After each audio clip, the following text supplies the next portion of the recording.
Oh,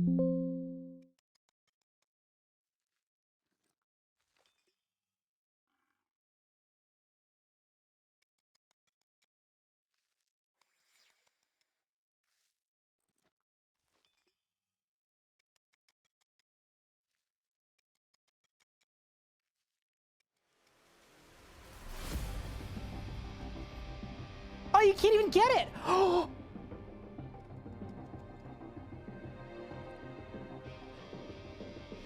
Max Hardcore Iron Man, and we didn't even die to fire twice. Only once were we bested by fire. Charge! Balls! I teleported! What? That's small. Boom! Oh my god! What the fuck? I'm critting. That's it. Done. Let's go! Yes! That's an 80 solo. Done. Woo! Dude! Did I win? Yes! Let's freaking go, dude! That is a level 78 combat Zuck Cape completed. There we freaking go, dude. That's the record. Let's go, dude. Oh, that was so sick. Come on, that was so sick. We're going to the bone zone, baby. We ball. What? Do you think there's an increased drop chance if you kill him with the cores? Oh! This one's for the believers. Here we go. Yes! Oh my god! For the believers! Yes! Let's go! Eldritch crossbow done! For the believers! Rise up! We're green! Let's go, dude. Okay. 3, 2, 1. Yes, let's go! Let's freaking go, dude! Yes! Okay, back to the G! Quick! All right, ready? 3, 2, done! Yes! Boom! It's done! We are tall and bony, baby! Yes! We did it! We did it! We got the Mystery Combo! Yes, dude!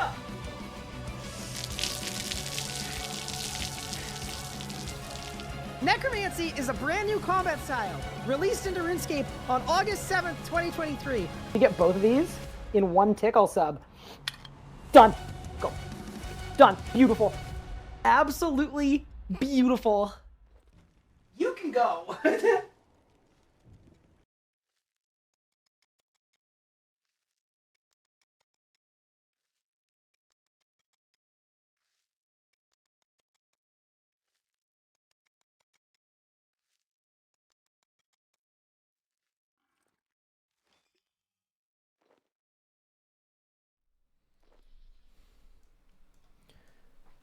Good morning, gamers. How are we doing, everybody? Welcome back to this stream. How is everyone doing today? Hopefully everyone is good. Everyone is well.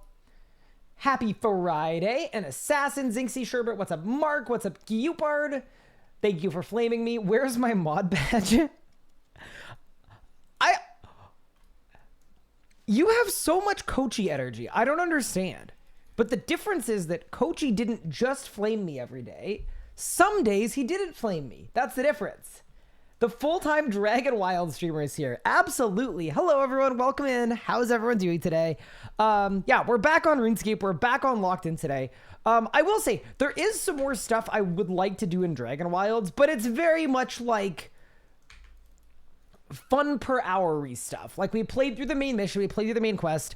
I'm thinking about making a full review on the game as well, just because, I don't know, I spent 20 hours playing it. We may as well. But yeah, it's time to be back on RuneScape, back on the group Iron Man. Dragon Wilds was a very nice little break, though. I was feeling a little burnt out. But yeah, welcome, everyone. I hope everyone is doing good, doing well. What have I been up to of late? I did a bunch of work for the next Locked In episode. And I think it's going to be ready this weekend, which is pretty exciting. I think hopefully the launch date will be Sunday, which is very, very cool. How's the week treated me? Not too bad, Mitzi. Not bad at all, to be honest. Yeah, it's been a week of ups and downs. Also, sorry for not streaming yesterday. I had a doctor's appointment at like the least convenient times of the day. Because on Thursdays, I'm doing consulting work until probably like 1 p.m. And then I go live after that, but I had a doctor's appointment at 3:30, which was rush hour. So I didn't get home until like 5:30. So I was like, okay, I don't want to start a stream at 5:30. That's a little late. In hindsight, maybe I could have, but it's okay. I got a lot done though, which is good. One of the things that I got done that is quite cool and quite nice that I'm fairly excited about is I made a little thing. So I was very serious about reading feedback from like every single comment on the last video. There was a ton of feedback given, and basically part of the feedback was it's hard to keep track of the series. So y'all don't even know how long this stupid thing took, bro. This thing took so long. Like I never again, literally never. It took so long, but basically. Also, I want to introduce a new thing. Just to make it easier to keep track of the series, this is where we're currently at on our progress towards the goal of full best in slot. It's looking pretty scarce, but hopefully by the end of this video, we've got at least a little more progress. We're going to start each episode from here on out with a gear update so that you guys can keep track of how close we are to our goal of full best in slot. Also, as a person that just spent 2 hours making this graphic, look how many melee upgrades there are for best in slot. Melee is so bad. That is absolutely insane, and I feel so bad for Pup having to juggle that many different weapons and that many different armor switches. Melee is absolutely crazy right now. But anyway, with all that said, now that we've got a nice way to track our progress, let's get into the video and try to fill out some of these slots. So yeah, anyway, this took so freaking long. I'm actually quite happy with it though. I do think it looks nice. But yeah, dude, the melee is just Pup. It's just obscene, man. To go from that to that. Oh man. But yeah, anyway, all that to say, like, I know I've been a little burnt out and I've been a little out of it with regard to a lot of different things. And one of those big things has been like YouTube upload consistency. I'm very aware of that. But just to know that I'm still working, I'm still trying to do more every single day. It's still a big part of the plan and a big part of the future. So yeah, all that to say, we're making progress and expect a new upload. I'm hoping on Sunday. How are the raccoons? The raccoon arc is over, which is, you know, not necessarily a bad thing. Thank you for the catcher guide. No problem at all. But yeah, welcome in everyone. Novertix, thank you. Maybe have it updated and linked on stream. Yes, I will do that. I didn't want to not stream today, and I finished it up today, so it's hot off the press. But yeah, that would be fun. I was also thinking like a rotator would be pretty cool. So like it would pop up on screen every X period of time, but it'll get in the way of things. So yeah, you're right. Probably just a command, like a progress command that's like, this is where everyone's at, and it's just the 4 pictures. Love that. You never were too consistent on YouTube anyway. Just keep having fun doing what you love. Thank you, Toxic Steve. I mean, like, to be fair, that's not ideal. Like, the goal is to get more consistent on YouTube. Like, it's a high priority for me, but yeah, we'll do the best we can, right? That is all you can do. But yeah, welcome back. Plan for Locked In. For today, we have basically 3 grinds we can work on. Grind 1 is the Saren Godbow. Grind 2 is Elite Dungeon 2 for Pup and for my Elite Tectonic. And then grind 3 would be hard mode Kerapac. Because I think Pup's going to be on it a few hours and I'm going to do Kerapac with him. But the benefit of doing hard mode Kerapac first is if I get a Fasoa, then I can do ED2 with the Fasoa. So maybe it makes the most sense to do Telos first. So we do Telos pushing until Pup comes on. We finish the Fasoa, and then that way I can take the Fasoa to ED2. Yeah, that maybe makes sense. But yeah, either way. Welcome in, everyone. Legos was kind enough to leave me some divine charges, so we're going to make some of those up, and then we're going to get cooking. But yeah, what have you guys been up to? It's beautiful graphic for Deck Scout with a new boss and items. So I made it in such a way that it's really, really easy to add slots. That was the one thing that I did that was smart, is whenever we get an upgrade, it takes me 4 seconds to reflect it. Because basically what I've done here is it's all in Adobe Premiere. So I made the document in Photoshop that's the template, and then it's filled in Premiere, and there's just an adjustment layer that's like a sepia. So basically, whenever I get a drop, I just have to drag it above the adjustment layer, because the layers, they work down, and then it'll just show up. So it's really, really easy to do. And if I want to add new stuff, it will literally take 4 seconds. So we're good. That was the one thing I did smartly. Is part of the reason why it took so long is I made it completely updatable. Yeah, I did it properly. Hi, Maiden NL. Thank you for the sub. Thank you so much, Squid, for this sub. I appreciate that as well. Got your first Praisal Codex. Congratulations. That's very sick. You know what? I'm gonna make some of my charges for the machines too. Seems like a good idea. Kerapac seeing meme this week. 300 kills drowned, solo staff pieces. Oh no. Oh, that's brutal. But yeah, hi everyone. I missed you guys. Yeah, how's everyone doing? What are people up to? Did anybody play Dragon Wilds? Did anybody watch me play Dragon Wilds? I will say, I think Jagex might have a winner with that game. I'm telling you right now, very cool. Obviously, it's not RuneScape. RuneScape will always be home, but cool game. You're a great streamer. Thank you. I appreciate that. You nearly got a 130 BSD with Mage. Oh, so basically what you are trying to tell me is you didn't do anything special. You just got a lot of wand resets. I'm not going to applaud you for being a wand reset merchant. What do you want from me? Get out of here. I'm still playing it. Absolute home run. Yeah, so here's the thing. I stopped streaming it after, like, beating the game. Like, the core game. And I think, that made sense for the time period. But yeah, there's definitely more that I'm game to do. I need salvage. It feels so weird to be back on RuneScape. Do I not have any, like, low denomination salvage? I guess not really that much. That's okay. Some nature runes. I'm drinking coffee the second of the day. Other than that, and like actually getting caught up on work, which has been the biggest relief of all time. What else going on in my life? I went for a run yesterday and it actually went well for the first time in, I want to say 5 or 6 years. I've actually like, context is I'm training for a half marathon that I signed up for. And it's been an absolute reckoning because I didn't realize how out of shape I was for like running shape. And every single run I've gone on about 10 runs since starting training. They have all been absolutely miserable. Except for yesterday. Yesterday was the first good run, which, yeah, I know it's not super important, but I was very happy about that.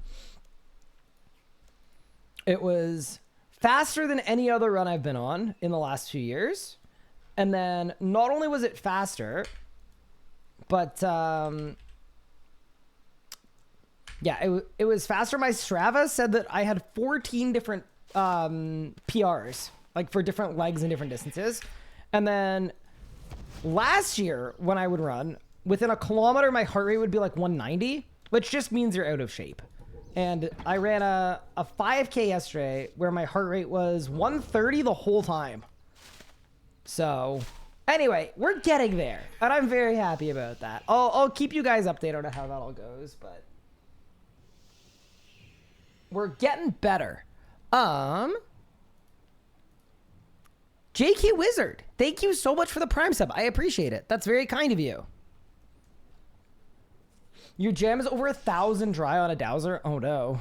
I'm sorry to hear that. Okay. Let me grab a Ripper Demon.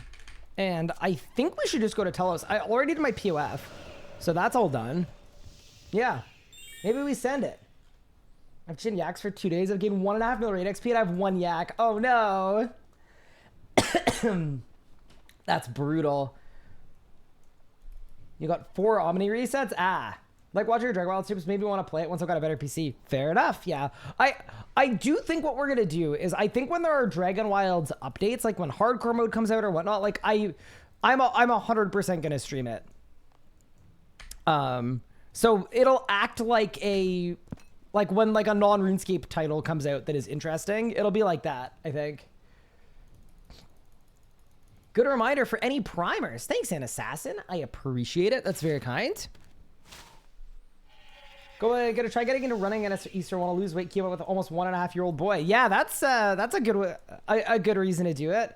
Yeah, honestly, my first 10 runs were like pulling teeth. Misery the whole time. Every kilometer, just wanting to stop, and occasionally also stopping It's been very, very frustrating, but it's all coming together. Okay, bro. Okay, there's a Grimoire and a Reaver Ring that are not in storage. I mean, I guess I should take a rod, but yeah, Grimoire. Yeah, definitely I should get a Grimoire. All right, I'm gonna tag the group. I don't know who has it. Any Grimoires in chat? At pub at Yovan.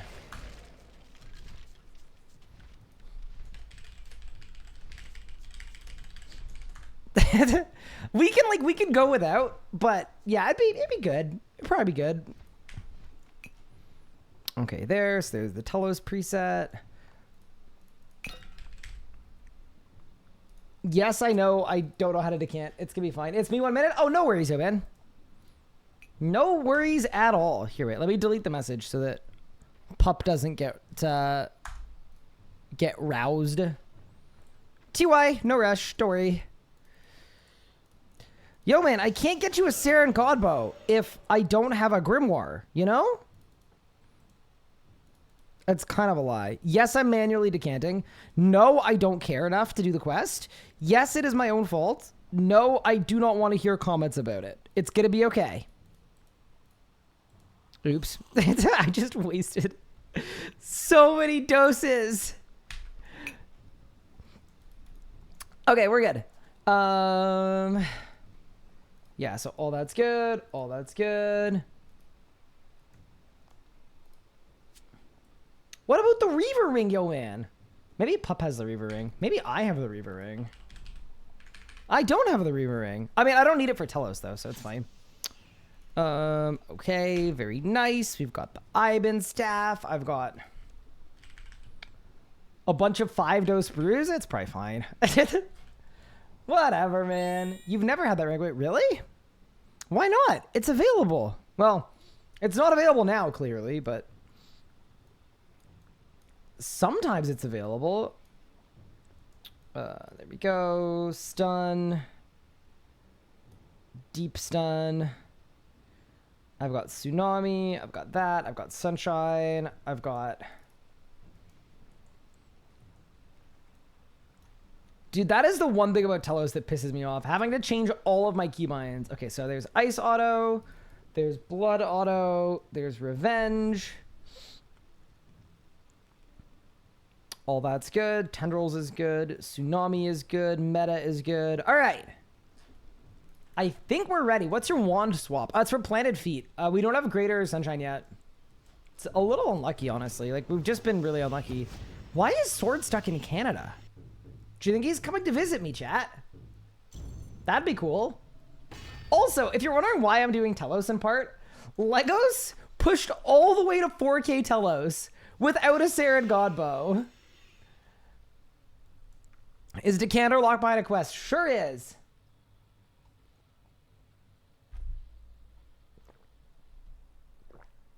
But yeah, welcome everyone. Hopefully everyone is having a fantastic day so far.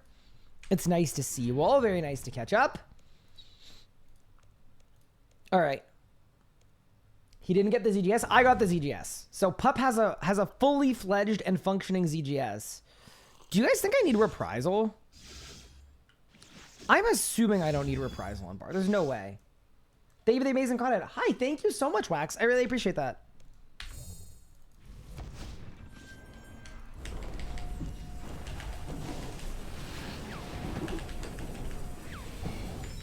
There we go, dude. What's her age? 1159. Okay. That's not bad. Yeah, so basically, the win condition for Telos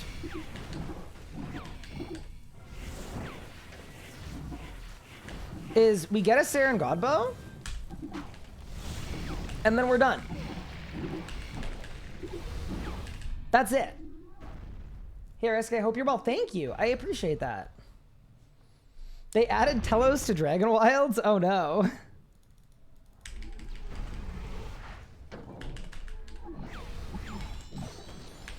But yeah, no, Dragon Wilds was really, really cool.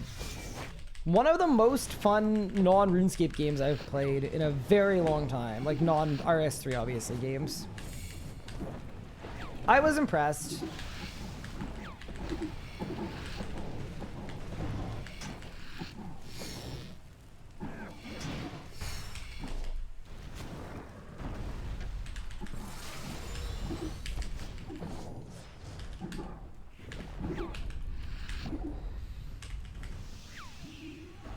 Is Harbor Kerapac planned as well? Yes. I think Pup was looking to go to Harbor Kerapac, so I was gonna go with him. If he's keen, which I think he is.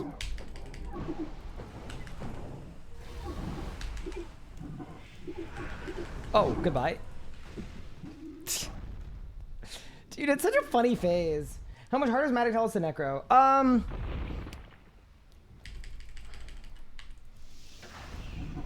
I think objectively, it's definitely significantly harder.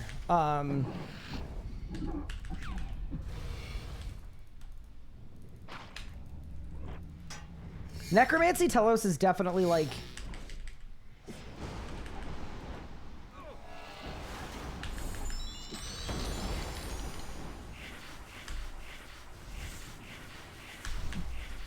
It's definitely easy mode.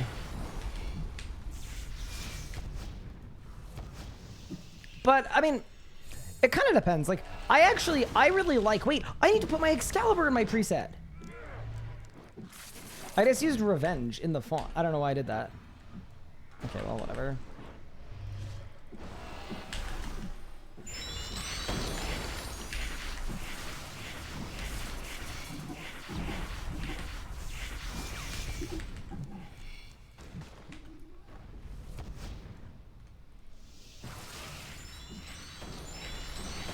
Oh no! I don't have Entangle on my bar. Oh shit, I'm dead.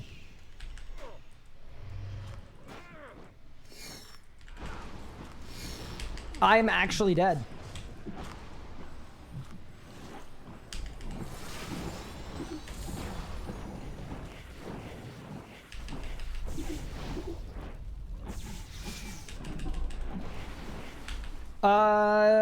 Crap. Oh no. Okay, Magic Prey?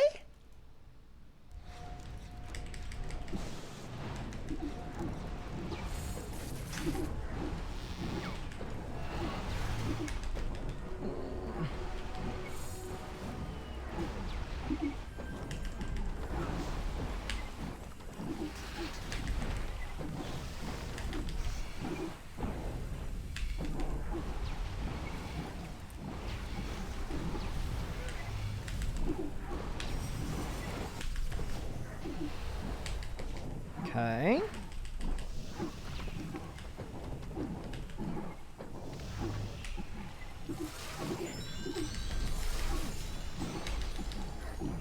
Maybe we're fine. Blast! Whew. Okay, that sucked. But we're okay. Yeah, Entangle makes life a lot easier. Oh, we've got a little streak going. Okay, Telos. Okay, yeah.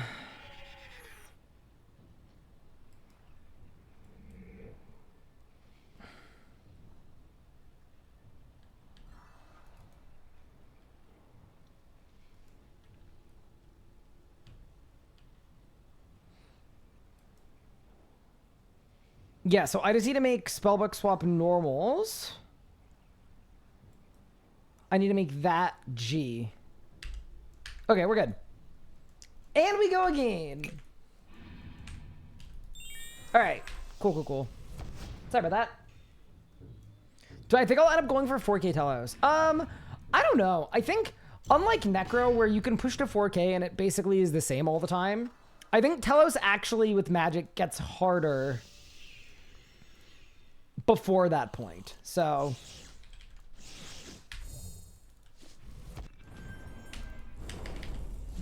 I think we'll have to see how I get on with it.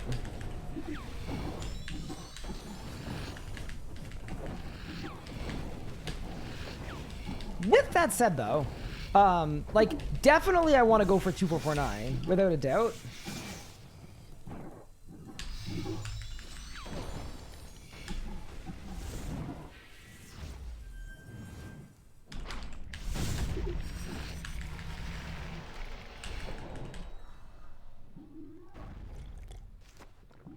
Wazzy has GM. Are you going to go for GM or are you going to chill? Not imminently, no. So I think as a series, it's going to be a lot more interesting for me to do a series where I try to become a master on a hardcore Iron Man. So the next combat achievement related series we do is going to be the hardcore Iron Man mastery arc.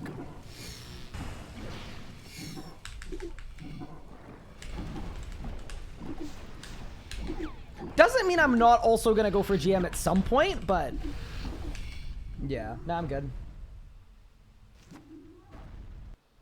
We'll be on Tall and Manly or Fresh Hardcore? Oh, on Tall and Manly. Fresh Hardcore would be, that would take like 3 years. I don't want to commit to a 3-year-long series at this point. And the entire first, like, 90% of the series would be stuff that we just did on Tall and Manly as well.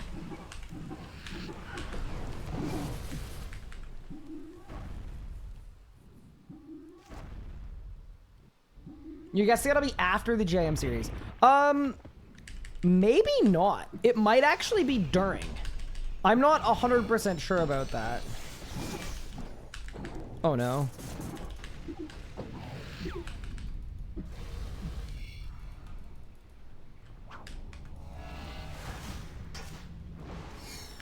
We'll have to see. Depends how, like, motivated everyone is, and it depends how much fun everyone's having as well. Also depends how much fun I'm having, too, because...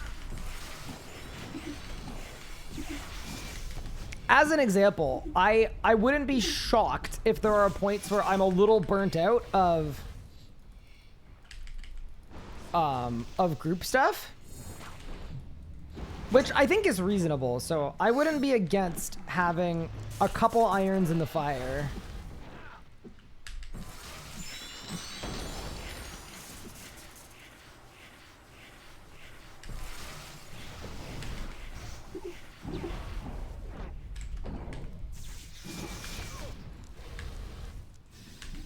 But yeah, it depends what people are doing with the JM series too. Depends a lot on what you guys want to see. It depends a lot on... It'll be some combo of what you guys want to see versus what I want to do. Don't set your team on fire? What do you mean? I wasn't planning on setting my team on fire. But yeah, there's a version of this, right? Where I spend 20 hours a week playing Group Iron Man and doing JM streams, and I spend 15 hours a week doing Tall and Manly stuff. I don't know. I'm not saying that's what's gonna happen. It's just like...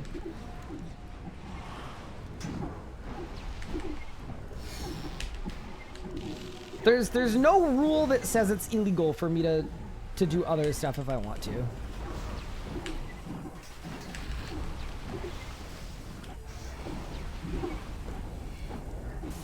For right now, though, the plan is to GIM aggressively.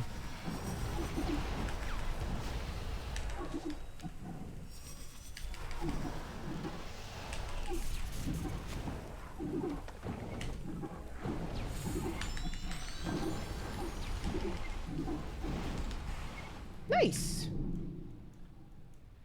Did I win? That is my 100th Telos kill. Not too bad, not too bad. We'll keep it moving. Is anyone else in the group on right now? Yes. Legos is currently online. I went to Solak with Legos and Yeoman yesterday, which was good. Did Cade Red out? Yeah. So I don't have, oops. I don't have the Maliotops Cade buff. So my Cade is very, very short. It's not that short, but it's not long either. So I can't just like kill the boss in the beam. If you look at my gear, it's not actually great, to be entirely honest. Hi Zero Bubbles, how are you doing? Are there any CGIM world firsts left? I'm assuming there are probably some crazy ones, like, I don't know, CGIM trimmed comp cape or whatever. Oh, okay.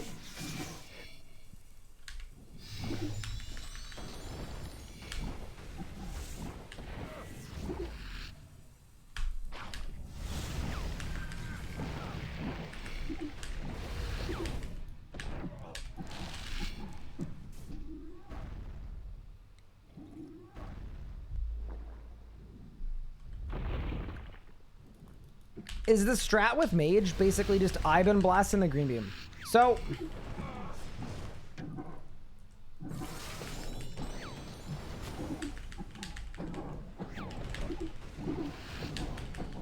it actually really depends.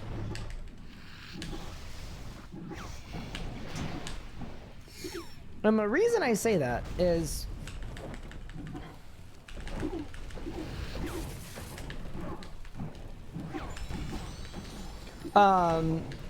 like, that's the strat that I am using, but that's only the strat I'm using because my gear is bad, and my perks are bad, and my setup is not the best. If you had a full endgame setup and Malia tops barricade and like all the bells and whistles, you wouldn't even sunshine. You would just basically meta on drop and then kill the boss in your meta. Good song.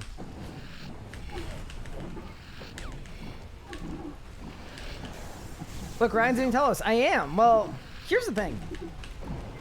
I thought Legos had this in the bag because he went and got 4K, and it's like, 4K, great, awesome, how fun.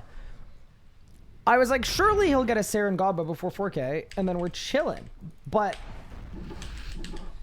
it didn't happen. So now I'm pulling up. Oh, I'm gonna get an auto there. Oops.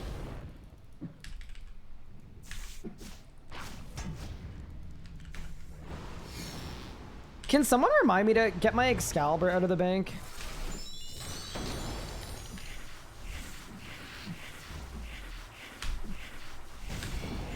So I just feel like I'm kind of being an idiot, you know? Yeah, how are you doing, Legos? Happy Friday. What did I do? Oops. Could one perhaps say that it's a good Friday? What do we think?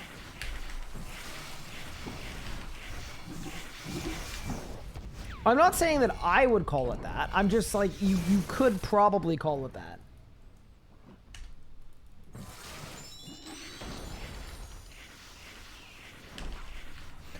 Chat, can you guys do me a favor? Yell at me to bring my Excalibur next kill. I grinded out the whole thing. It is designed for this font.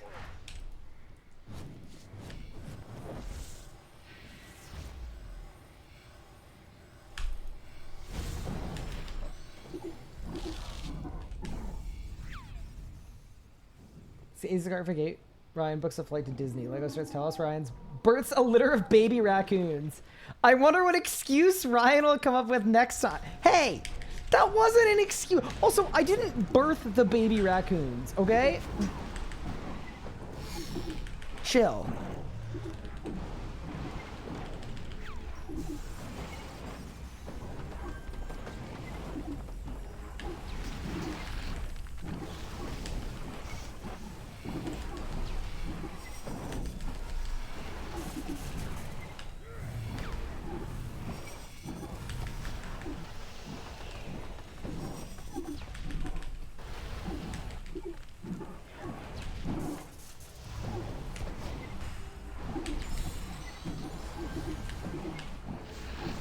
Blast! Did I win? Nope. Is it possible to comfortably camp 4K Telos? Yeah. Yeah, definitely. I'm in your walls, dude. Literally. I love that you used the emote 6 times as well. Because, yeah, there were, in fact, 6 of them in my walls. Excalibur, thank you, thank you, thank you. I'm going. I'm bringing it.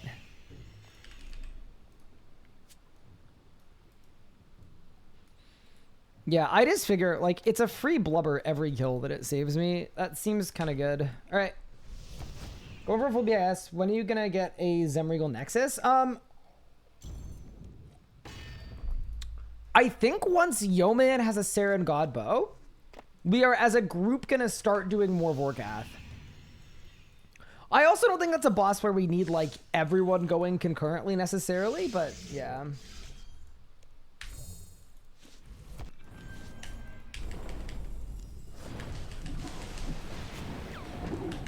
I'm also not sure if I would count Zemregal's Nexus and 120 Necromancy as best in slot.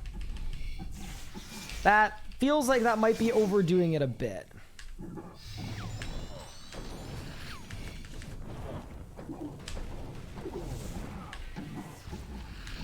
Oh no.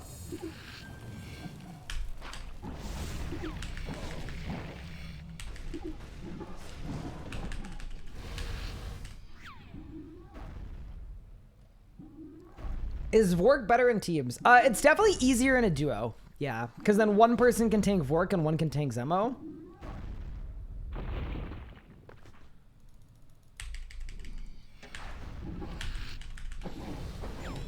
I also know when Yeoman and I both went to Vork, we had a way easier time in a group because we could use, it's called teamwork protection. No, not teamwork protection. Soul Link.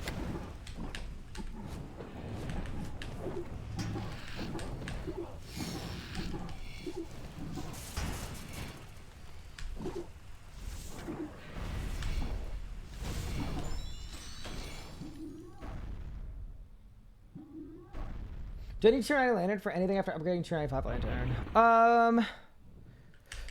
No, I would say, like, arguably, you could go get a second Tier 95 Lantern for flanking, is what a lot of people do. And it's, like, it's super good.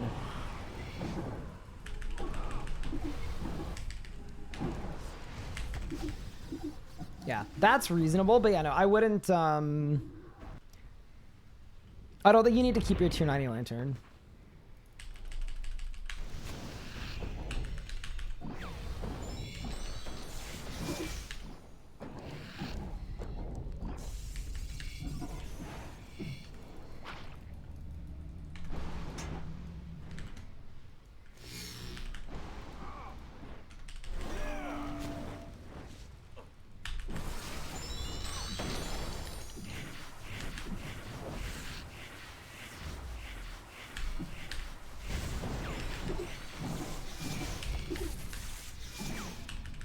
There we go, nice.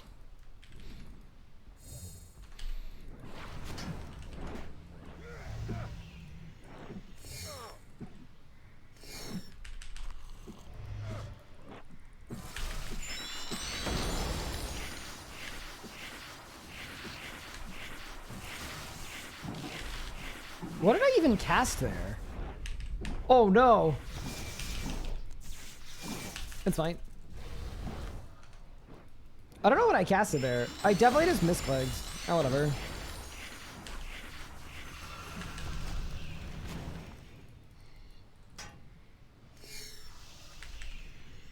Noise. Is Group Slayer dead content? I would consider it dead content in the sense that, like, it's not efficient to do. I actually personally enjoy co-op Slayer, though. Like, I unironically like it.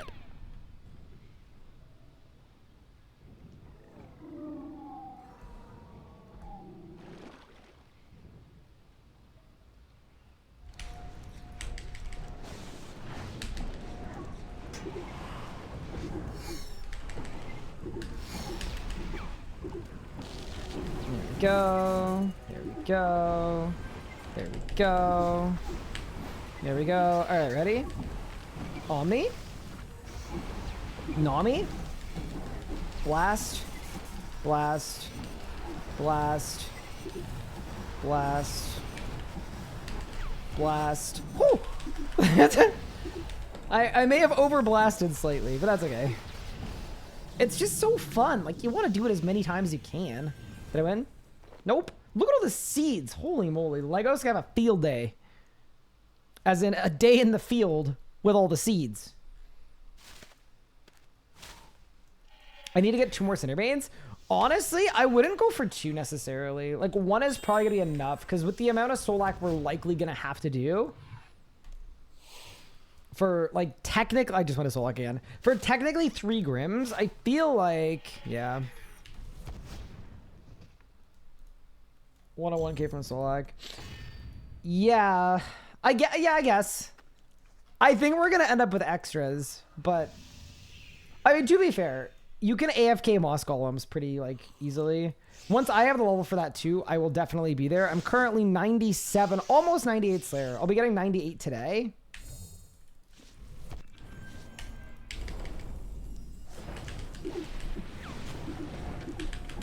Thanks, Kerapac.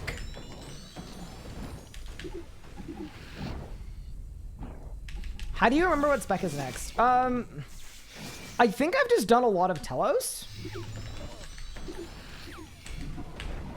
But there are like relatively oh, what the crap? Oh no. Oh no. Oh no. What did I do?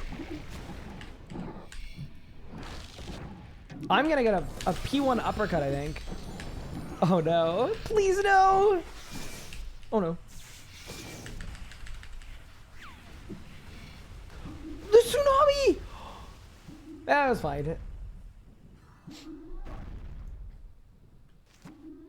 I hate when I overblast. Me too.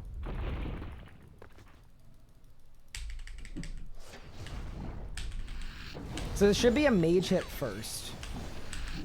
It should just insta mage me once and then start meleeing me. Yeah, so that's 1.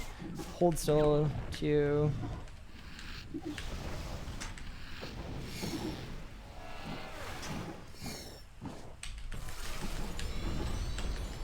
But yeah, there are little charts and things you can use to figure out what spec is next at Telos. They do exist.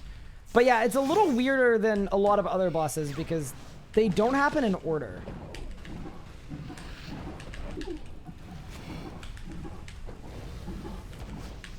Like, they do happen in order, but depending on where you end the previous phase, the next phase will start with something else. So, yeah, it is a little more overhead. Hi, Shadowfang. Saradomin.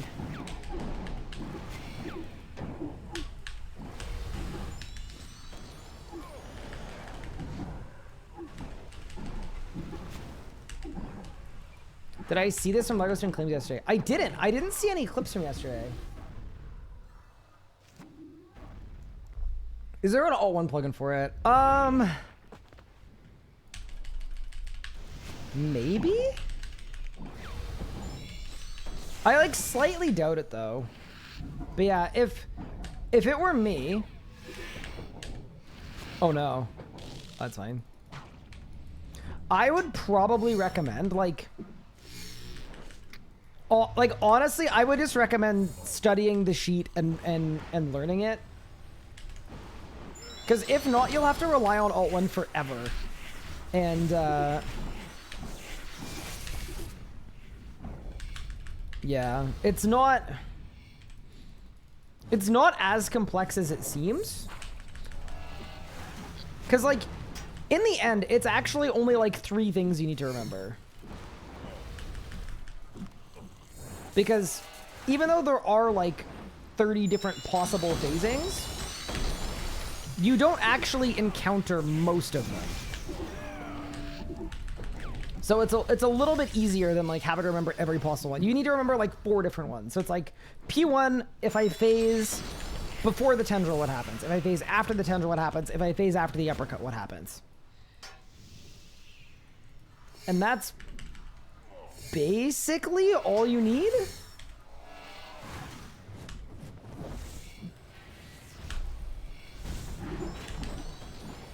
Evening Gamer. Hi, Patchy Strong. How are you? Welcome, welcome.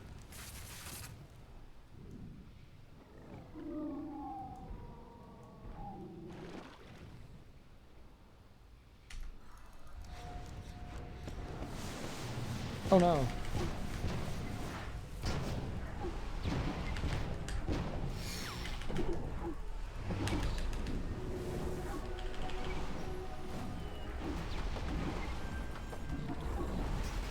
I think I just got a relentless proc that just saved my life.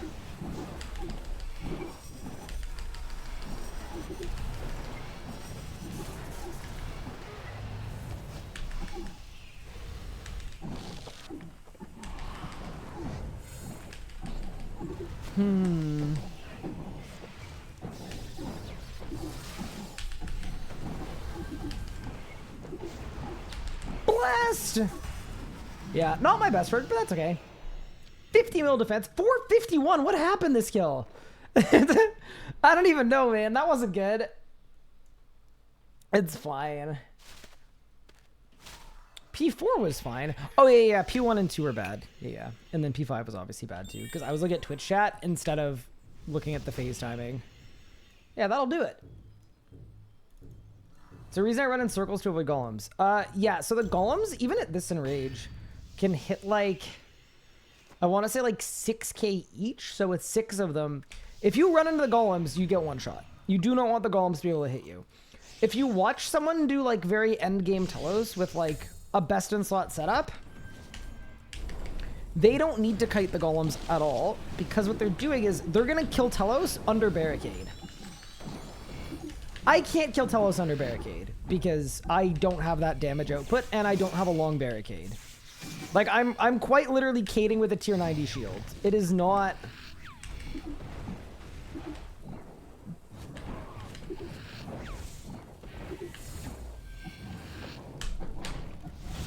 It is not a winning formula.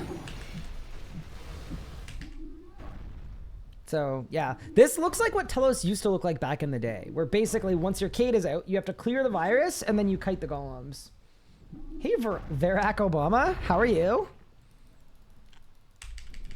Yeah, I'm good. I'm happy to be here. Glad to be streaming.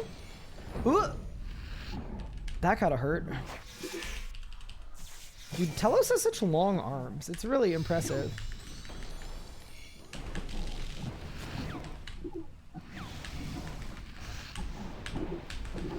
I wish I had long arms like Telos.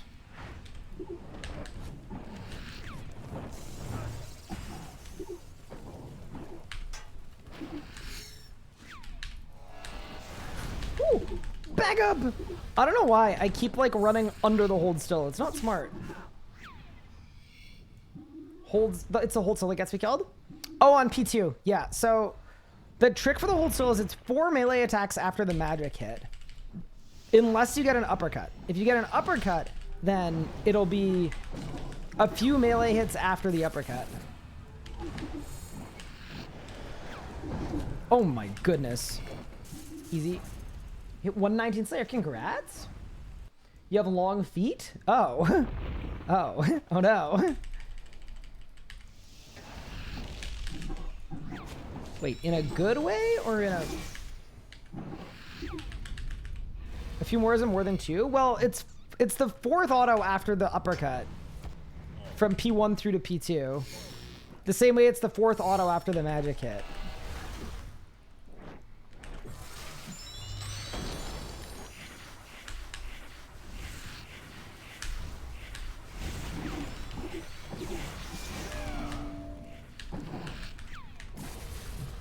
But it depends on how many autos you leave, right? Like if you get an uppercut and then 3 autos, then you're going to get an instant hold still at the start of the next phase.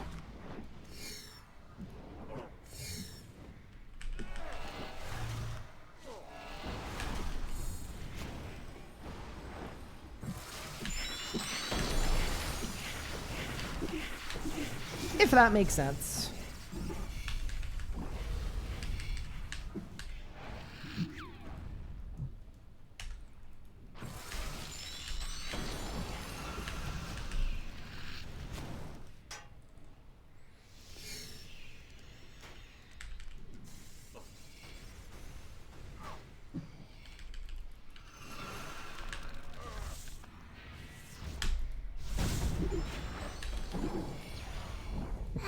That guy, not good.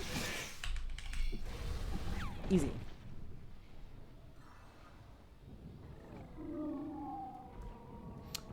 Sunshine doesn't increase bleed damage, but Metamorphosis does. Yeah, so that's why I'm using Meta on P3.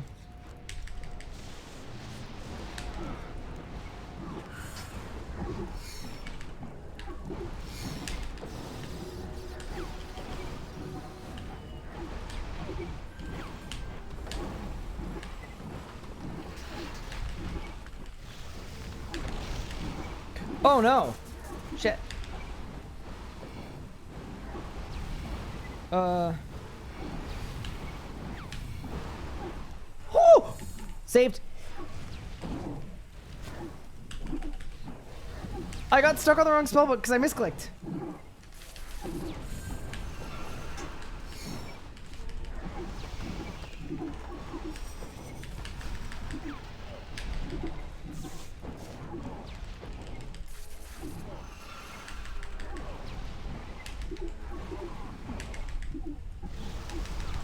Please!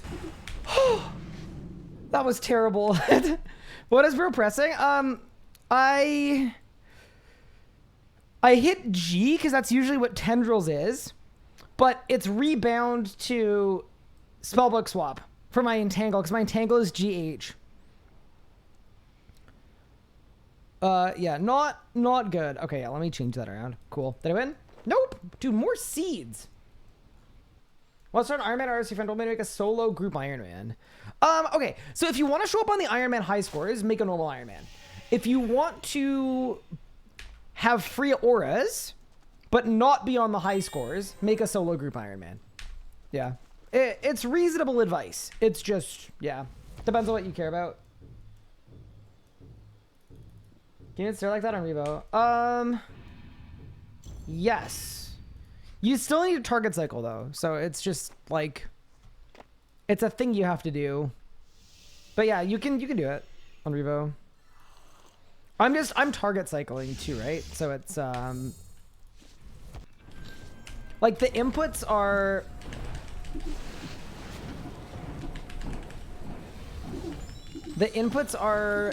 target cycle, spellbook swap, entangle, and then click back on Telos.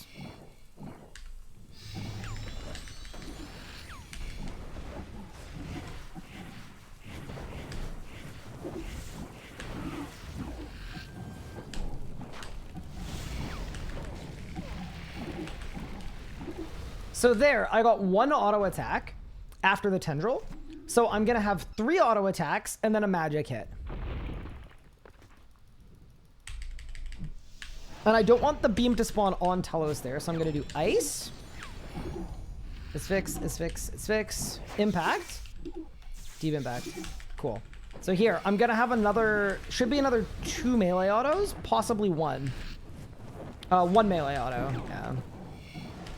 There's my magic hit, so now it's going to be the hold still after that. 1, 2, and that'll be in 4. That's 3, so it's next. And there's my hold still. So yeah, anyway, all that to say, like, it's very consistent. It just, yeah, you need to learn it once and then you'll never forget it. Why isn't Aram Staff worth 16 mil?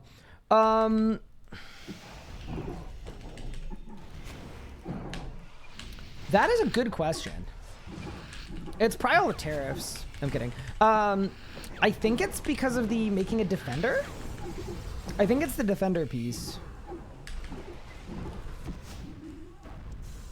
Do I TC forward or backwards? I have mine on forwards.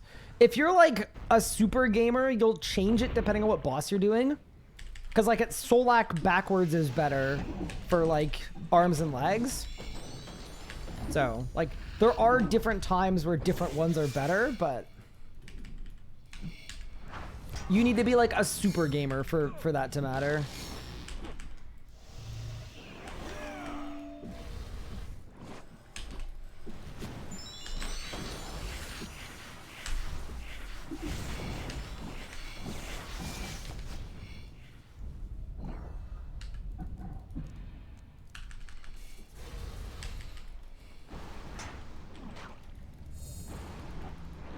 I wonder what my drop rate is on a streak like this.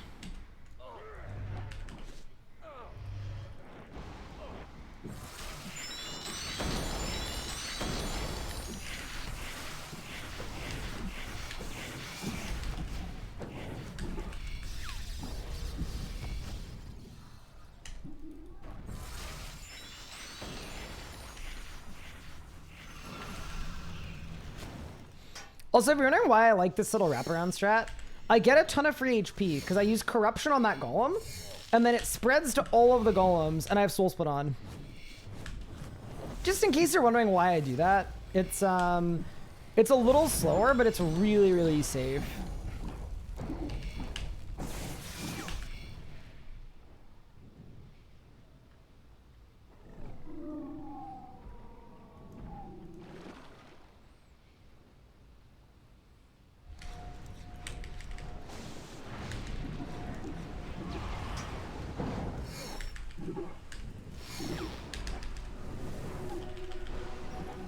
Also, remember, I'm not prayer flicking here. I actually want Telos to hit me because I have reflect up, so it's gonna give me damage. Blast? Blast? Blast?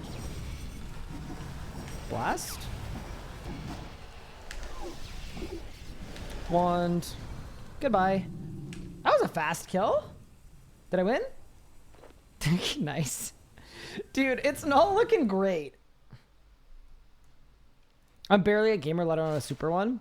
Yeah, the one thing I would do with target cycle, though, depending on what you're doing, is you can either set the range of your target cycle to be the same as whatever weapon you have on, or you could just set it to max. I personally prefer it on max, because I like to be able to target cycle with melee, and it target me to whatever is nearest I can barge to. Are there any other perks to being a solo jam versus normal? If you're planning on playing by yourself, it's literally just auras. It's a way to get all of the legendary auras without having to be a member for a long time. That's basically it. I mean, honestly, that is it.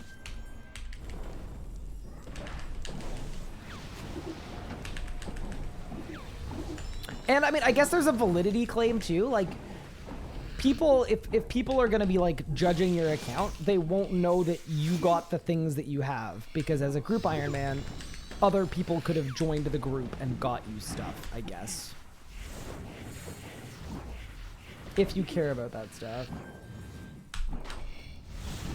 You can also make a free-to-play... Okay. A free-to-play mule that just grinds, like, arrow shafts and things? Yeah, that's true. To be fair, so I have an almost maxed Iron Man called Stable Client. I would not be shocked if I turn that account into a...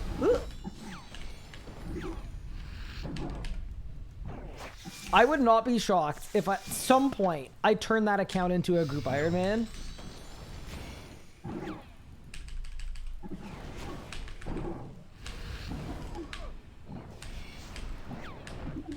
One, two, three.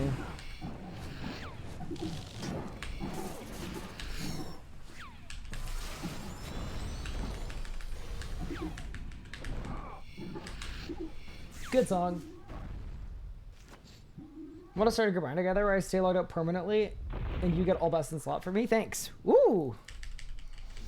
Wait, well, I would be doing that, but I'm currently already in one of those.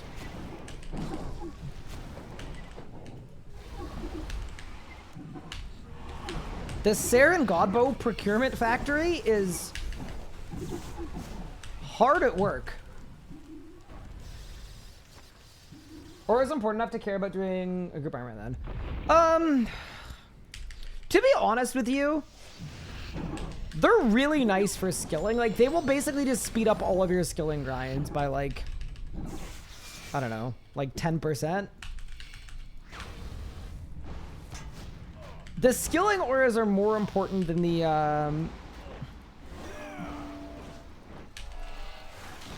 PVM auras.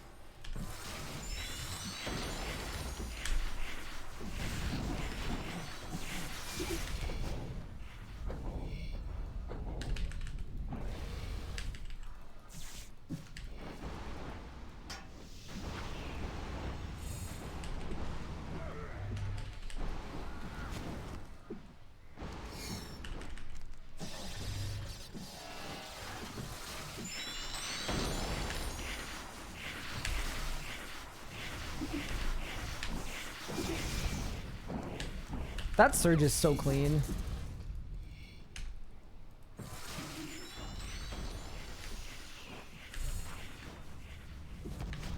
I might have bungled this a little bit, so I'm just gonna wait. And now we're good.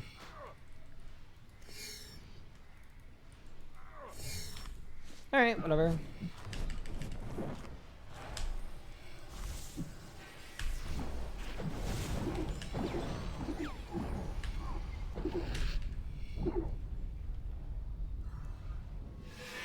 Yeah, it's definitely satisfying playing with all the skilling warriors. That is true.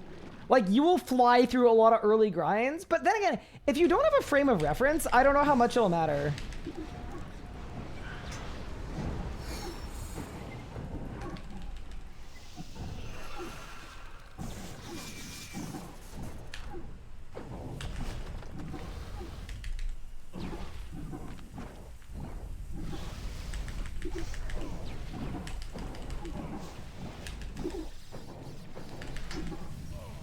Chat, are y'all seeing this home cooking? And then we just blast. Blast. Blast. Blast. Blast. Easy. Nicely done. Did I win? 400 rocktails, man. It's gonna suck to die and lose those.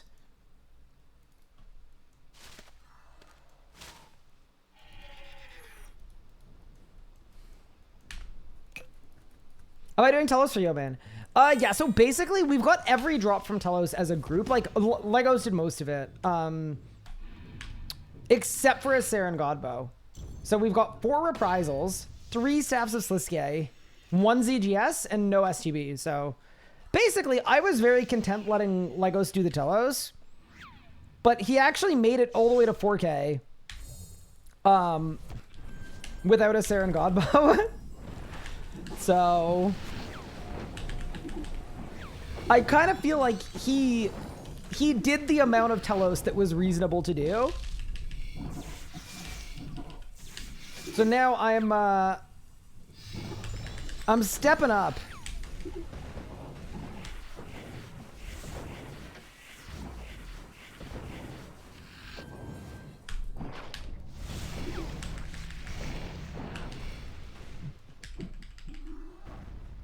Is Ivan staff better than G staff?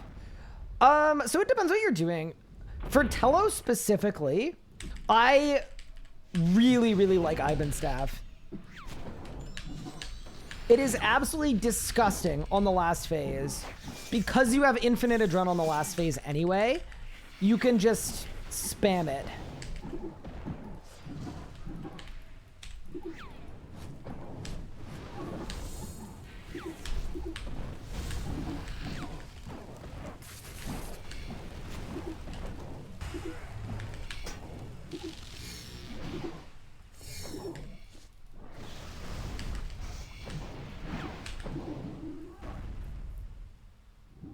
Well, maybe it goes to GM and then leaves GM later. We'll lose yours. Yeah, the ones that already had, no. So the way that it's done, like, in-game, it's a system wherein you're basically loaned the auras as a group Iron Man.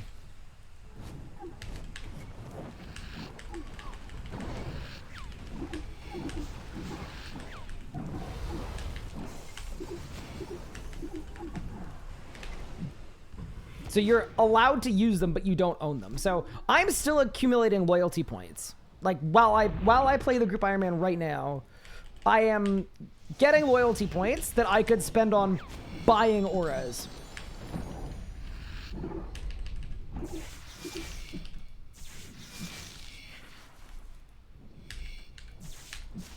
You're calling a drop? Let's go. Dude, I would love a drop so bad.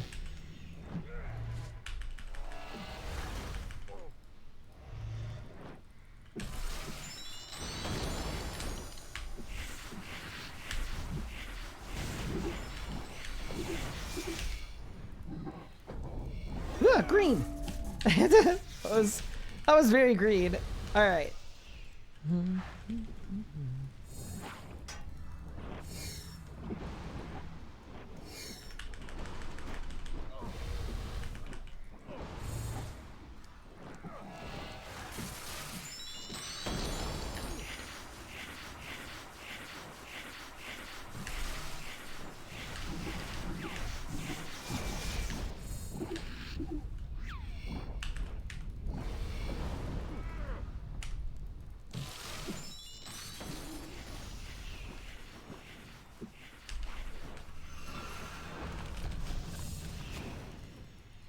Dude, the day they fix the green golems will be the day I retire from this boss. I won't be able to do it anymore.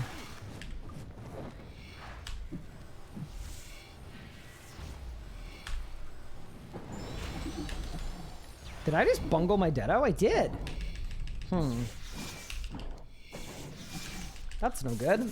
It's okay though. Is there a DXP coming up? I think the last one was recent-ish, so I doubt it. But then again, they kind of seem to... They spam them.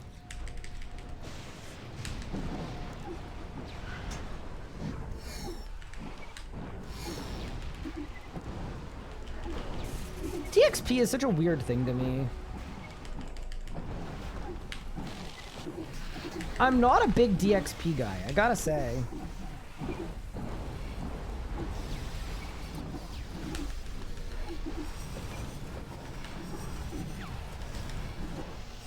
SGB, please? I'll take one. I'm ready. I'm good. Let's do it. All right, Telos, what do you got for your boss? Nope. I mean, I'll take ends, honestly. Legos did give me some energies today, and I did say that I was going to give them back to him. But then he did say don't worry about it. So maybe I'm absolved, but either way, it wouldn't be a bad thing to get. What's bugged about green golems? So there's a thing at Telos where the green golems do the same damage as they do at 100 enrage at every enrage on P4. So the P5 green golems can hit 20 Ks, and the P4 ones can only hit like 300 damage at most.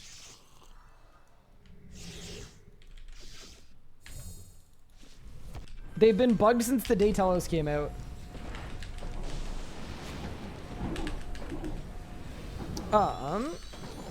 How many ends did he claim from his streak? I believe he claimed like, I think it was over 100,000 energies.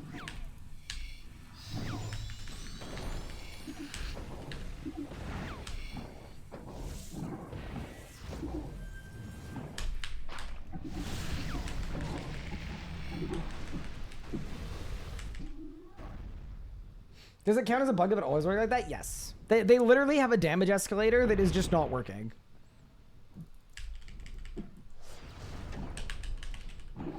I just think it's a bug that hasn't been fixed because... And this is one thing that RuneScape players do unironically do.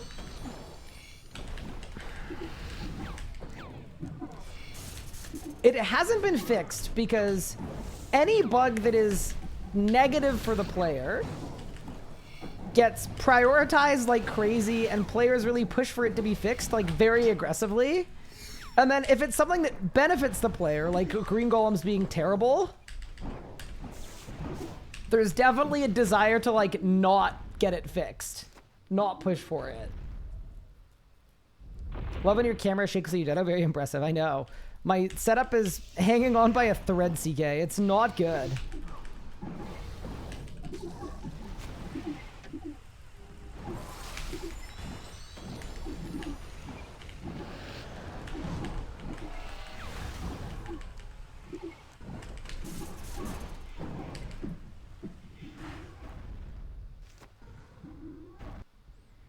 Could one person campaigning hardcore for it to be fixed change anything? Probably.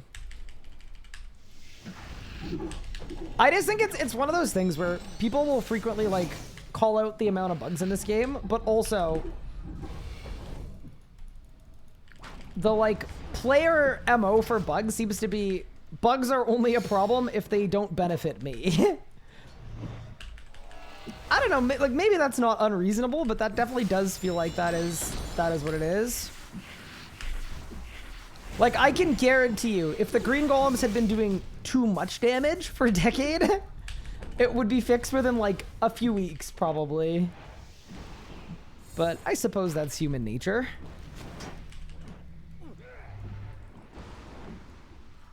This is just, like, a favorable bungling.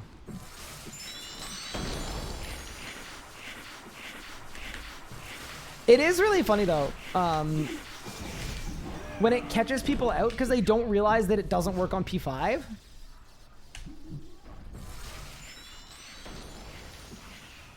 Because if you thought that green golems were bad on P5, you'll get hit at 20k from a green golem.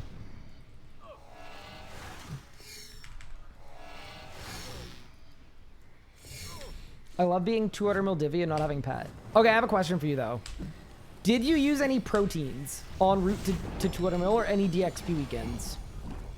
Because neither of those things give you pet chance. So why you didn't know fix it like Serb? All of the memes aside, I had nothing to do with Cerberus.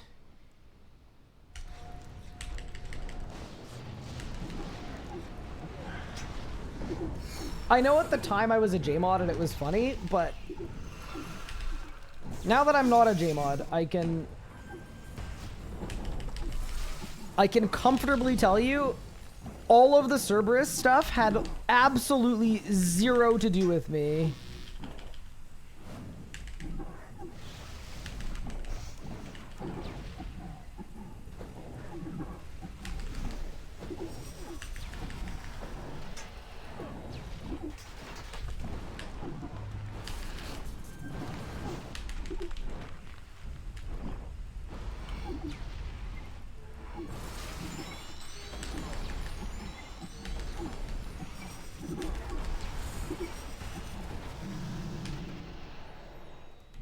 Did I win? Nope. Keep it moving. Nothing only made it popular. Okay, I'm sorry. That is, I don't think that's a reasonable line, especially when other people made dedicated guides on it. Like, yes, I did the method, but I don't know.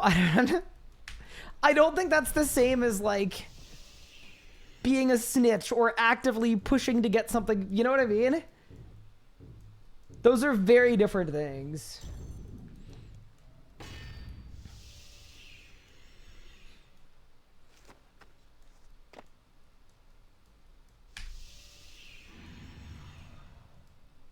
It's like, oh, he did a method that was considered the meta at the time. Screw him.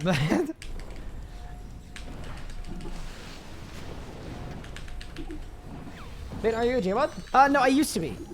Former JMod. I think if you did fix it, you would have had a lot more Serb. I mean, I probably wouldn't have, to be honest, because I would have felt badly about it, but yeah, no, definitely, yeah.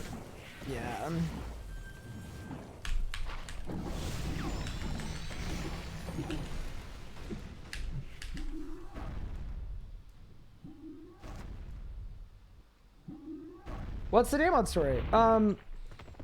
I was a JMod. I was never a Jagex employee, but I was a full-time contractor at Jagex.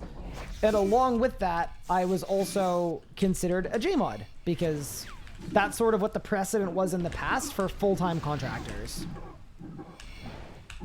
Was if you're a contractor, but you're full-time, you are a JMod.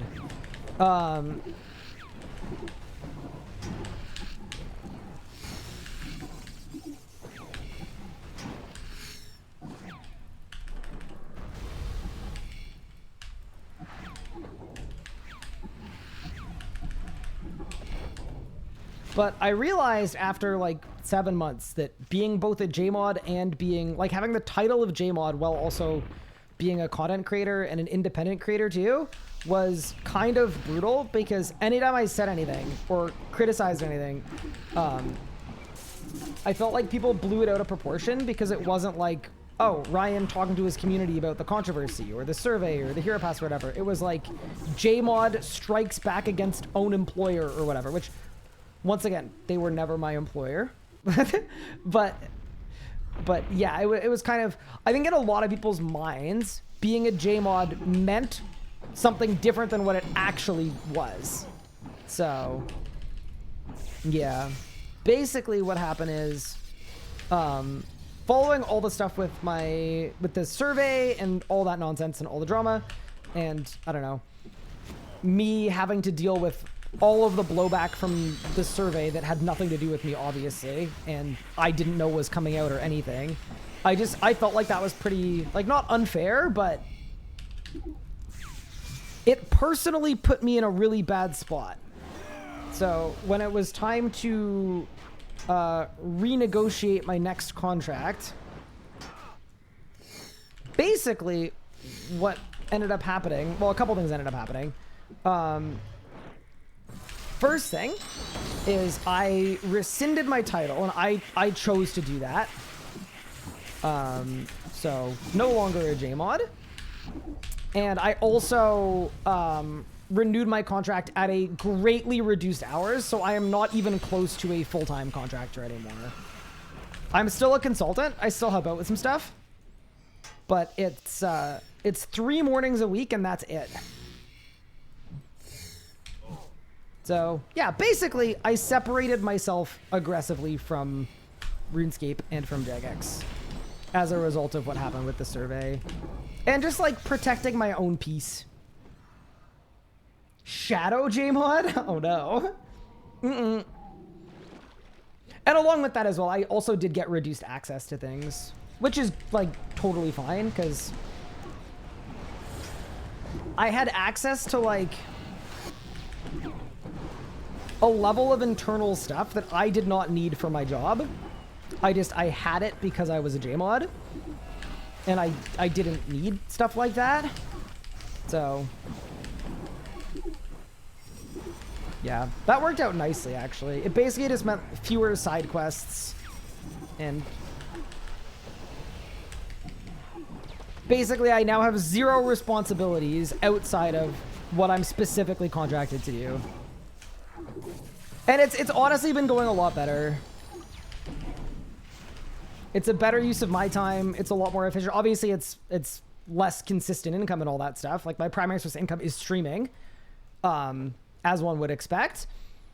That's what happens when you choose to take a step back and cut your own hours and all that stuff. But it's been way better for me mentally to have more time freed up for content creation, more time freed up for streaming, for being creative, and then I still get to help out when called upon. It's just way less consistent.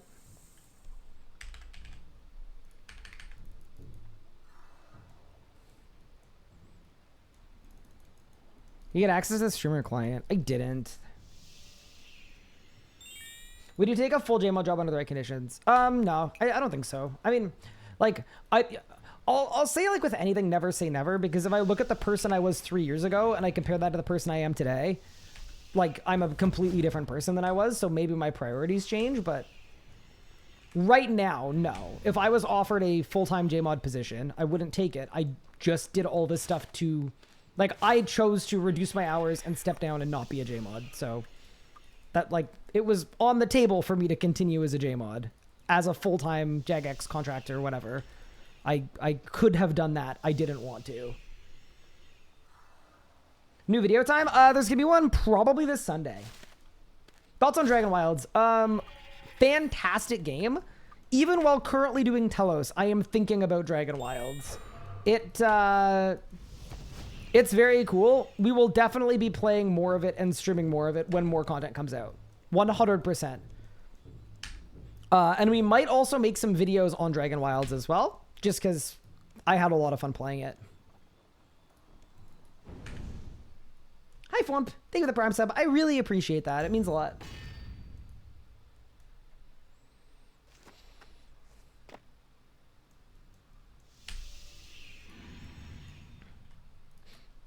Yeah, I mean, I just, like, we finished all the quests, right? So I kind of feel like there isn't more Dragon Wilds to explore.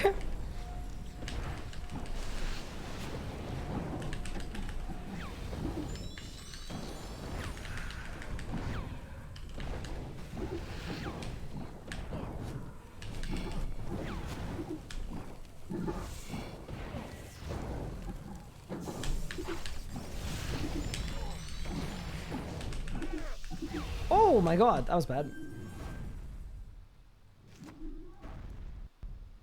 I want to buy it to build a bougie cabin. Yeah, that is the one thing that I didn't really do in Dragon Wilds. I didn't really do any, like, any serious building. I'm eating here. I'm scared. I'm glad I ate there. Holy moly.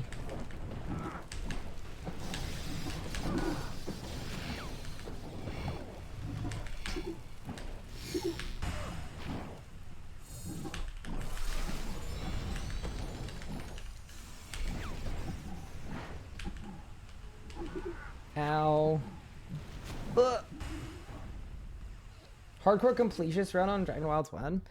I mean, when a hardcore mode comes out, I would absolutely love to do an unofficial, or sorry, an official hardcore run.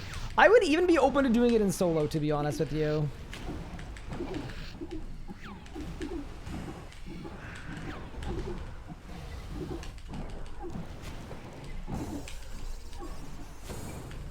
I'm less keen to do like an unofficial hardcore. I'd rather do an actual hardcore. Reddit leaks? Wait, what are Reddit leaks?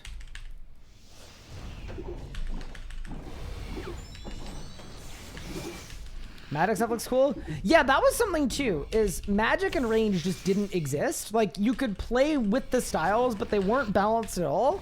And you couldn't actually level the skills. Yeah, that was definitely a big omission, and something where, like, I would absolutely love to play through it in the future once those things exist. It's okay, can't get past minion DPS check. I just wasted 35 minutes. Wait, which one is the minion DPS check? I also feel like you didn't waste 35 minutes. You spent 35 minutes. Expectation should be that you went in and you learned something, and now you know exactly what you need to work on.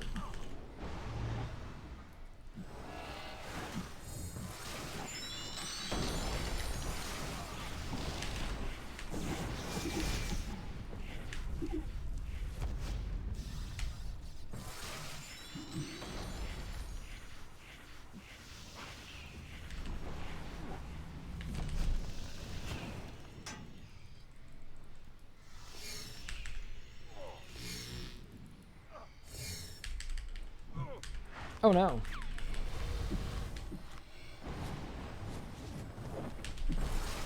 Okay, so it was pizza phase?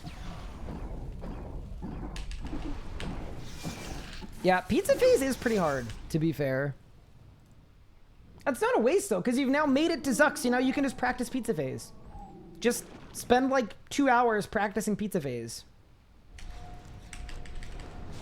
And then go back and do your full run and get your cape.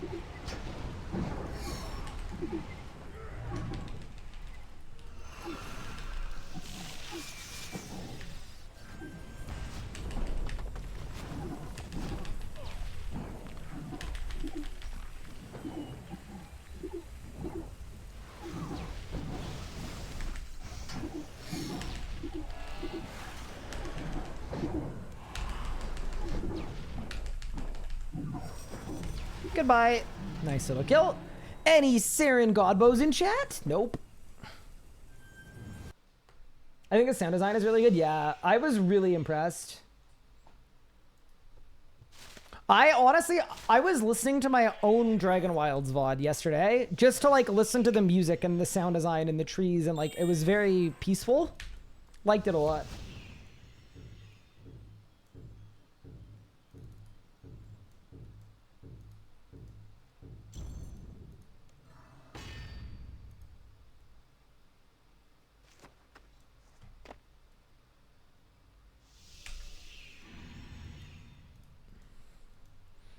Yeah, also, what style did you use is a good question to ask, because... yeah, there are lots of ways to do pizza phase. You just need to find one that works for you, and for your setup. Why did I just use chain? I'm the worst. I wish I had more ambient music. Yeah, certain areas had, like, RuneScapey music. I think I did like the juxtaposition, though, of, like, the way the music kind of rose when it was, like, danger time or when you were under attack, I thought was really cool. Did a necromancy. Okay. So, it sounds like you just might need to prep for pizza phase a little bit differently.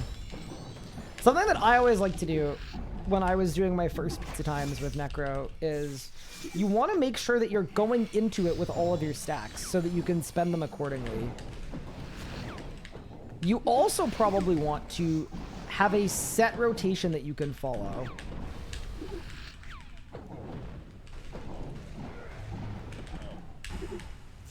like, as an example, the first guy, you should probably do Death Guard special, because that's a stun, and then bloat. And that will kill him completely in those 2 abilities. But then for the second guy, you need to use a threshold. So what I would do is for the second guy, I would do bloat and then volley of souls, because you're going into it with all your souls. And that will kill the second guy. And then for the third guy, I would break the shield, and then I would bloat, and then I don't know what I would use. I'm not gonna lie. Hit stuff. Definitely bloat each of them though. Definitely bloat all 3 once they're like able to take full damage.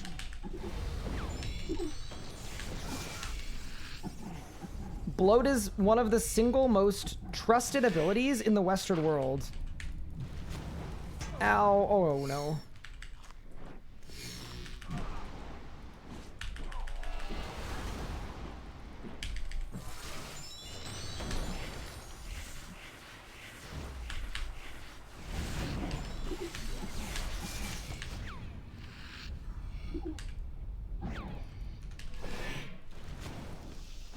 Good song.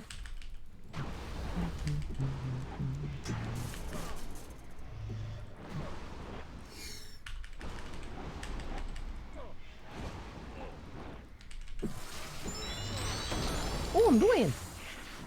Boyer, boyer, boyer.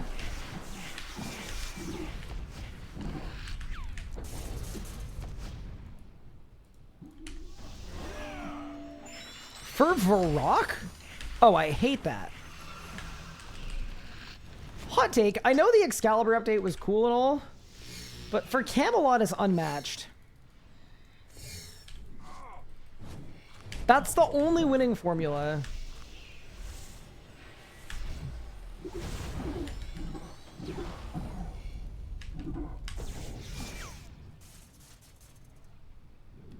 Oh yeah, you can also blow up the zombie too. Yeah. And blow up the skeleton. Or use the skeleton. Don't blow up the skeleton.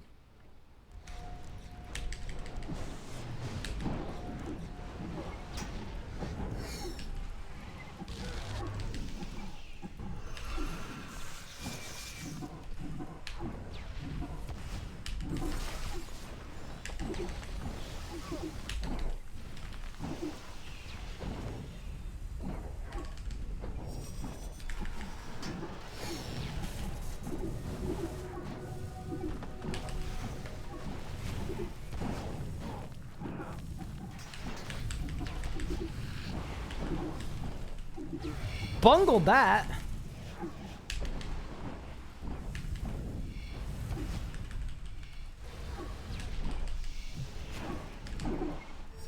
Yikes, dude.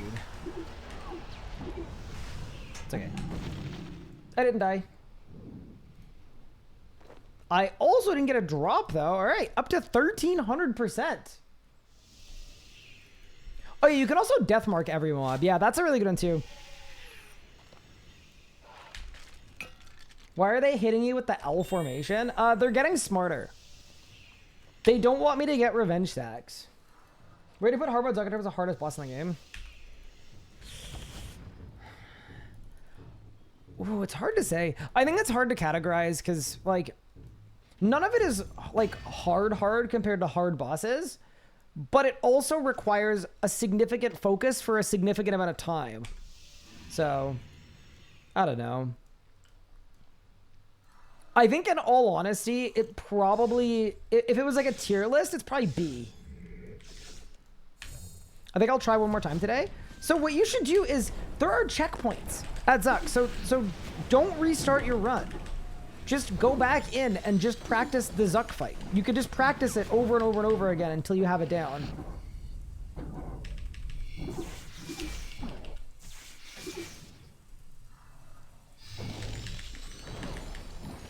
Yeah, so you don't even need to commit to a full run. Just go in. You've got it checkpointed, and then practice Zuck.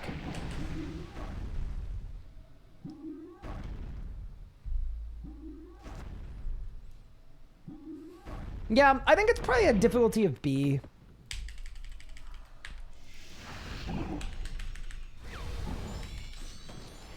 Thank you for the motivation. I knew coming here was a good idea. Easy. Yeah, feel free to check back too. Report back. Let us know how it went.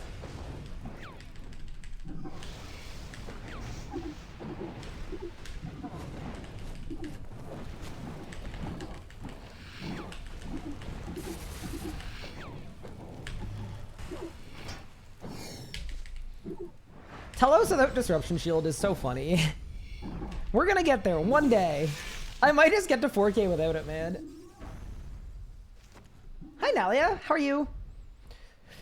Welcome, welcome. I'm good. It's good to be back on everyone's second favorite 20-year-old medieval clicking simulator. Bang? Whew. Sorry for banging. That, like, sometimes you have to bang. I'm sorry.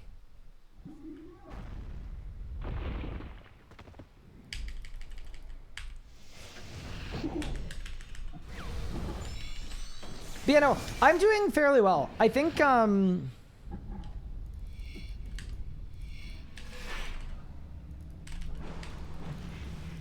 think the last probably month or so, your streamer has not been pushing 4K Telos. He's been pushing 4K being slightly mentally anguished. But I feel myself coming out of it, which is always really good. I had a super good, productive last evening, and then I had a really productive morning today too. Which is always nice. Got an absolute ton of stuff done, so I feel good about that.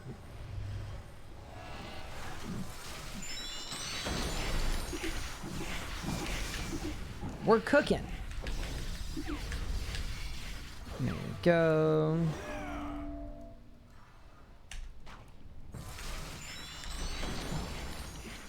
Oh no.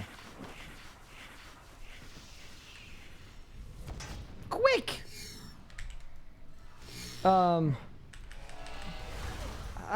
Okay. Surely the volcanic doesn't wrap around and hit me. No, we're fine. Ah! Ah! Hi, Nadia. Thank you for the 2 months. I appreciate it. Do you use that light often? Sometimes you have to bang? I mean, I feel like it's facts, no?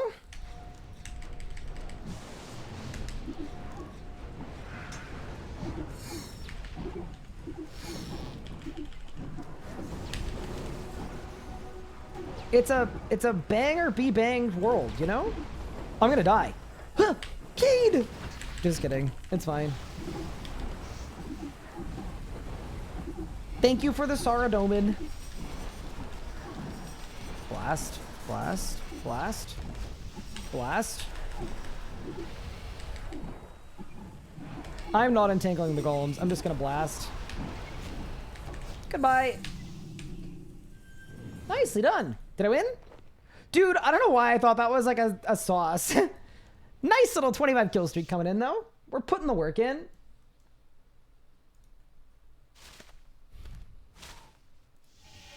Anguish is a range pair. That is true.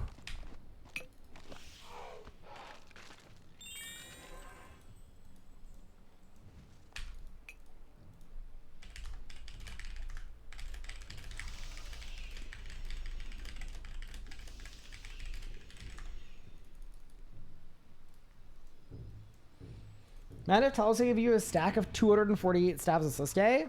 I mean, to be fair, it is shadow components for Kuromings. It's not bad. Thank you for the MVP7 video. Help me contribute bingo I'm in. Unfortunately, getting unlucky, getting 2 Vescent pieces up for a square. Ah, unfortunate. What boss would you say is the hardest? If you don't include like enraged bosses where it's like, oh, like 60k Zami is probably the hardest.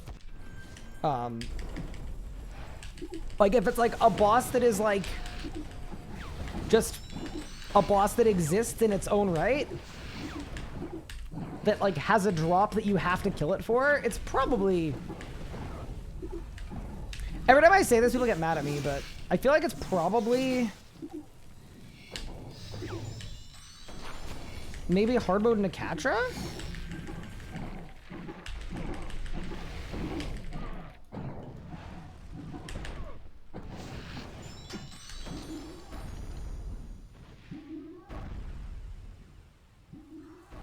Yeah, probably Harbo Negatra.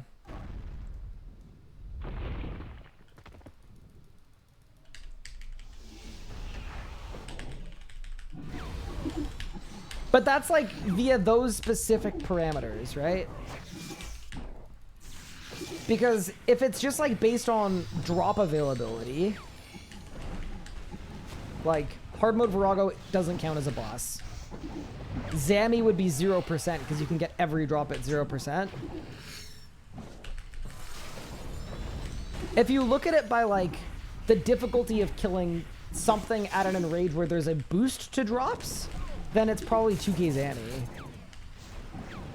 Actually, no, then it's probably 4k Glacior. Yeah, 4k Glacior. Hard mode Vorkath? Hard mode Vorkath is just a miserable experience. I don't even know that it's as hard as it is just deeply upsetting.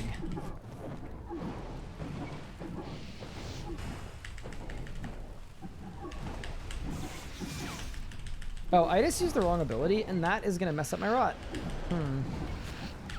Actually, it's probably fine. That's fine. Yeah, we're good. I'm going to get to see a bit harder than normal mode. Yeah. Way, way, way, way, way harder.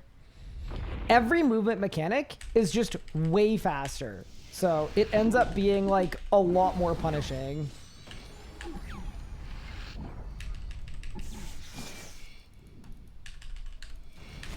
It's a really fun boss. Like it's awesome, but yeah, it definitely I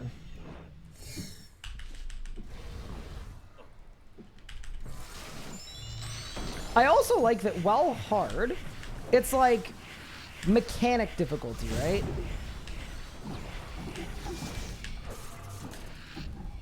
Where it's just like the movement is really hard. It's not just like, oh, the auto attacks do a lot of damage. Yeah, I think hard mode Nakatra for most people is a very, very big step.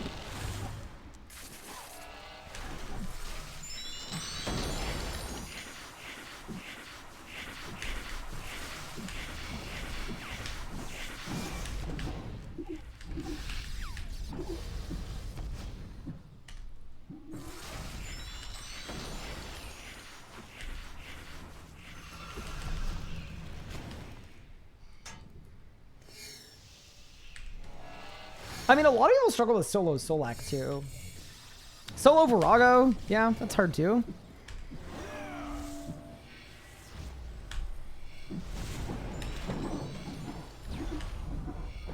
Am I gonna keep building out Dragon Wilds? Am I done until next update?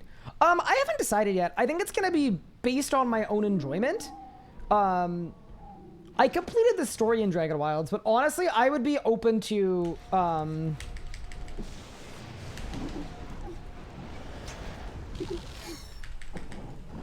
spending some time training my stats, upgrading my account.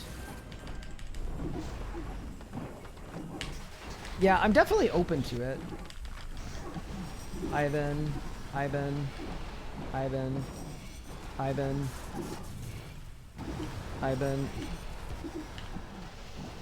Oh no.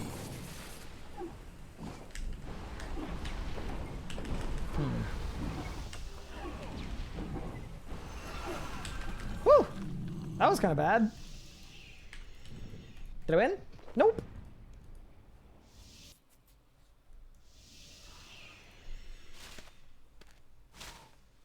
A 100 lodestones. So I don't think you can make infinite lodestones, right?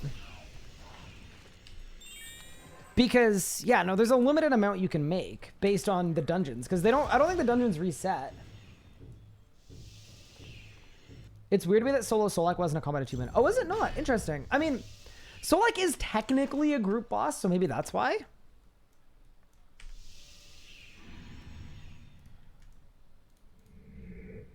Then again, so is Virago. Yeah, the logic there doesn't work.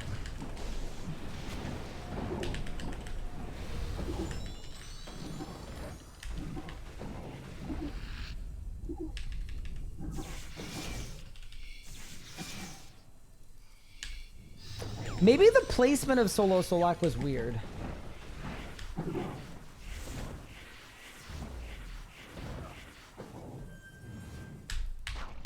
Because in my head, Solo Solak is definitely not, it's definitely not Master Tier.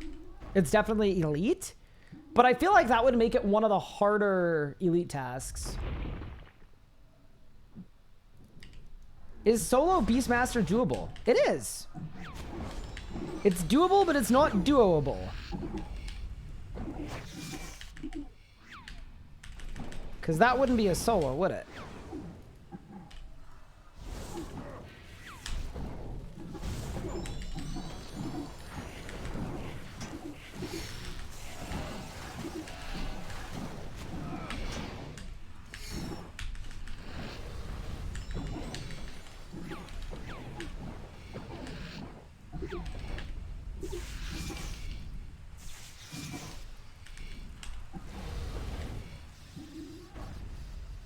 Is solo duo BM power creep or possible on release? Duo was possible on release. I don't know that solo was possible on release, but you can definitely do solo BM without modern power creep. This was from years ago, but my last big series before my hardcore Iron Man, so we're talking like 5 years ago, 4 years ago, it was called Solo. It was a solo only Iron Man, where the goal was to go as far as I could into the game. And I was using like an Elder Wand, Ganodermic Pants, an Arcane Spirit Shield. My damage output was the Elder Wand, like the one from Hellware. And I think I did the most BM solos in game. Like I probably still have the most BM solos of anyone in game. Because that was the only way to get the codices. So with that like terrible setup, each kill took a full hour. But I did, I think I did close to 50 Beastmaster solos.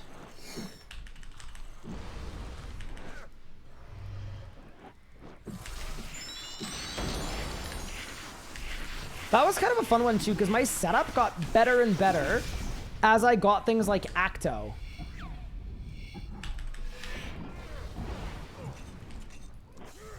And that was something that I really liked.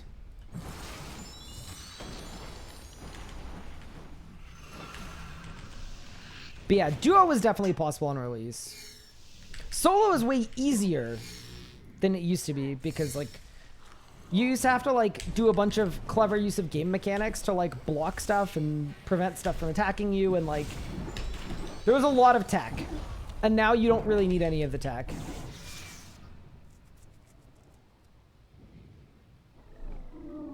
Same for Rago. Rago solo was impossible. There were DPM thresholds that just were not possible to do.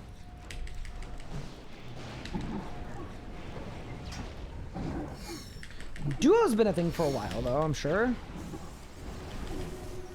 I don't know about from release, but I know, like, for a long time, for sure.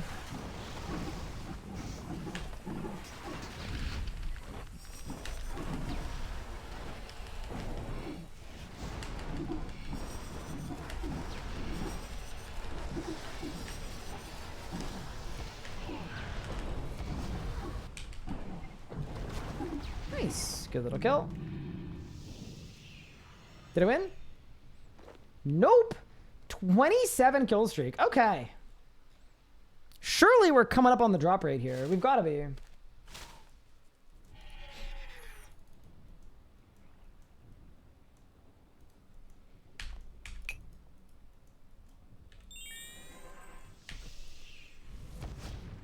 Solo was a legendary run. It was really fun. It's unfortunate now. Like I could show you what that account looks like now. But it's just like a dead Iron Man that's so many years behind.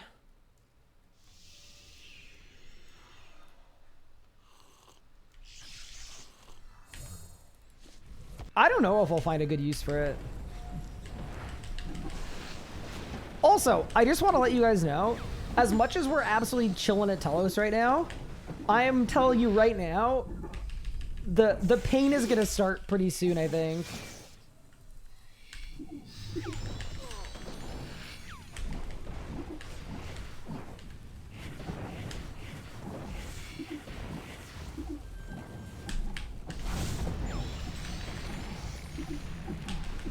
It's coming. How about a solo Crows if I did it again? Yeah, I guess I could have soloed Crows. That's true.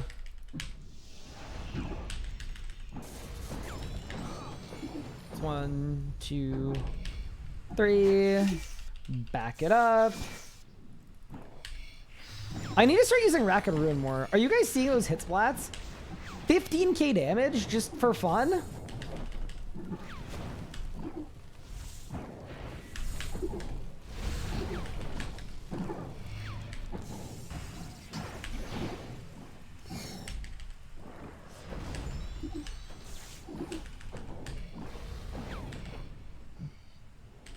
How close am I to Destruction Shield? I think I'm like 60k livid, whatever it is. Yeah, so pretty close.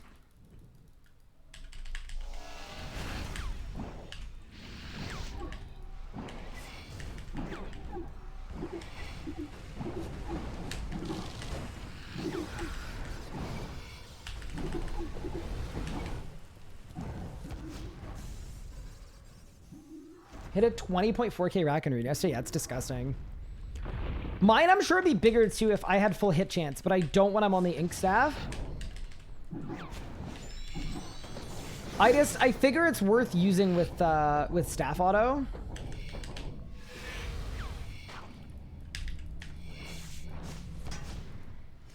So I'm kind of opting into that.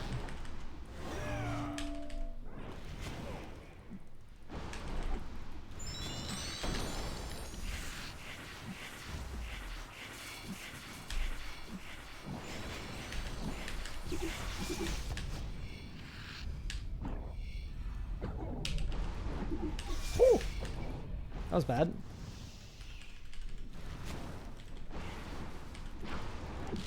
Just a little rotational bungling happening there.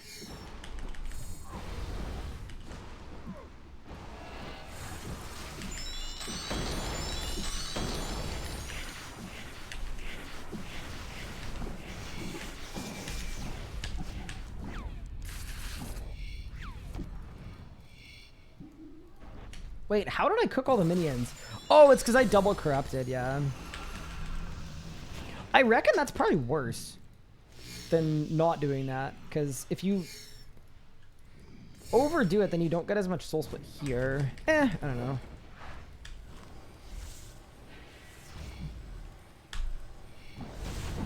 All I know is that we are at the perfect level to enjoy Telos. Favorite rack and ruin is forget to swap back to Insight Fear until I tried Nami. So one of the things I like about Telos is I don't need to Insight Fear ever.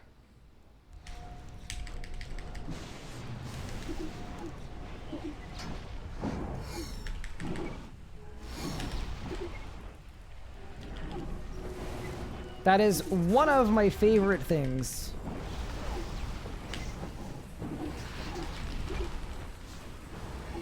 Because I'm using Natural Instinct anyway.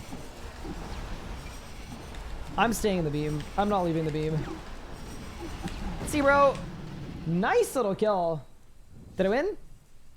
Ooh, some more energies. Very nice. When is Telos no longer enjoyable for me? I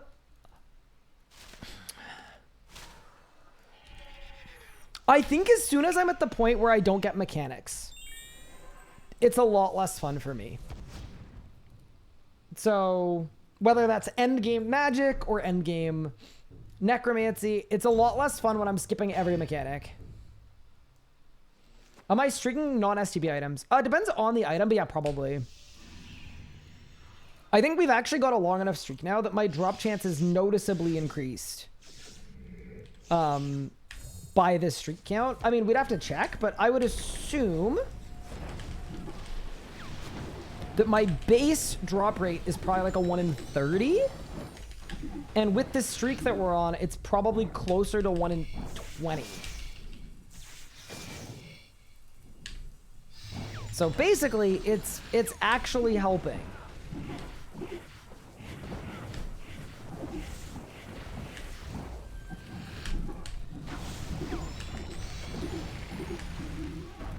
What rage did I start the streak at? It's just whenever I claimed my last drop.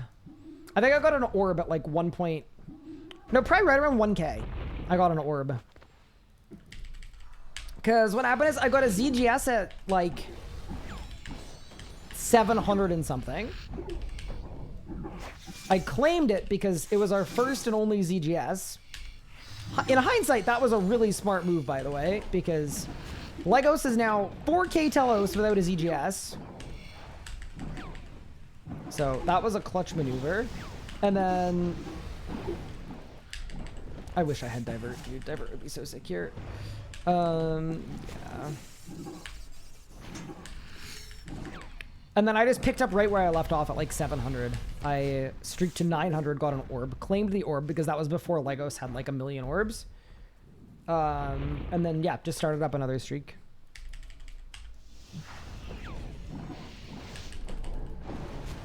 Yeah, Legos is out of, he's out of the stuff he needs to be a Telosian. If the calc is correct, you're at 1 in 20. Nice! I'm telling you guys, I'm the Telos Whisperer.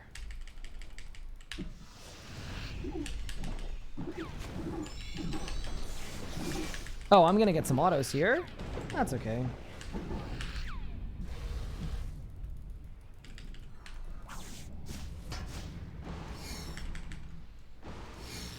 You know what I'm looking forward to? When I'm done with Telos, I'm gonna get the Impatient perk. Because right now I just have Clear-Headed on my Criploom. Because as awkward as that is, like, it is kind of nice not having to worry about extending my antes. But, yeah, definitely, like, once we have a Fasoa as well, yeah, you could do better.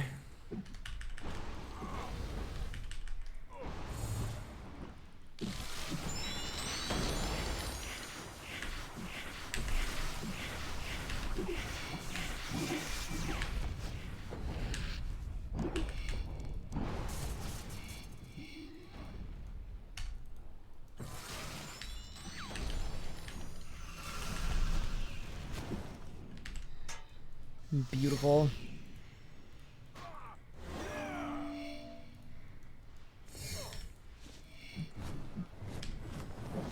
We're cooking.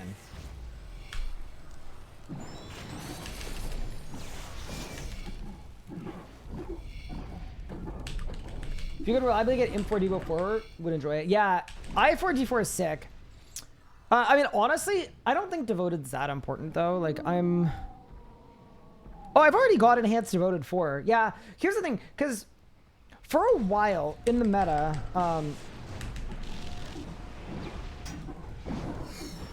Invigorating was really important for a little bit. It just isn't anymore.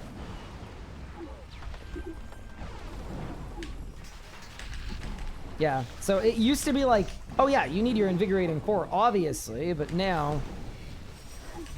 Yeah, it kind of doesn't matter.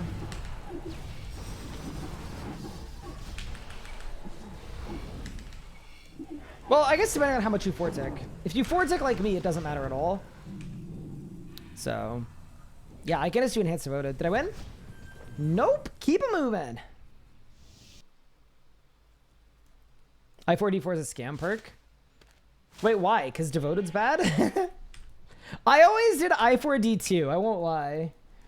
Just because that feels way more reasonable to get.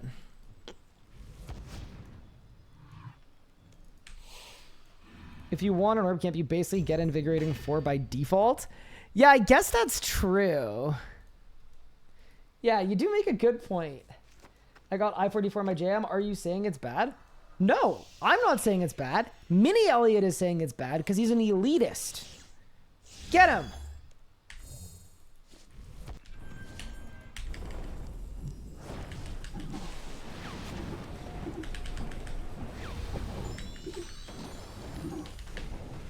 Other styles just use Enhanced Devoted. Yeah, okay, fair enough.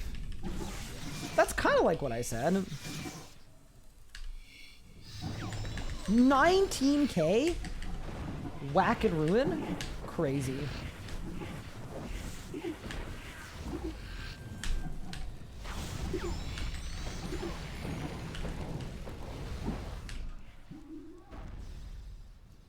Finally got BS here on the main. The rebuild is upon us.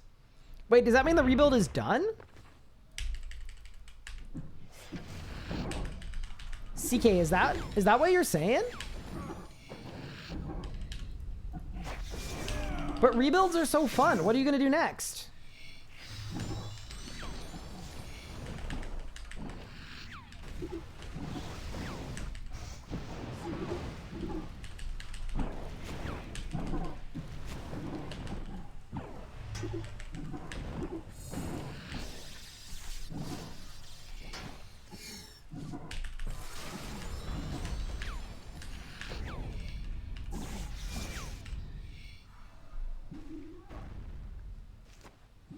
Best in slot necromancy. Oh, come on. Okay, but CK, is it full best in slot, or are you lying to us?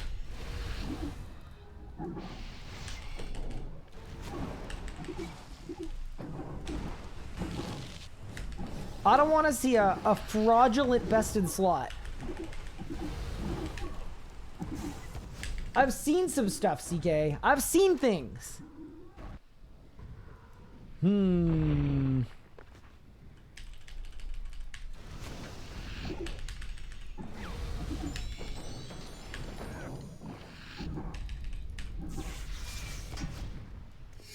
I'll show you what I mean after this, CK.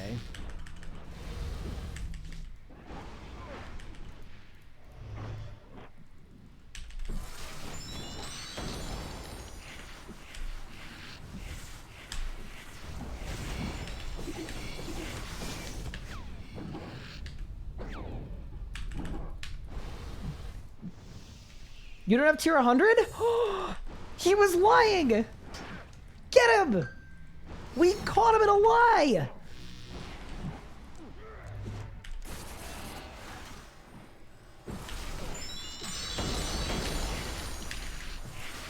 CK, you're a fraudulent!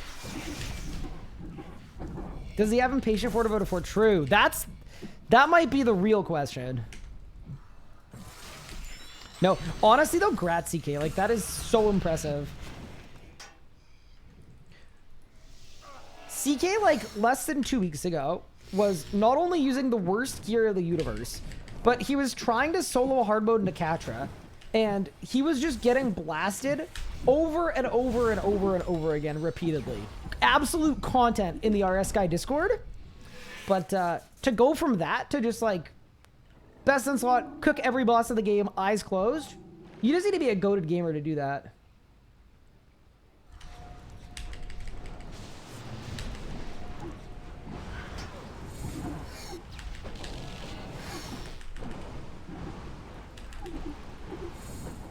Bro's got some W motion, you know?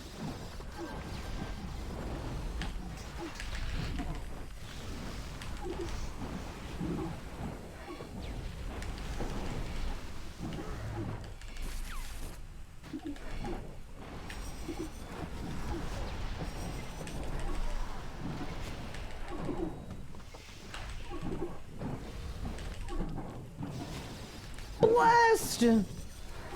0. Flail off, I'm a goat now. I believe you, CK.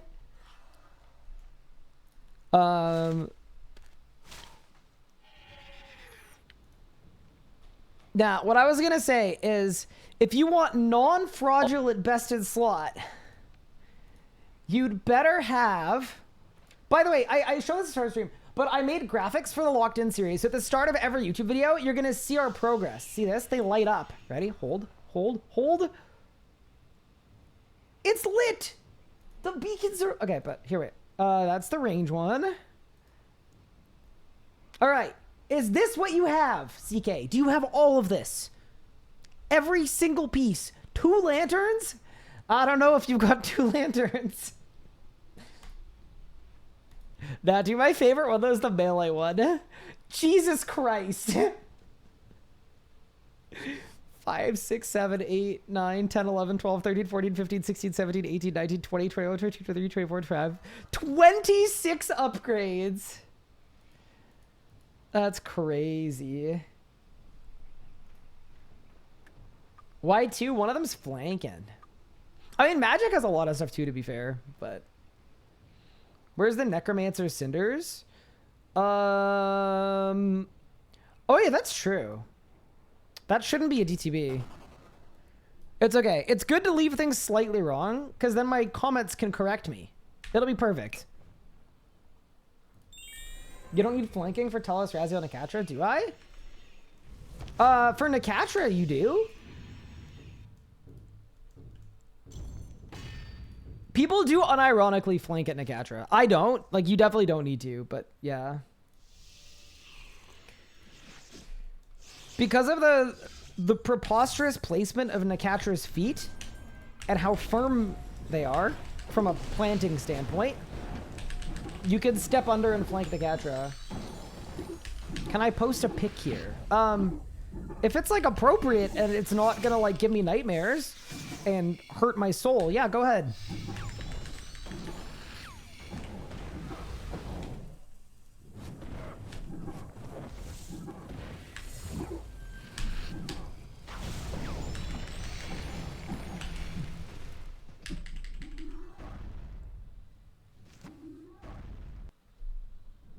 Where can I find that? The thing that I made? Right now it's just sitting in my Discord, but it's gonna be in at the start of every locked in YouTube episode. And it's also gonna be a command in Twitch chat. I would say after today, it'll be a command in Twitch chat. So if you want to like check in on the progress of the series, you'll be able to.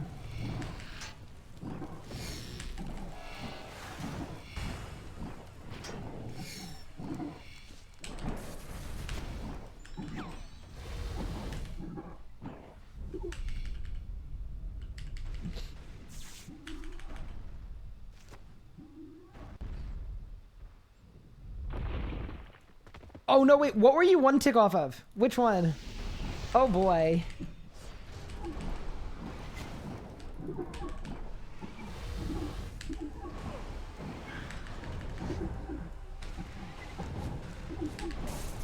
Oh, Zuck GM?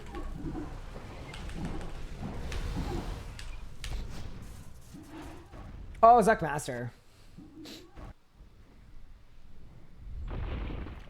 That one's especially tough because what you've managed to do is take a speed kill that is 20 minutes long. Like, that is, of every combat achievement, that's basically the lowest margin of failure you can have. So I genuinely feel for you. That's crazy. You know what I mean, though, right? Like, it's hard to be that close and not get it.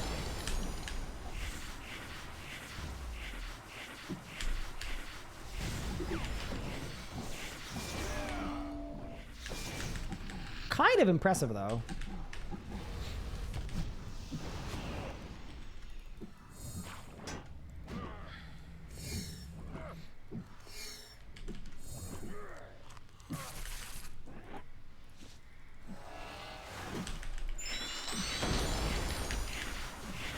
Oh no! I'm gonna get hit! I'm hit! I'm hit! Everything's fine. Okay. We're chilling.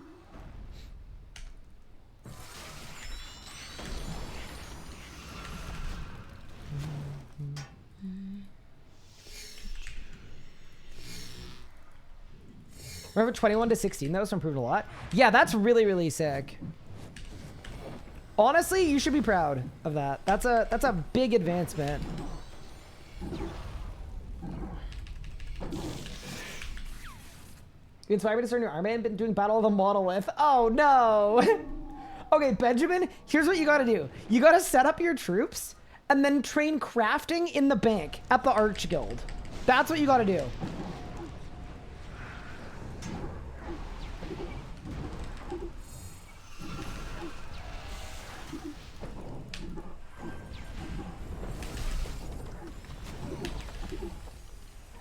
That's how to win the Battle of the Monolith. I'm telling you.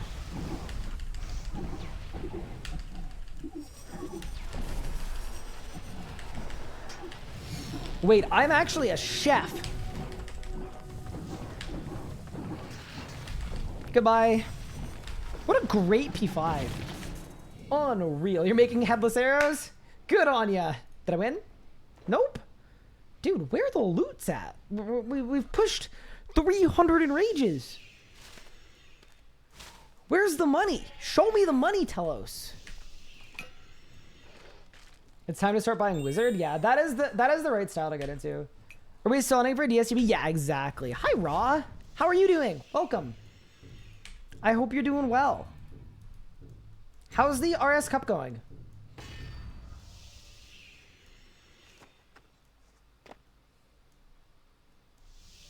God is now the reason I'm 5 KC Zuck. Sick. Congrats. I've been too busy to get the AOD GM time though. Congrats. Are you going to eventually work towards all GM? Or are you just like doing some of them? I would assume you're going for all of them. Yo man, better feel loved. You guys are dragging yourselves through glass for him? I mean, okay, on one hand, like, sure. On the other hand, though, I actually genuinely like Telos.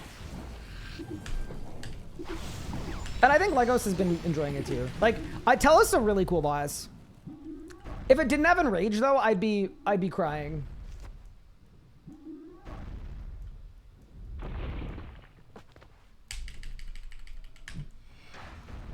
I've been out of the loop. Weren't you guys 5 in? Yeah, we lost a member.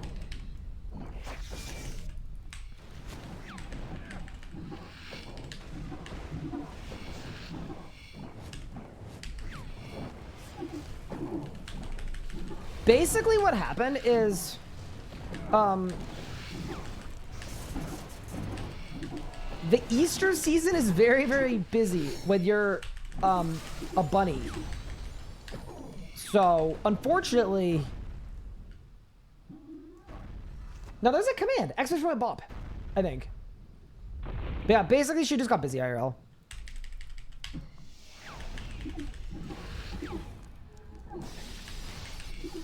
Of all of the, like, GIM craziness, that was one thing where there was absolutely zero drama at all. It was just like, yeah. I have 4 and a milk plus try with Minion. I'll play Magic. What do I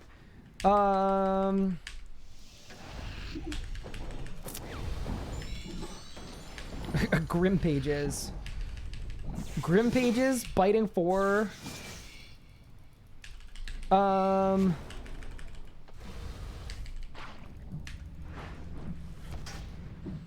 you have a Reaver Ring?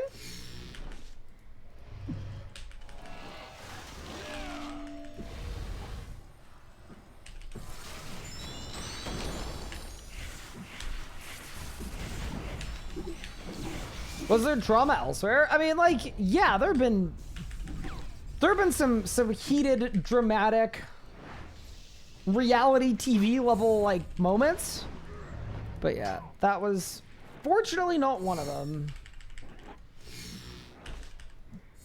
Like, all in the normal range of, like, what happens when you work with other people and all that. But yeah, no, they're... Oops.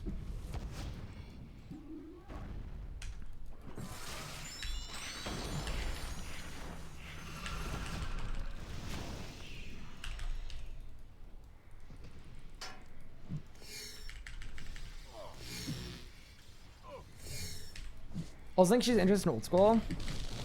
I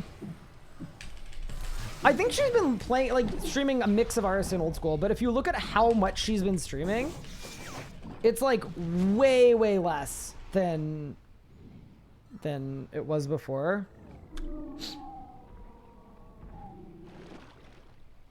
Like, the main thing wasn't that she was, like, interested in other games. It was just like a... Like, if you know that for the next...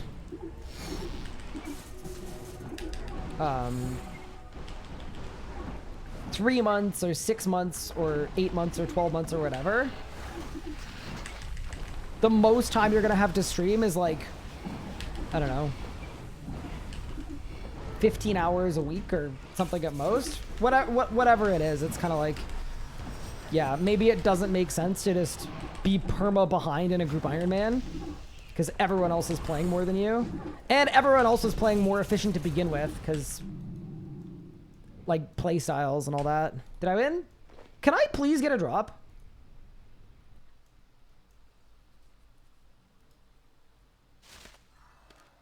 Things have been enjoying that too? Good.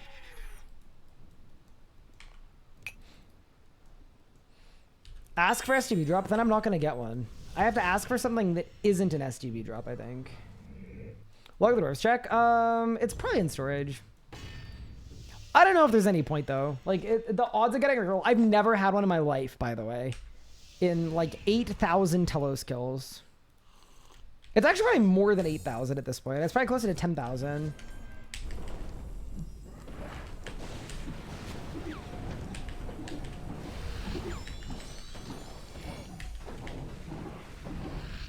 Ask for a dragon and crossbow. It will confuse Telos.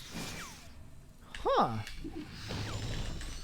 Dude, 20k rack and ruin on 92% hit chance is kind of nuts, dude.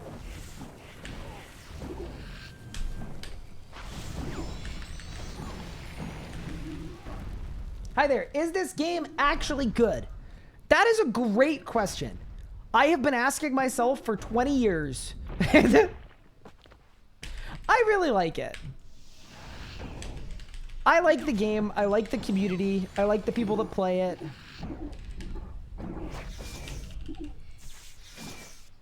I like 90% of the people in my Twitch chat. Sorry, Geepard. I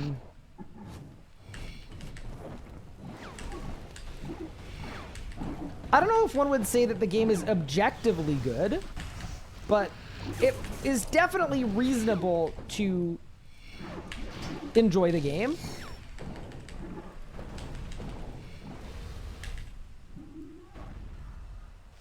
No way Gupert is 10%. Well, he's 10% of the stupid Twitch chat messages. Actually, he's probably 50% of all messages that I read in my head and go, I'm not reading that out loud, and then I sigh. They're almost all from Gupard.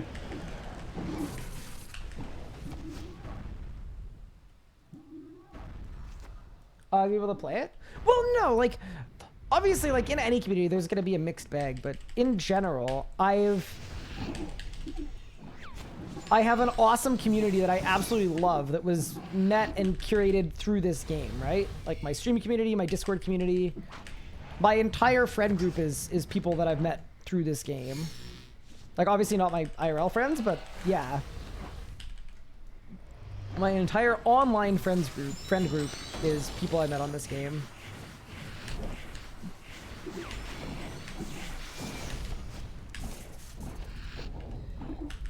I also like feel like personally I owe a lot to the community too for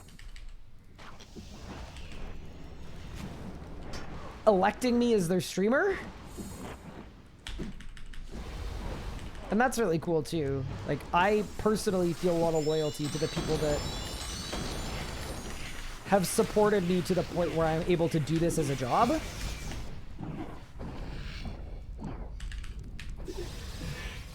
And that's definitely like a component of why I really enjoy the game and enjoy the community. I think it's really easy to say, oh, grass is greener on the other side, you should go somewhere else, but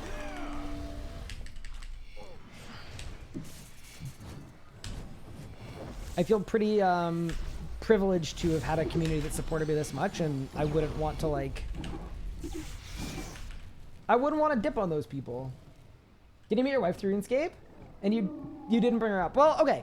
I didn't meet her through RuneScape. But I did meet her through streaming because like I met her via her coming into my Twitch chat.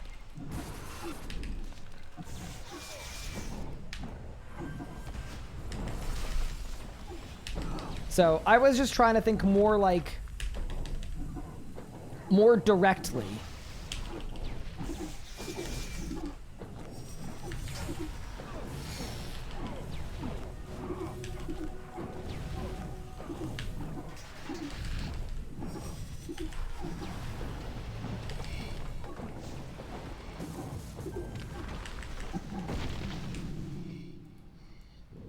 Did I win? Nope. Got the hang of pizza phase. Killed Zuck. Deathmark and bloat really worked. 2 IVM. Sick. Congratulations. Good work.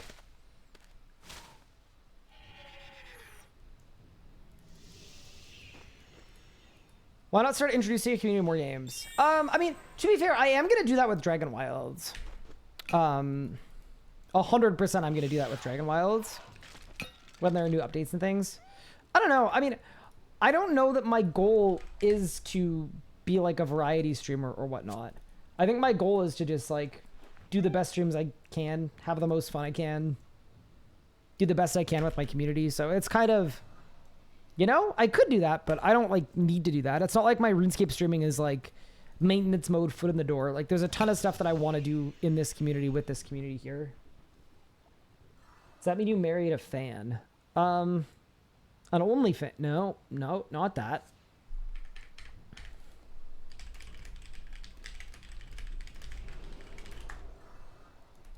The what? I mean, yeah, definitely. Like she came into my community as a fan in like 2019 or whatever, and then we became friends and we started talking, and then we started dating, and then we got engaged, and then we got married.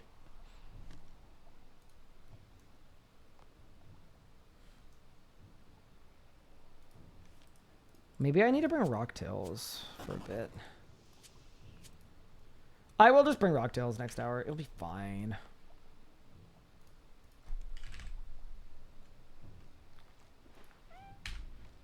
Does that mean we can get married?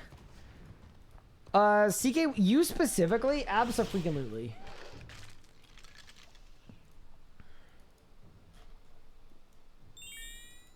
Maybe one day she'll be a fan of your content. You know, the funny thing about that is, once we started, like, she used to genuinely be a fan. She would watch every video. She would watch the stream all the time, like all that stuff. Genuinely, once we started dating, and then even more so now that we're married, she definitely does not watch the stream nearly as much as she used to. She definitely does not watch the videos anymore. That I'm not putting her on blast. I'm not like that. It's not a bad thing, but like we've started hanging out, obviously, in a non-RuneScape context, and she clearly prefers that.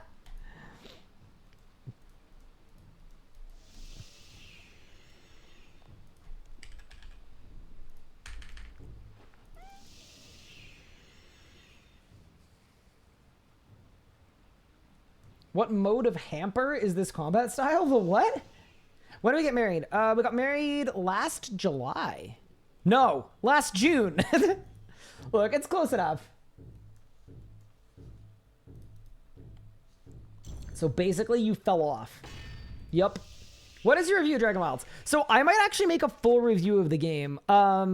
My overall thoughts were like, I gave it like an 8 point something. It's a really strong start. If they follow it up with like more, it just needs more, but it was a great game.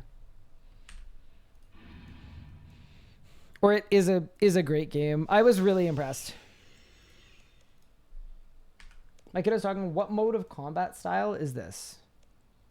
Legacy. Wait, I don't totally understand what the question is. I'm using magic.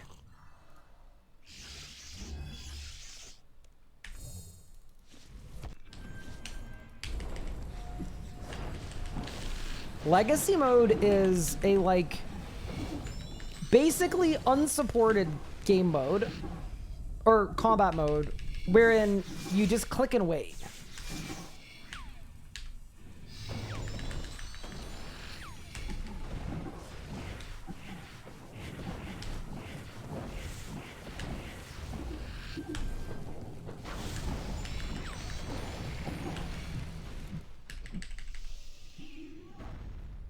Can't wait for it to come out somewhere I can actually play it. Ah, fair enough.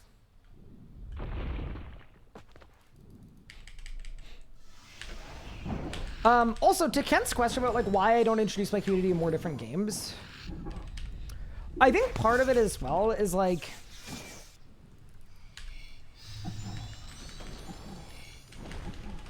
I don't know. I think there's a lot I can do and I've enjoyed doing within RuneScape, but also It just hasn't felt like the time has been right. And a big component of that for me is like, I'll give you an example. Like, if I'm streaming RuneScape 5 days a week, sacrificing 2 of those streams to play something else, or even 1 of those streams, it just feels like way too high of a percentage. Like, spending 20% of my time playing other games is like, that, yeah, that to me feels like way too much. I've said this before, I would feel way better doing that if I was streaming 7 days a week. If I could stream 7 days a week, or maybe 5 days a week, but there's a day where I stream twice in one day, RuneScape and then something else, that I'm a lot more open to. Like, I think it's okay if I spent 10% of my time doing non-RuneScape stuff, but 20 is way too much. Risk of people tuning out if you don't fulfill the niche. I mean, definitely, like, RuneScape is the game that I'm known for. RuneScape is where people watch me, without a doubt.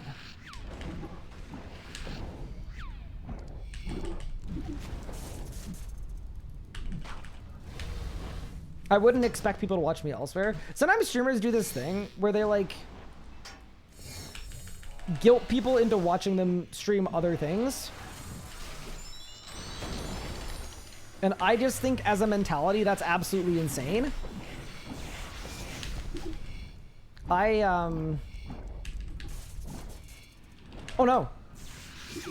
Like, if I am not entertaining you and you're not enjoying what I'm currently doing, definitely shouldn't watch my stream. You should go do something else that will fulfill you. It basically means I'm not doing my own job, and I would never put that on my viewers, right? I wouldn't put it on you guys if you're not watching me play something, if it's not the thing you want me to play. As much as I really appreciate the comments and people like, I would watch you play anything. That's really, really sick, but there's no expectation of that here. I know that feels very transactional, but I think that's the way that it should be.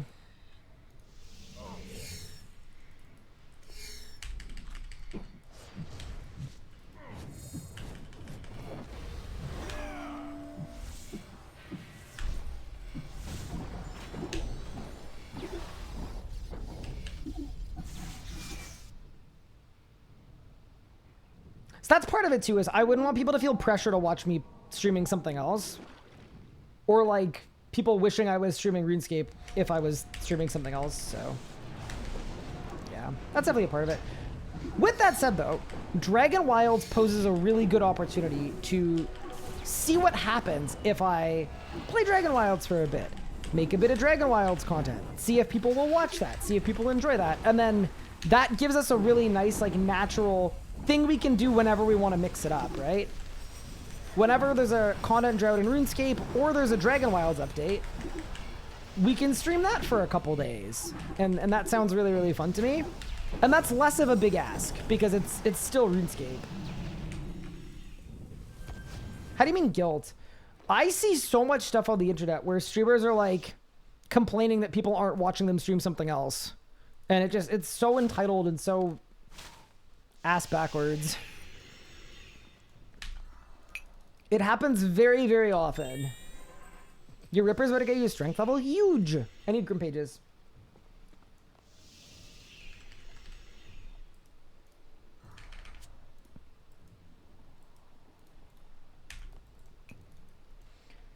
Bob the Canadian guy? No way. I'm Ryan the Canadian guy. What's Necromancy? It's a new combat style that RuneScape got. It's really OP. What's the best DPS? Ranged. At the end game. Haven't played in years. Any such trying to figure out what to do again. PS Dragon Wilds is fun, but still needs a lot added to it.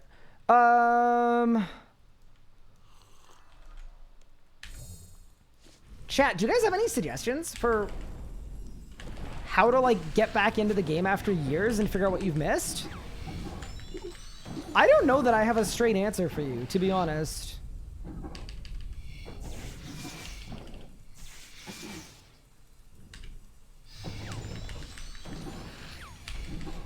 Like, my general advice for that is just ask lots of questions.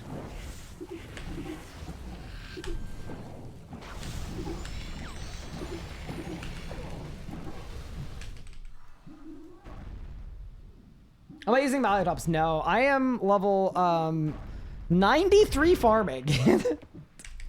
I wish I was using Maliotops.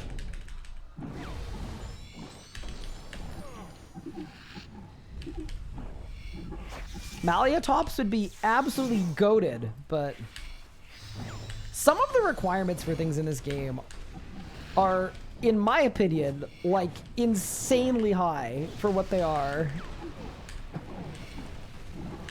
It's like, yeah, let me just spend 6 months training farming really quick. That'll be good.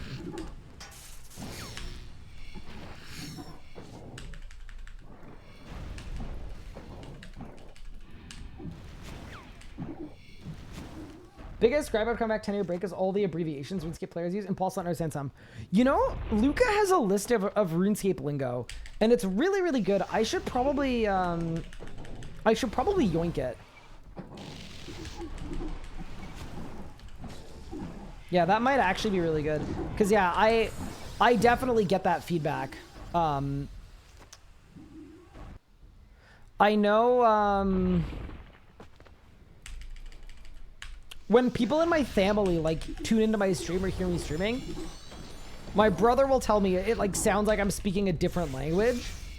And, yeah, that is pretty new player unfriendly. That is really true. Especially for a game like this one that is relatively, like, I call it pretty unwatchable from, like, a visual clarity standpoint. It's hard to watch, it's hard to follow. Yeah. Maybe I need to stop abbreviating things. No, that's probably not the answer, but yeah, that's a good piece of feedback. It's a good comment. I honestly just want Jagex to invest heavily into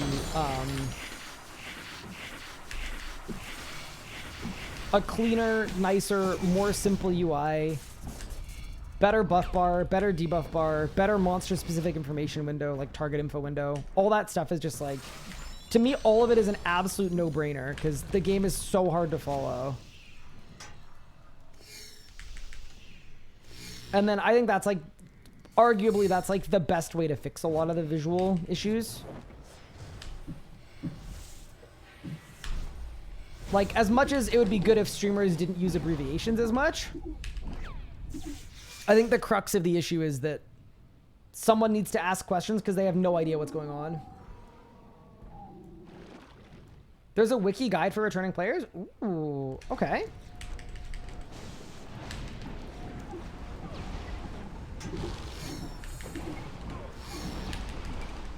That's large.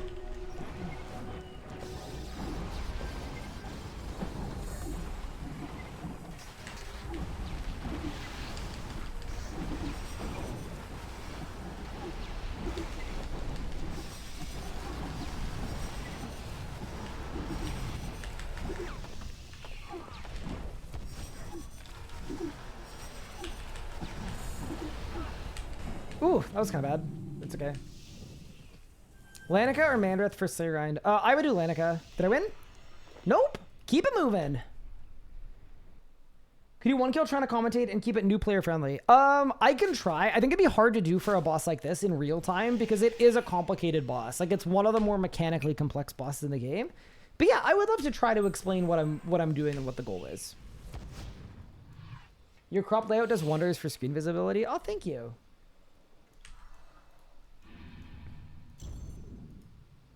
Came back to the game for combat achievements. If PvM focus, that might be really good for you to get back in a swing of things. Cool. Yeah, combat achievements are sick. What is this area? This is the heart of Gillinor, technically. So this is the heart of the world. All right. So basically what I'm doing here is, you see, there's so many things in this game that like don't make sense unless I explain them. Before I start the fight, I'm using Devotion, which is a defensive ability that usually costs Adren, but because I don't have a target, because I'm not in combat yet, it's free. Then I'm going to surge in and I'm going to ult. Basically, my goal here for phase 1 is Telos is going to do a mechanic called a Tendril in 7 attacks. So once he's hit me 7 times. So basically, all I'm doing here is I'm stun locking him in place and I'm counting to 7.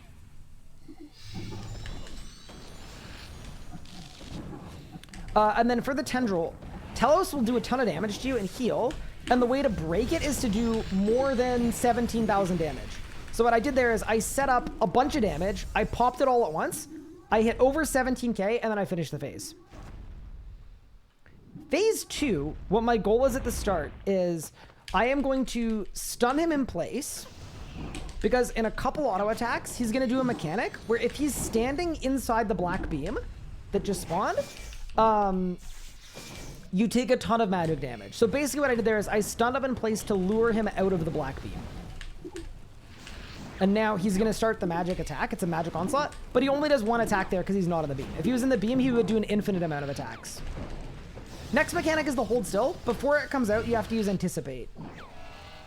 And then that's like a 10k melee hit, but then you can use resonance on it, which is a defensive basic ability that converts it to healing. But you have to know when it's coming so you can anticipate before it.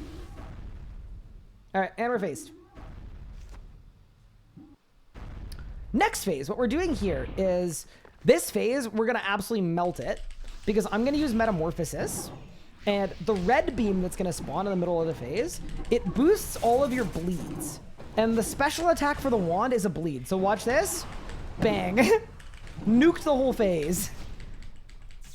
So that's phase 3. If you stay in the phase too long, he does something called a nuke, where he hits you a bunch of times in succession, and it's like typeless damage. Okay, phase 4. All you want to do for P4 is you just want to prevent Telos from attacking. So I'm doing a very specific stun rotation because he has an attack called a So Much Power. That attack at this enrage will be like 20,000 damage to my face. And your defensives go on cooldown at the end of these fonts. So basically, you take an unblockable 20k, you die. The way to prevent the So Much Power is he can only do it once he's auto-attacked you 4 times. So what we're doing here is all we're focusing on is not killing him quickly, but killing him in such a way that he doesn't get to attack us at all. So it's a stun lock, basically. Like a classic video game stun lock. And then I'm just standing in these fonts to progress the fight. So there we go, same thing. I'm stunning, I'm stunning, I'm stunning. So he's still only hit me once this phase. So I have basically 3 more attacks to give. And then heading into this last font, what I'm doing here is I'm just stunning all the minions in a line to make my life easier. Very optional, not required. I find it really, really nice. And then same thing here. He still can't attack me, so I'm not going to have to deal with the So Much Power. So, yeah. P4, it's just all about stun locking. It's not remotely about damage output. It's just stopping him from attacking. Okay, phase 5, I'm going to get in the green beam, which is actually yellow, but everyone calls it the green beam. And then I'm going to use a mechanic called Barricade, or an ability called Barricade to stop the boss from being able to hit me. I'm going to do it just in time for that rock fall so that I don't get blasted by rocks. Now we're just dealing damage until my barricade runs out. It's got 10 seconds left on it. I got a different color virus on my screen. You just have to go to whatever color it says. And if you don't, you just kind of die, to be honest. Same thing as what I did last time. I am freezing the golems in a line just so that I can freely attack. And then we're just going to kill the boss. All right. And get 80 strength. Let's go. Wow, that's crazy that we weren't 80 strength. But yeah, that was my best attempt at trying to explain what I was doing at Telos. I definitely missed a lot, especially on phases 4 and 5 because they're complicated, but yeah, I tried. Why does colorblind mode turn green beam blue, but the green beam golem stay green? Ooh, that's a good question. I watched your P4 Telos guide, helped out a lot. I'm glad. Yeah, that's not to like toot my own horn because really no, Nathan made that video. But yeah, the P4 guide is a really good deep dive explanation into exactly how P4 works. Really helped watching the content. Knowing what you're doing, what the risk skill lies, makes it way more fun to watch. I think watching you loot is fun too, but having the fight be content too really helps. Also, that's green, not yellow. You might be colorblind. Maybe I'm just colorblind. I don't know.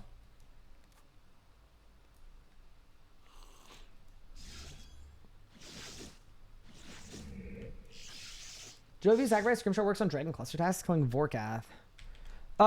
Yes it does, and you still get loot. It's probably not intended. But I won't tell if you don't tell.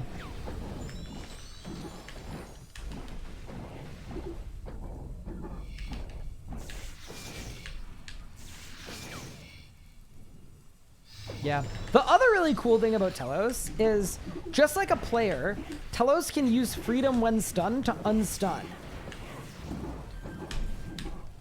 So a big component of the Telos fight is I'm casting Ice Barrage, like old school RuneScape Ice Barrage, to break his freedom so that it goes on cooldown, and then I'm hitting him with all my stuns. If I didn't break his freedom, like right here, if I didn't break his freedom, where Telos picks you from his bindings, none of these stuns would work. He would just nullify all of them. So that's one of the cool things about Telos. He kind of, components of the fight, he plays like a player. And that's one of the reasons why there's a ton of intricacy to the fight. That's also one of the main reasons why this is the boss I've killed the most in the game. Telos' mechanics are just really cool.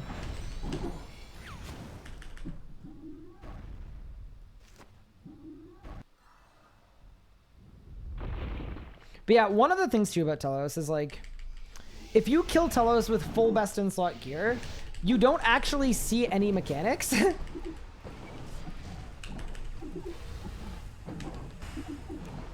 Because you kill him too fast. And that I find very sad, because it's a really cool boss. So I'm very happy that my current setup is such that, yeah, I can't just skip every mechanic. We actually have to interact with the things the boss is doing. I'm gonna get a second auto attack here, just because I'm a little short on damage. That's okay though, because I won't get any autos the rest of the phase, unless I make a mistake. But yeah, like this whole P4 rotation is very well rehearsed. It's exactly the same at every enrage.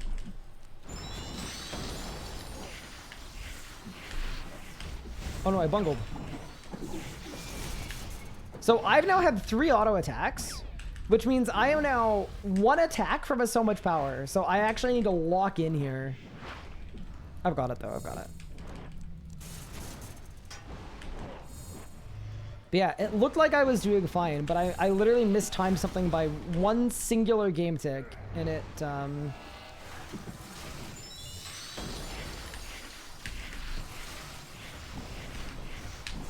has the ability to ruin everything. Oh yeah, one other thing as well with the golems is they all do different things. So the corrupt golem, the black one, does armor break. The green one just hits harder every time it hits you. And then the red golem will stun you. So while I'm doing all of that, I'm also cycling defensive abilities so that I don't get stunned. The main one I'm using is Anticipate. Okay, and we're good. Saved. Great to see you still crushing GM 3 or 5. My group are burnt out. Only AFK skills, so I'm working on maxing mine. Nice, that's reasonable.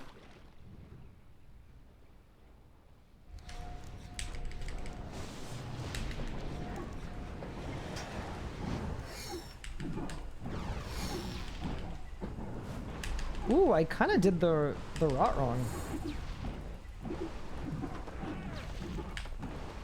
Oops. It's okay.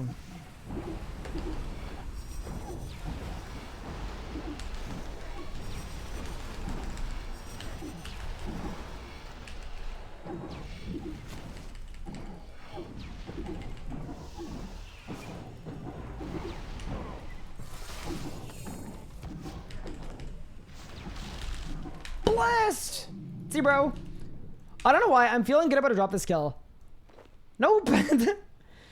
Dude, we're almost at a scrolly bar. What is going on? I'm going for a Saren Godbow. Correct. We have every other Telos drop we need. Are you going to banish Yeoman to a Channeler's Ring grind? No, because I actually don't think we need a Channeler's Ring, to be honest. I think we can go without.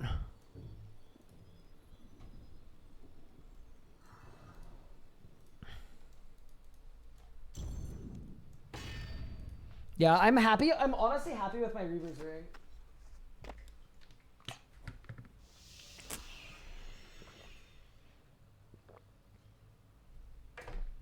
Which Shrouded Kill Streak would you say is easier, Telos or Archglacior? Ooh.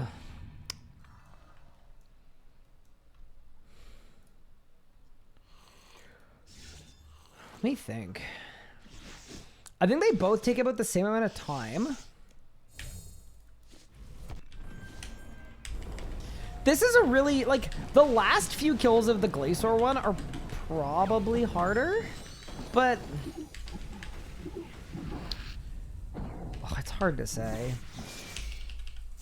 This is a really bad answer, but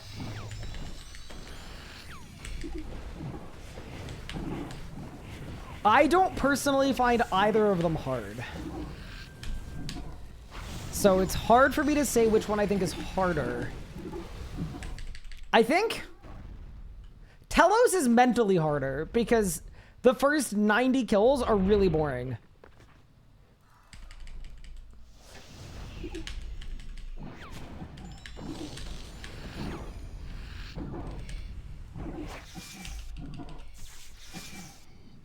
But yeah, I honestly find both pretty fine. I also have a lot of experience doing 200 kill streaks though.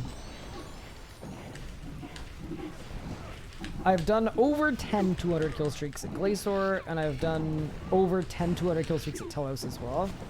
So I've just done a lot of them.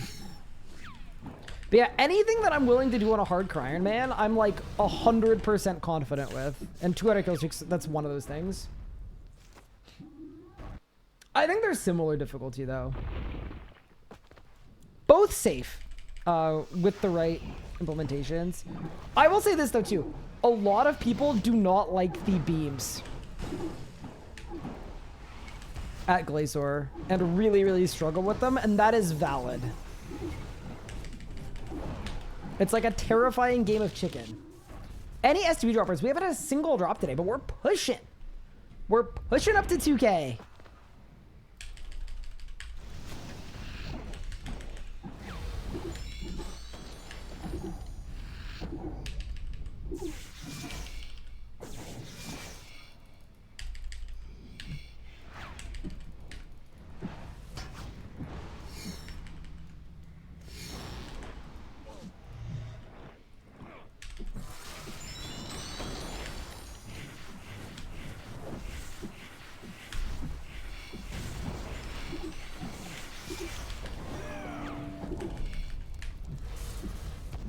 If you need help with beams, I've seen that clip a few times.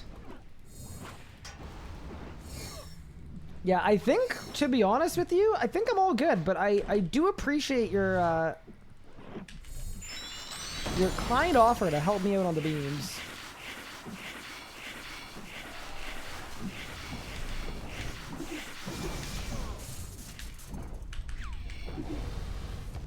Oh, that was kind of bad. I got a little clapped by the minions. It's okay though.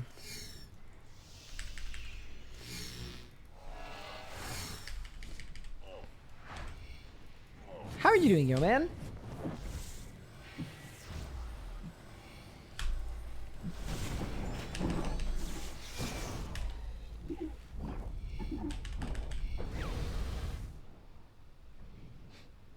Mouse? I use a Razor Naga. Actually, technically, I think it's called the Razor Hyperspeed now. Because they discontinued the old Naga that I loved.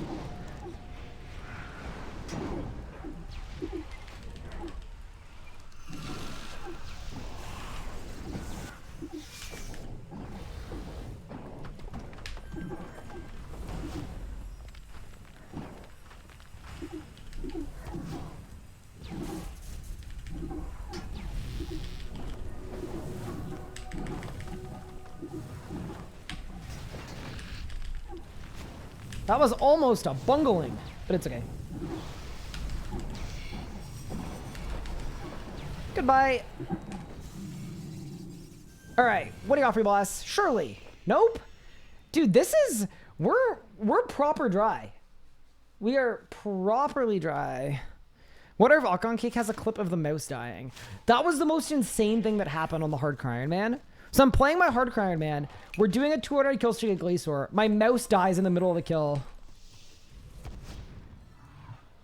Surely luck of the dwarves check. I mean, at the end of this hour, I can do a luck of the dwarves check. But I also think I think I'm happy to keep going, to be honest. Like, every kill we do, we get to a higher max in rage, and then that allows me to get a better drop rate. So I'm honestly, I'm fine to just keep cranking it.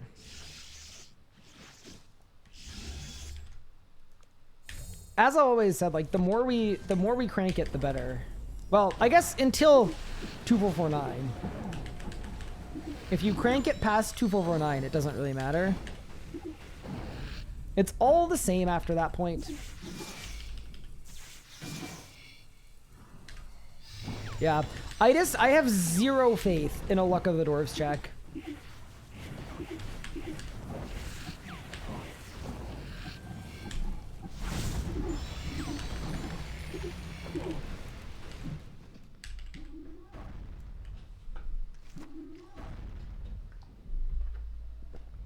That's okay, though.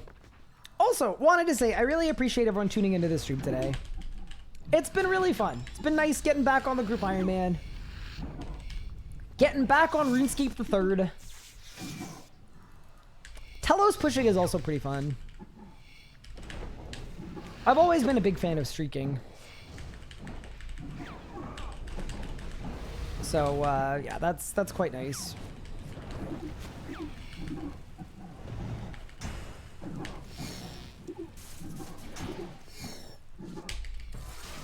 Does the team have an STB? Nope.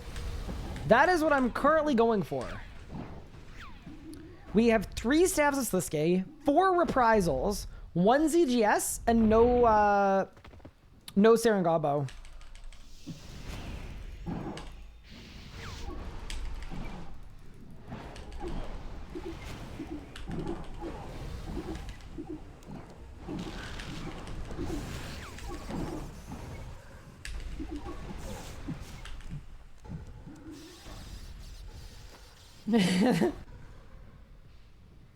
Does the team currently have a streamer house? And if so, who does the dishes? That's a good question. I don't know. I think if we had a streamer house, I think the dishes situation would be like a war of attrition. Like, definitely, I think we would just leverage whoever in the group had the lowest zone of, like, dishes tolerance. I don't know who that would be, though. Like, I feel like Legos is a pretty organized individual. Like, I feel like he would do the dishes.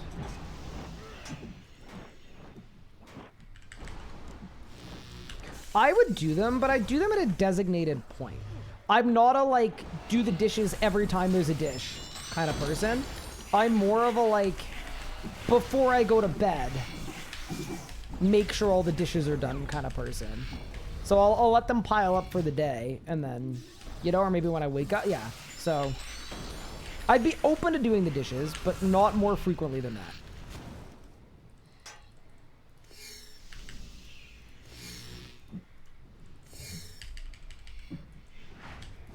You think Legos would do the dishes? Would he actually do them, though? Or would he, like... I feel like he would begrudgingly do them, you know?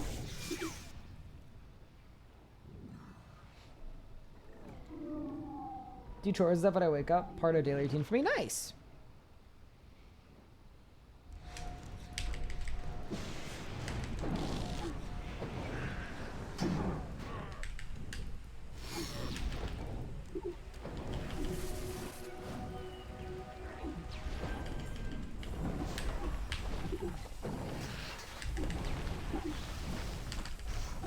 Ivan Blast. Ivan Blast. 22k. Ivan Blast. Ivan Blast. Keep blasting! Holy moly. Ah! Well, that was almost death, but look at all the blasting we got to do. That was great. All right, keep it moving.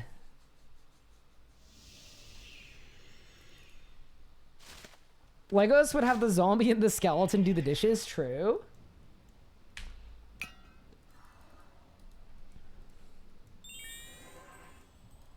Spin the wheels for chores?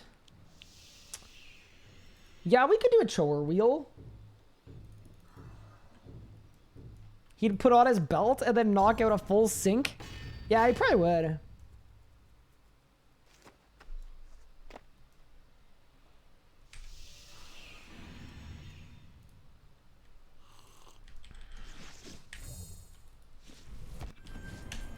Yeah, that is one thing that I really do appreciate about Telos, and I know it's the same thing that a lot of people hate about it, but I love that the kills don't get harder at high, or sorry, the kills don't get slower at higher enrages, right?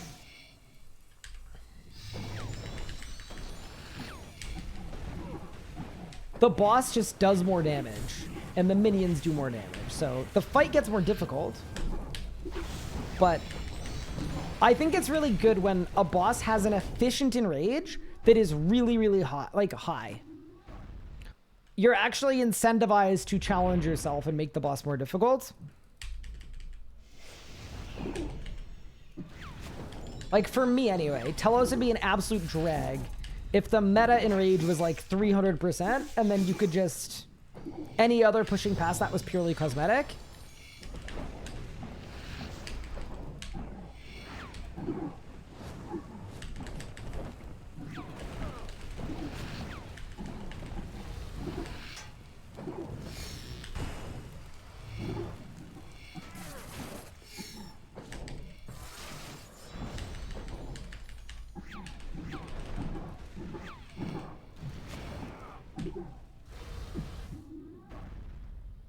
Hello, how are you doing, One Lifescape? Holy crap, I love Fridays. Yeah, is today a holiday for anybody else? It's a holiday here in Canada for most people.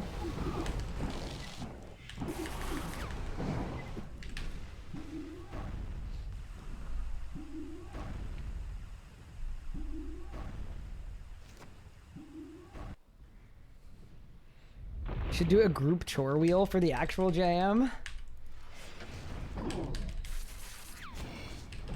Oh no. I'm gonna get 2 autos. I'm gonna get 3 autos!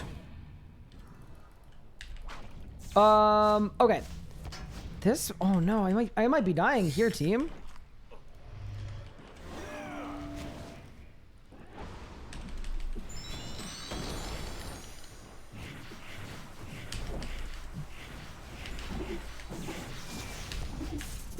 One, two, okay, that's good.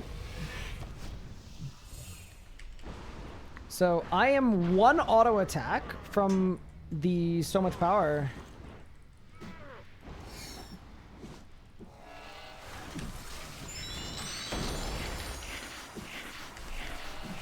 I'm getting so much power. Oh god! I don't know why I bothered vit-potting for that. What was the point? Oh god, I get rocks?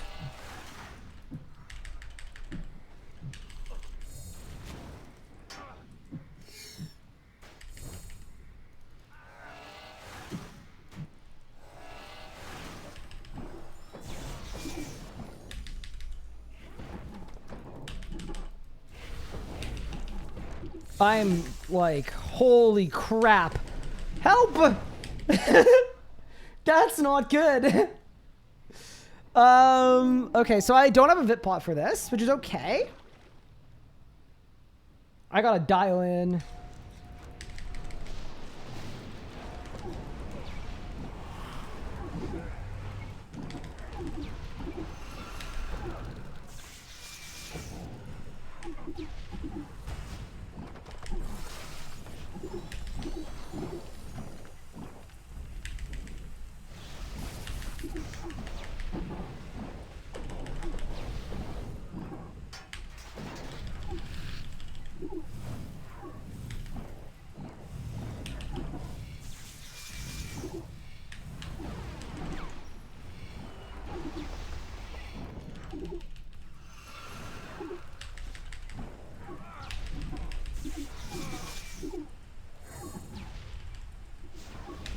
Oh my god, dude.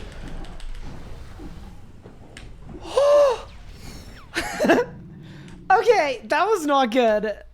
That was not ideal. Did I win? Nope. Holy. That was really bad. No food left.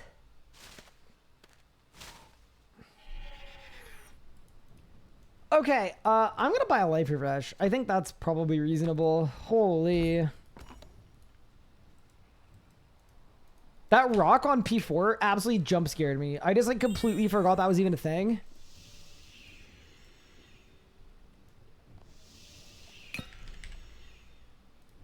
Yeah, that was a spicy meatball.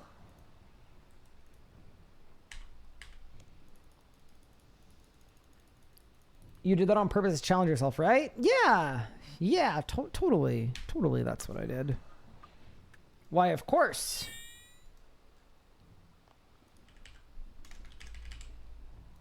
Wait, why do I have 2 empty invent spaces? Oh, I don't have any portents of life anymore. Oh. Oh, okay.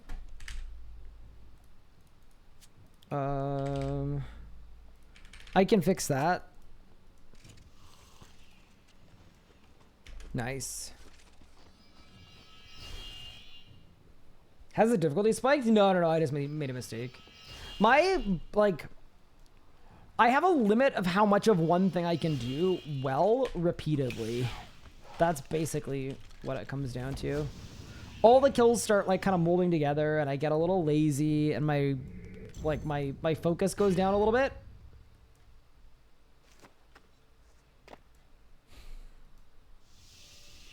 But yeah, no, the kills definitely aren't... Well, I mean, they're a little harder, but not really.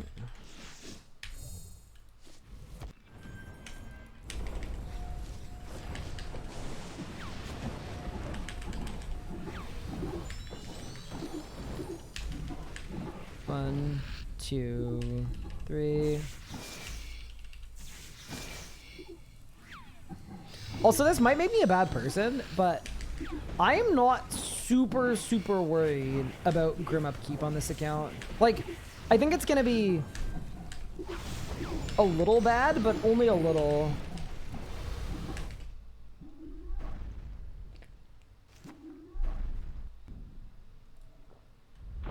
Yeah, we're good though.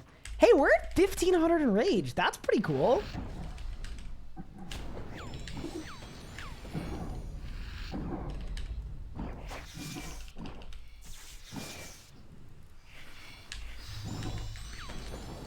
That's a big enrage.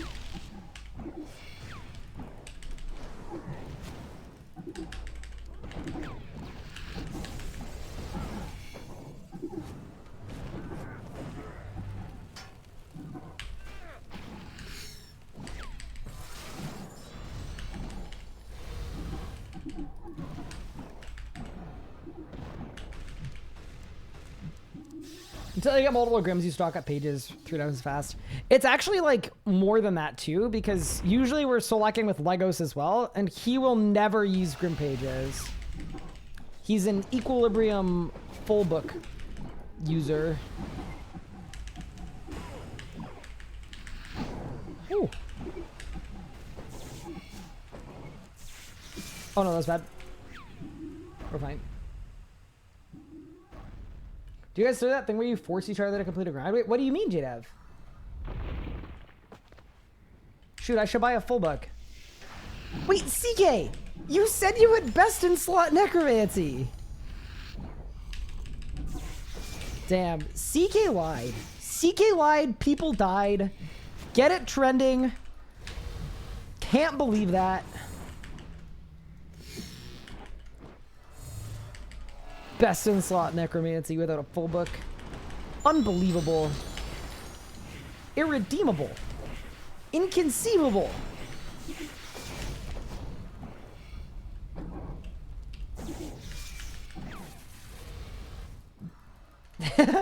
I don't know these things exist. I'm just a little guy. Fair enough. Yeah, so if you're using Necro, full book is the best, yeah.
Wow, look at the prayer flicks. Absolutely pristine. Let's blast. 23k blast is insane.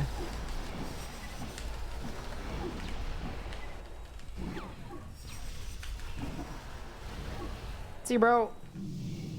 That is our first kill above 1500 in rage. And he drops? Nope. I mean, I'm happy with the ends, though. If I die on this streak, we come out of it with a wealth of wealth. Hi, Danacrons. Thank you for the 100 bits. I appreciate it.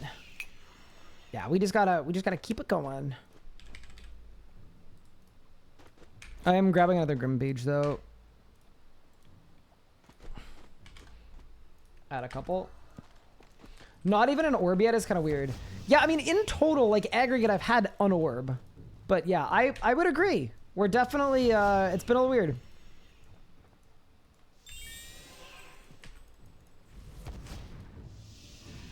If you die, I assume it's not tall and manly. But what do you mean by that?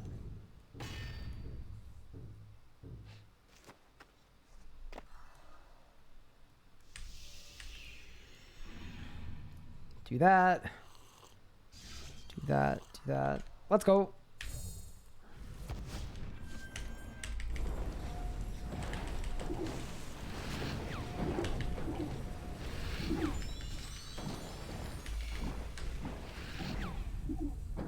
I don't think this stream has any visible shortcomings.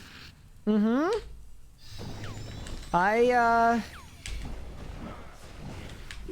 don't know that I believe you, but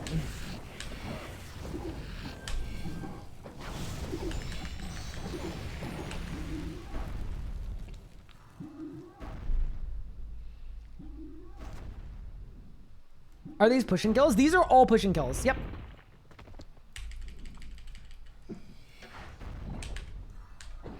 It's our first time trying Telos on the group Iron Man.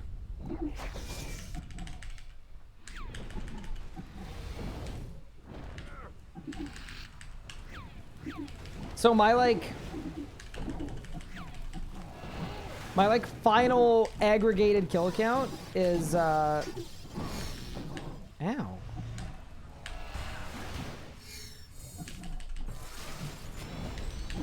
My final aggregated kill count at Telos, it's like 100 and something right now.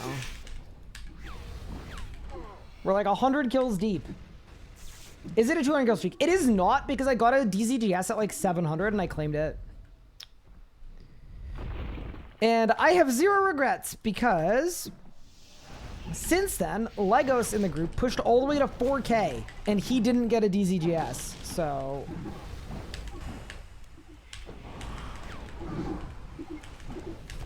but yeah, basically this push is for Saren Godbow. I'm trying to get to 2449 or 4K or just, yeah, Saren Godbow.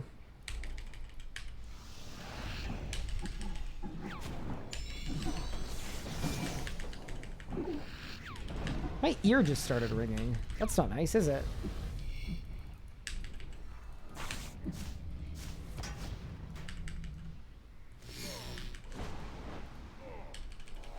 Not a huge fan of that.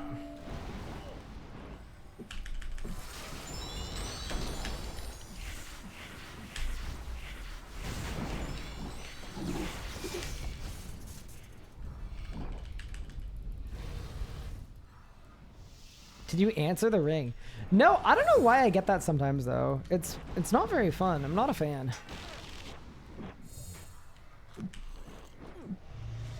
I guess the word for it is like tinnitus, right?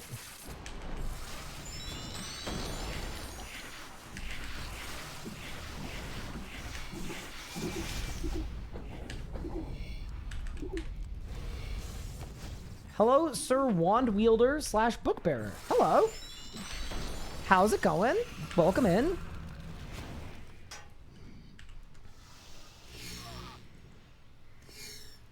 Don't worry. Soon I'm going to be a Saren Godbow supplier. That'll be me.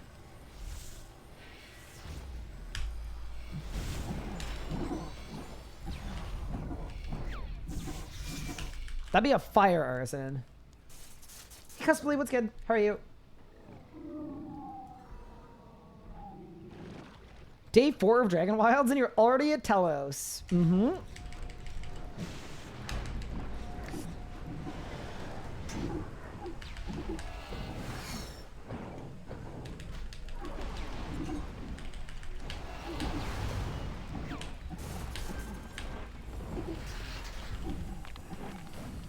That was a weird one. I knew I was gonna get stunned too.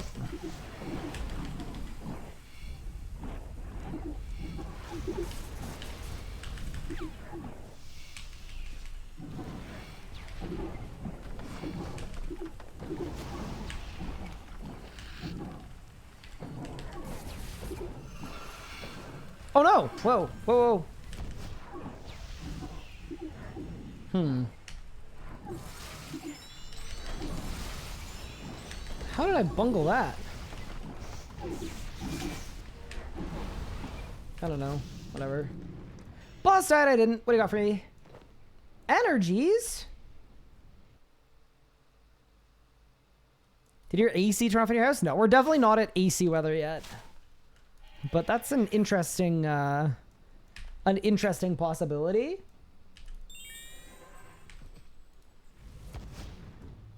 Yeah, this streak is very much like a whatever it takes. Kind of cool if we get to a scrolly bar, though. I love the scrolly bar kills. Always fire me up. There's that. There's that. There's that. There's that. Yeah, I do think we're gonna die at some point today, though. Like the kill quality has started going down, most definitely. You're in Short City with your windows open in Toronto. Makes sense. Yeah, it's definitely it's nice out, but it's not. At least here, it's not like peak summer weather.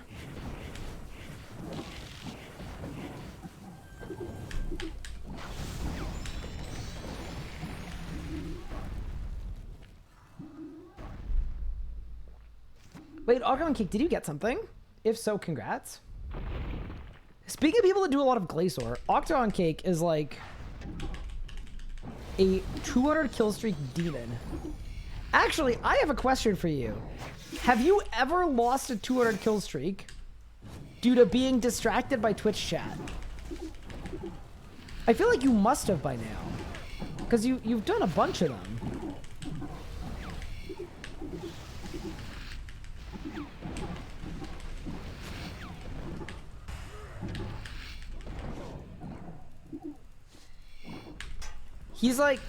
He's too good of a clip purveyor.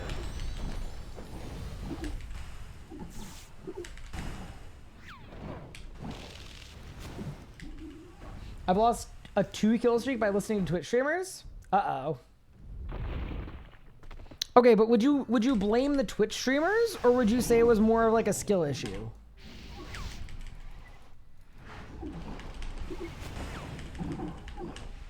The people want to know. Of course it was the Twitch streamer? Very good. That is the right answer. That was a test. And you passed. With flying colors.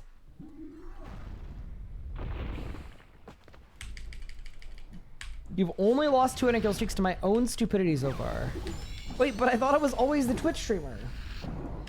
Even when you're not streaming, I blame you for every death I incur. Nice. I'm honestly I'm happy to help. That would be such a funny continuation of the line, like, be kind to yourself. It's like, be kind to yourself. Blame me for everything instead.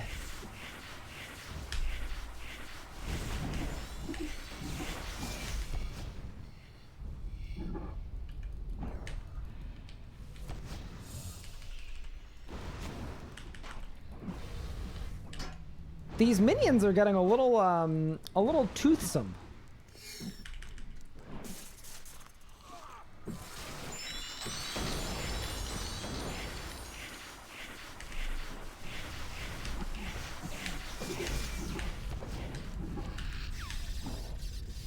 Thank you so much for the follow.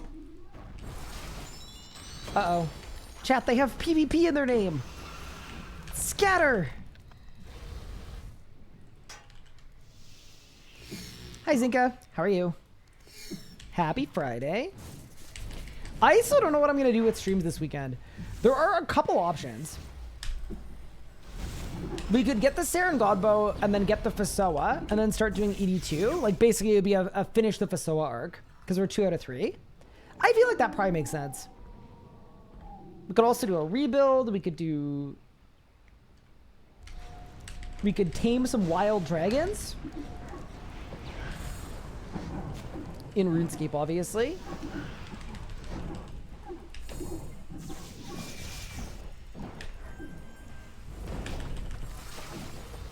That little surge back move is so ridiculously cool. Absolutely love that.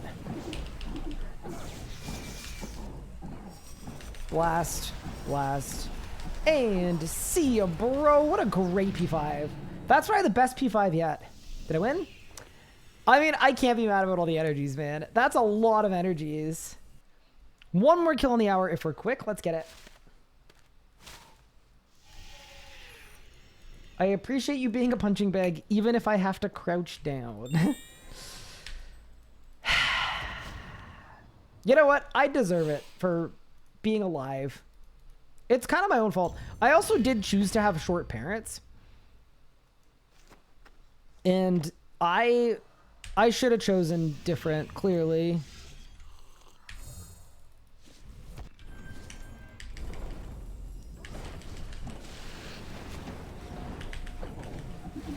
What about a skilling stream? I don't think I would ever do a skilling stream. I could do a questing stream.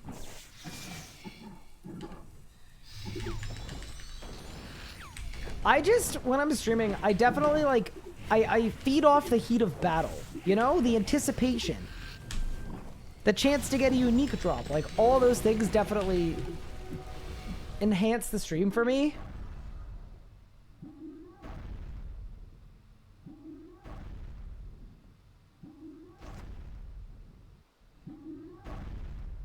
What about the DXP account?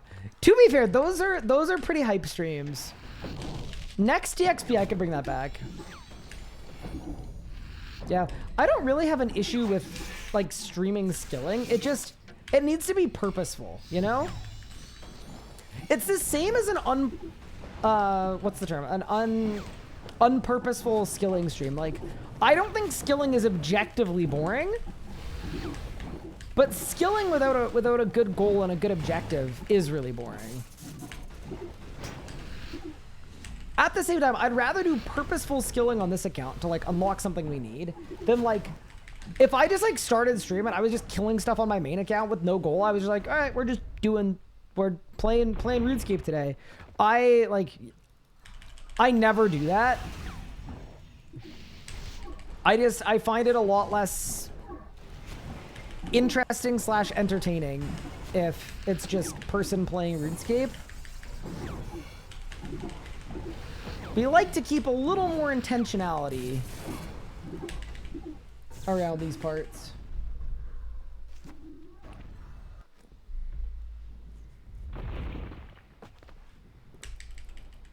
Guideless Liski's endgame. I've already done that. I absolutely loved it. Unironically, great quest. I cannot believe Mod Raven got death threats over the maze for that quest.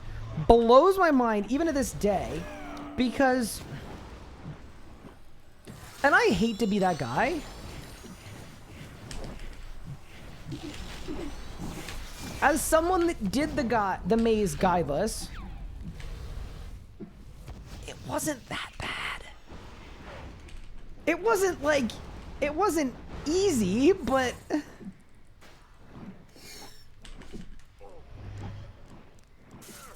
I'ma just say skill issue.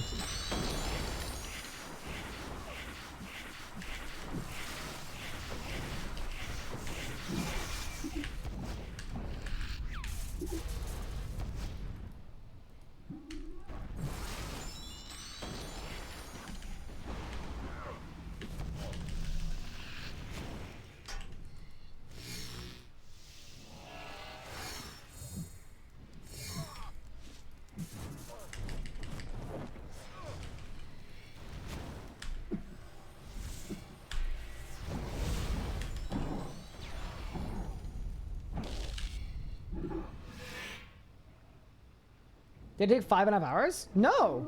The whole quest took me 3 hours. Cover to cover, start to finish.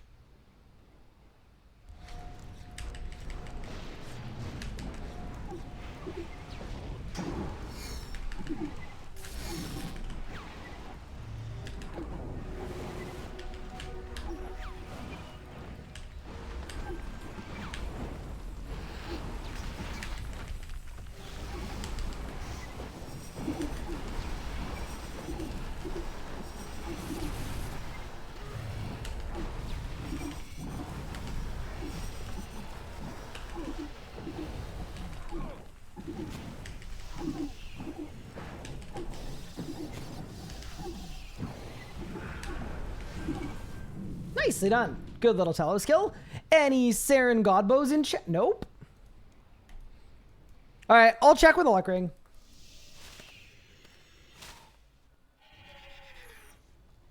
I can't really expect anyone that would send death threats would have nearly a high enough IQ to solve a maze on the back of a cereal box. Yeah, that's true. I do think that if you get frustrated by something and your natural, like, if your natural reaction is to give up and then send threats, yeah, you're right. You're not exactly cooking. The elevator probably doesn't reach the penthouse. Any rerolls? Nope.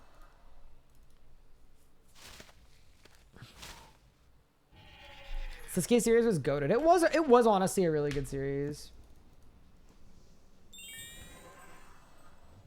All right, well, I didn't get the drop, so I guess we go back. I got one more Ripper Demon. Let's use it. Let's go, team. Ripper Demon. Turn off the Grimoire. Reset the aura.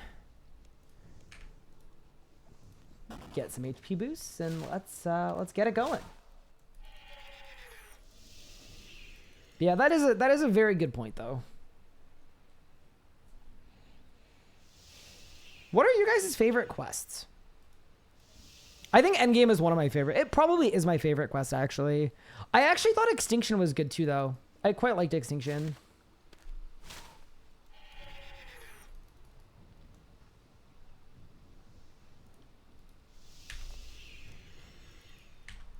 While Gothic Sleeps? So I recently replayed While Gothic Sleeps. And it's not that I didn't think it was as good as I remembered it. But it definitely feels a lot more dated. And I did it on the same day as I did a bunch of other quests that are like prerequisites for it. And all of the prereqs for While Gothic Sleeps are actually garbage. Like, they are, not because they're bad quests, they're so outdated that it's like genuinely not fun. So that definitely hurts my review for While Gothic Sleeps a bit. It kind of tainted the whole experience.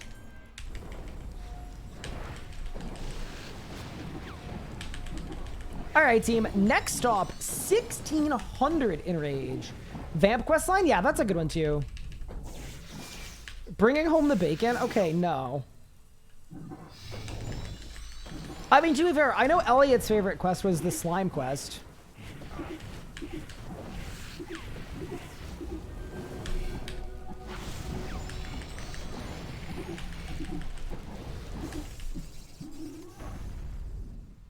V's quest had an engaging story. I just like how tall V was. V was genuinely like the inspo for tall and manly. Hello, valid account. Thank you so much for the 7 months. I really appreciate it. Crouch. I had to crouch down to prime. When are you getting that height extent? I should have read the message before I thanked you. I can't believe that you would... Actually, you know what? Business idea. If you want to pay me a couple dollars and then flame me... Like, surely that's just stonks for me. Yeah, you know what? Screw it. Let's do it.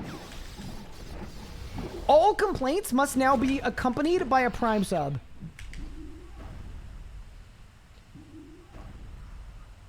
No one said Ratcatcher. Dorgashin questline, Chosen Commander. I didn't like that questline quite as much because that felt like a good quest where I just wish the decisions you made actually impacted what happened or the story. I kind of felt like you're appointed as Xanax's protector. And then if you let Xanax die or choose to kill Xanax, she just comes back anyway. And that kind of irritated me a little bit because I was kind of like, I wanted the choice to matter and it didn't matter at all.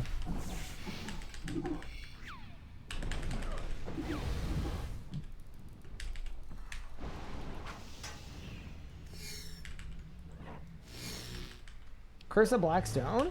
Interesting. Cook's Assistant. Okay, you know what? I think Cook's Assistant is valid. That's an iconic quest.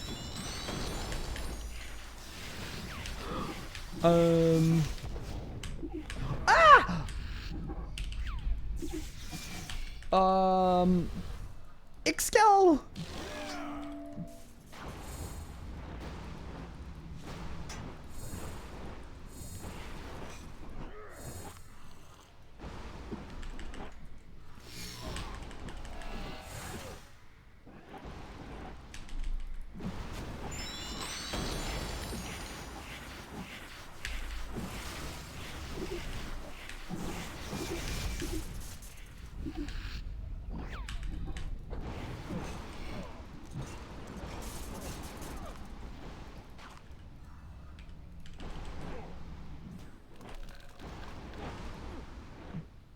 What the cr-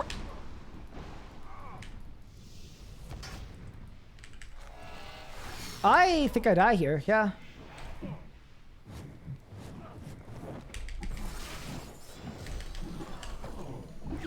Yep.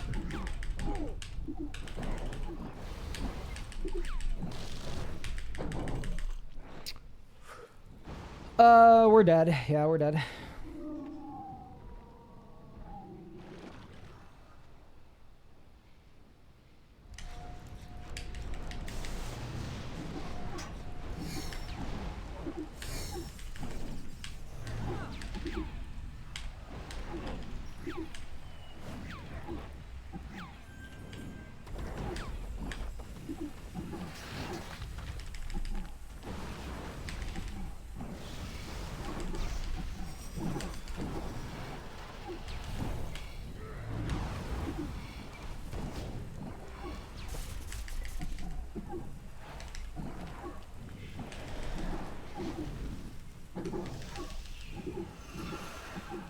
Now we're cooking. Whew, okay. Yeah, dude, not having Disruption Shield is becoming a bit of a crutch. Did I win? Oh, come on, dude. Where's the drop? Keep it moving. Would I pay 50 bucks for a DLC that lets me kill Xanax in Dragon Wilds? Sure, why not?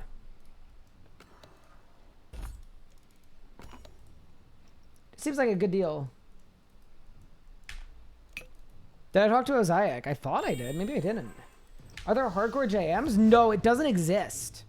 I wish it existed. If it had existed, this would have been a hardcore JM. Weekend stream idea? Livid Farm.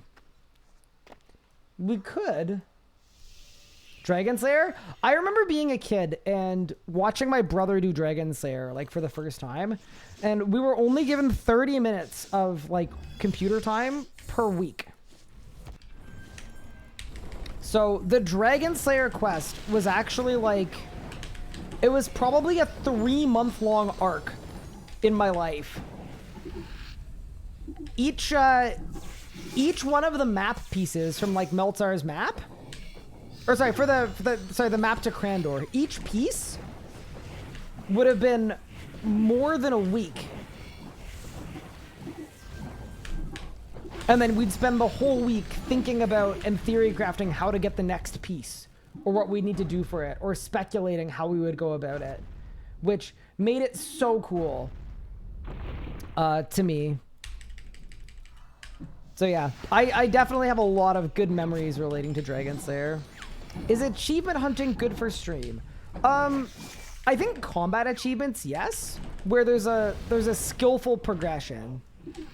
But like going for like comp cape, and this is purely my opinion, so like if you disagree with it, that's okay.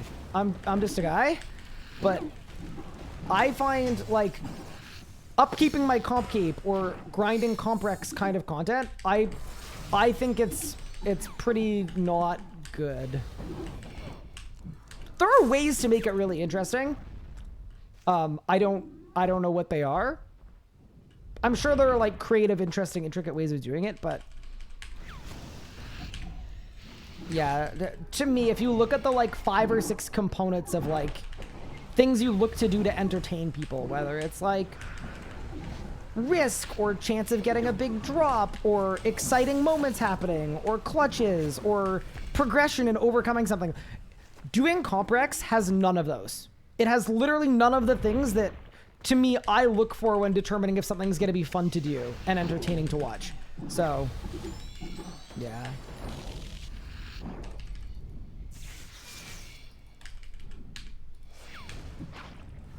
I don't know if that sounds harsh, but yeah. Yeah, if you're trying to like entertain people on stream and also you personally want a comp cape or whatever, I would try to do the comprex off stream, probably.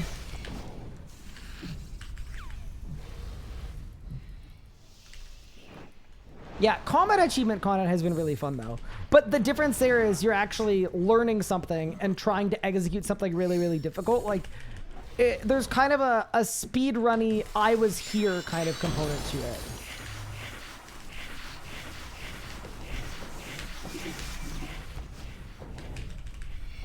And that definitely makes it different.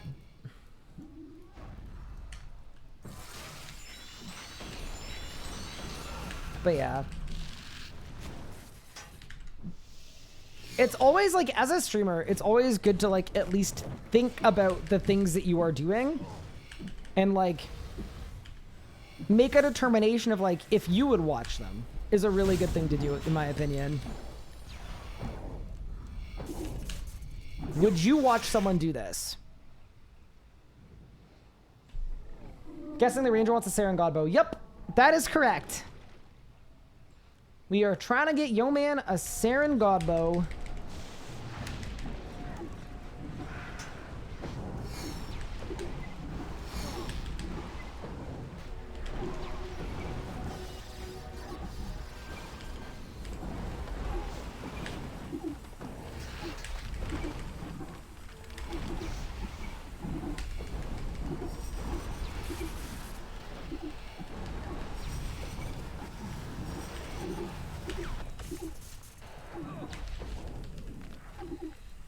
Nice. Good little kill.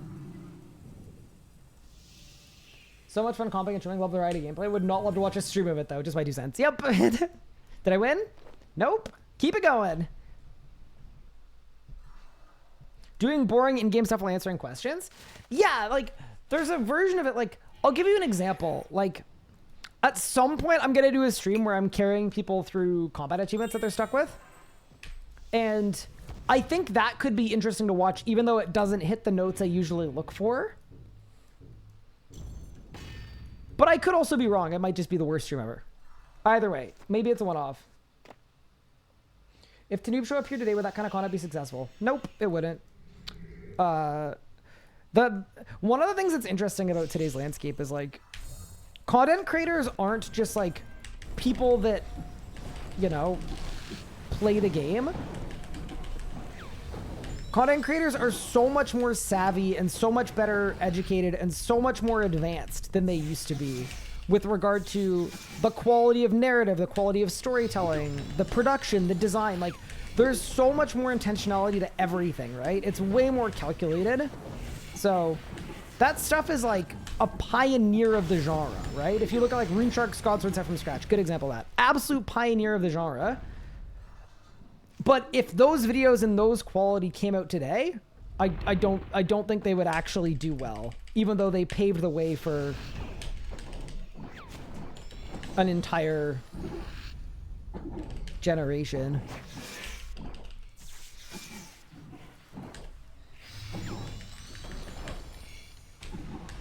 That being said, if those classics came back, but also stepped up the game, then absolutely. It would be winnable.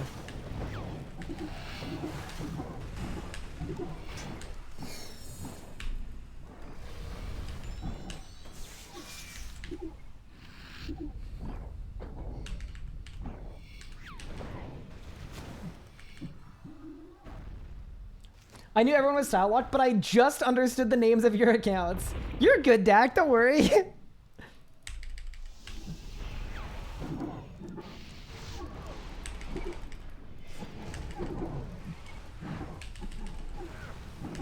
You're crushing it.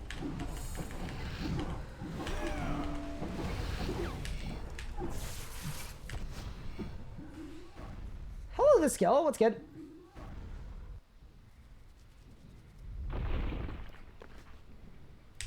Carry me to 4K Zammy. The interesting thing about that is I probably could at this point, but I don't know. I think what I'll do is whenever I do that stream, I'll offer up a menu so people can pick whatever they want. It would just be like, pick a combat achievement. You don't need to join voice. Don't care. Just, what are you looking for? What tier is it? Let's cook. I think it'd be pretty fun. Just get a variety of different achievements, and a lot of people who are stuck on achievements, it would be a good way for people to get the group PVM that they're having trouble with. I would be a little worried, though, that I think a lot of people would be looking for raids ones, and I don't know if I'd be able to get a raids team, like, on standby. I think if anybody could do it, yeah, maybe I could, but...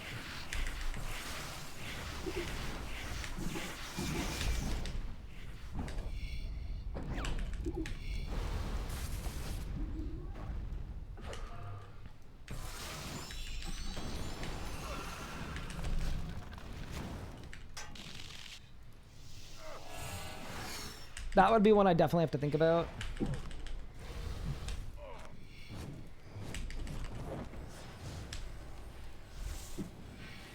But do you think it would be helpful for people if I was able to help with anything easy, medium, hard, elite, including things like speed kills, where I can just do more of the damage? Like, would that be valuable? Do you think people would sign up? Just let me know what you're looking to do, and then I help.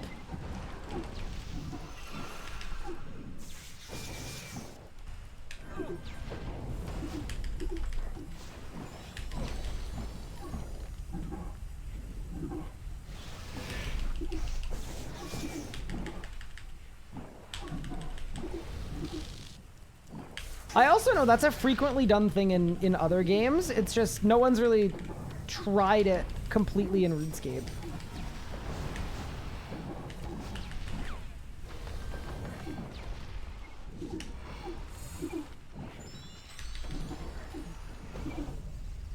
But yeah, much to think about. Did I win? No, I'm not saying no one's tried it, but no one's tried it as a content creator.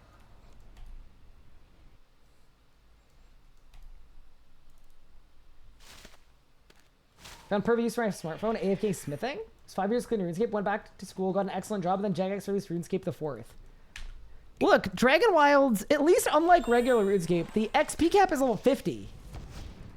You can't even play it that much. Make GM is possible without having skill. Will we see carried GMs? Oh, absolutely.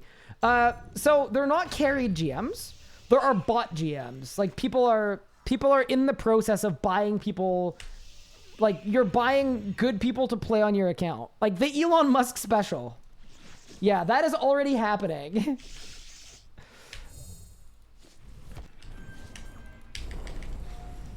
The Elon special.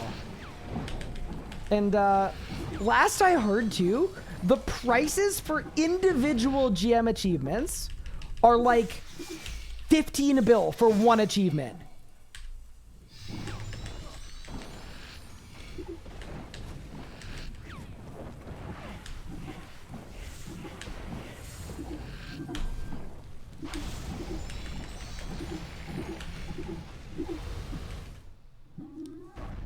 Hi, this skill. I do Sherpas all the time. Destiny teaching mechanics.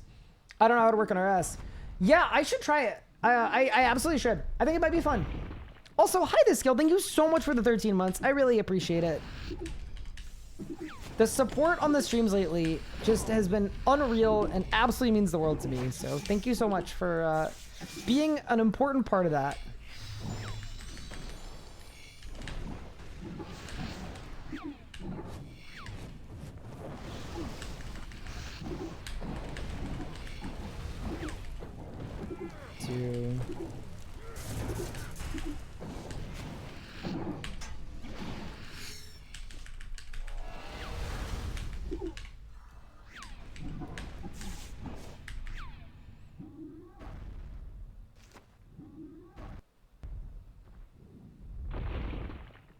What's GM in this game? Grandmaster. Yeah, so we have, so RuneScape has combat mastery achievements, you know? There's easy, medium, hard, elite, which are the ones that have like actual in-game rewards, like combat-related buffs and things. And then there's master and grandmaster, which are purely for the flex. But the flex is pretty, it's a nice flex. Here, I'll show you after this kill. So the way that the flex works, and this is part of the reason why it's very, very sought after and very, very special. As of right now, combat achievement's been out for a couple months. I believe there are less than 50 people with master, and there are 11 people with grandmaster in 2 months. So you're talking very, very, very limited, very, very rare for all of them. And then the visual flex pieces that you get. Oh, I'm gonna die.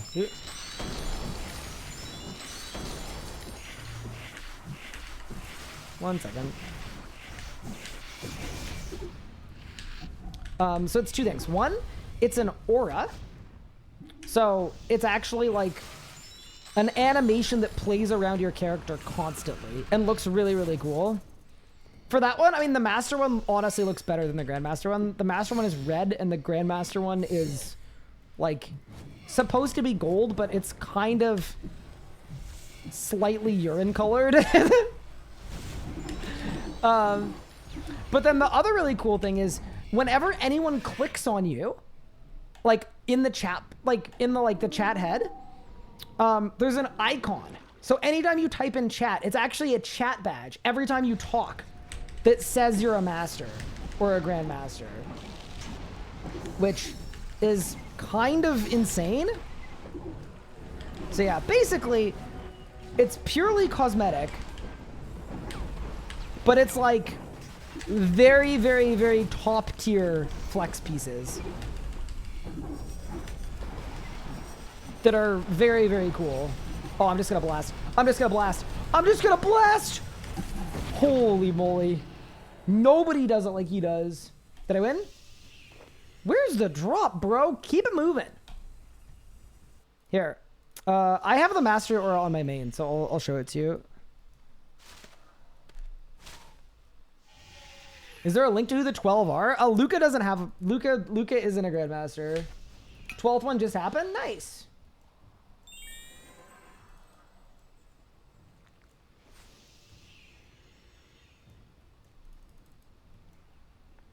Oh, Wazzy finished yesterday, though. You might be thinking about Wazzy. Was that one resets? No, it wasn't any one resets. I was just using Ivan Blast the whole time. Double keys? Okay, bro. So this is what the Mastery Aura looks like. So it's just a red glow that goes around your character that I think looks pretty cool.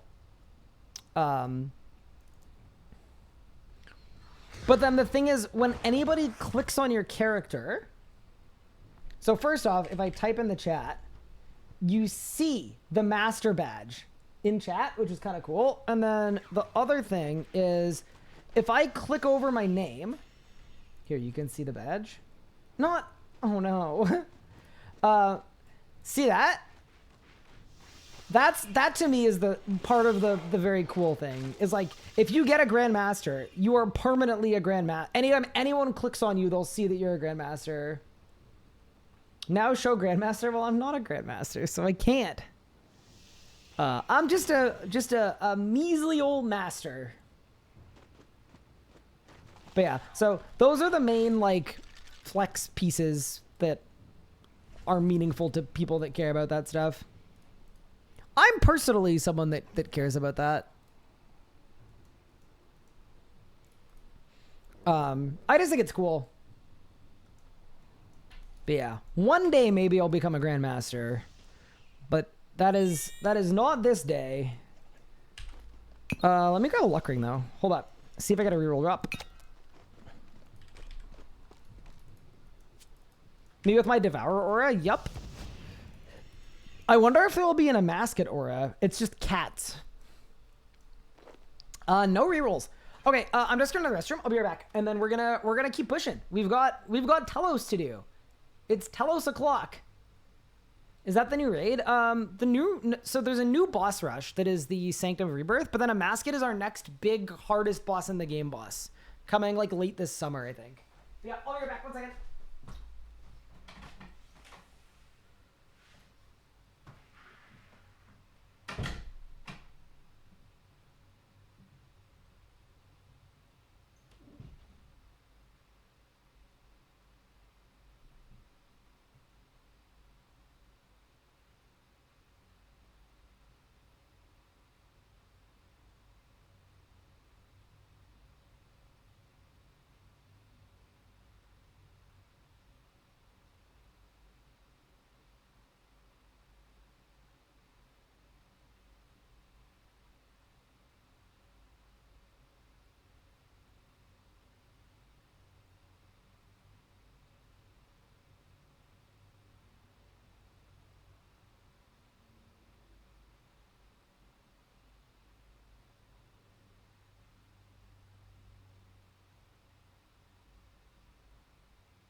Let's get it.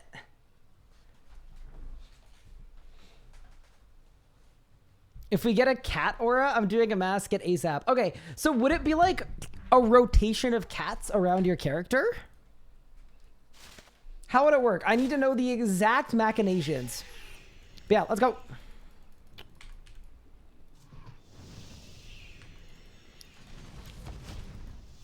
Also, does anyone know what my drop rate is?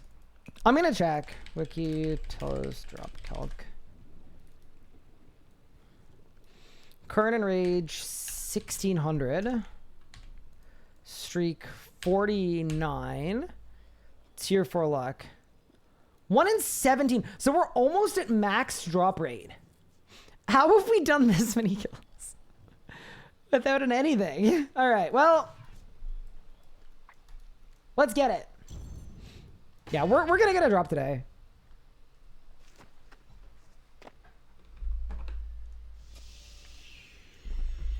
Thank you so much, Shavar, for the gift sub out to Cusply. That's super, super kind of you. It means a lot. It is super appreciated. Thank you so much for supporting the streams. You're an absolute legend.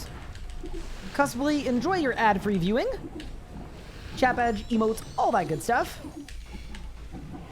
And enjoy not getting hit with an ad right as I loot the Saren Godbow.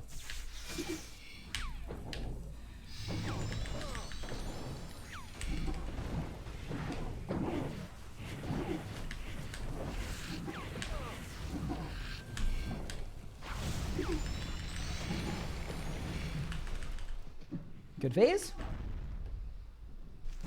You've got the worst luck I've ever seen. What? Surely not. Also, hi Gabe. How are you?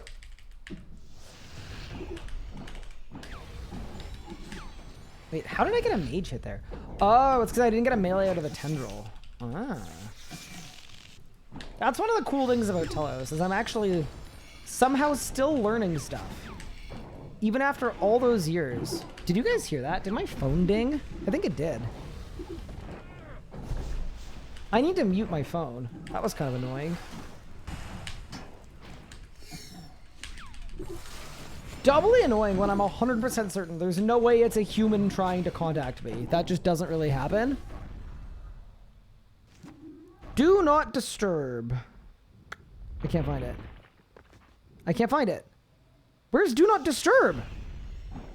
Do not disturb. Done. All right, perfect. Aren't you glad that P4 doesn't really, or sorry, P3 doesn't really exist? Goodbye. Hi, Crash. How are you doing? They've been 33 months. I appreciate the primer. We're good. We're on a little 50 kill streak. I'm trying very hard not to die, to be honest with you.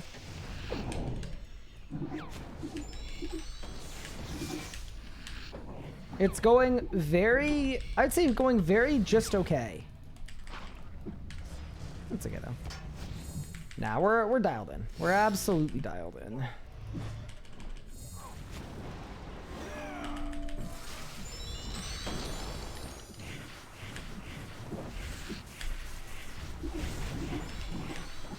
Yeah, we're doing an enrage push. We started today at 1100, which was like a little bit in the lame zone. And now we're all the way up at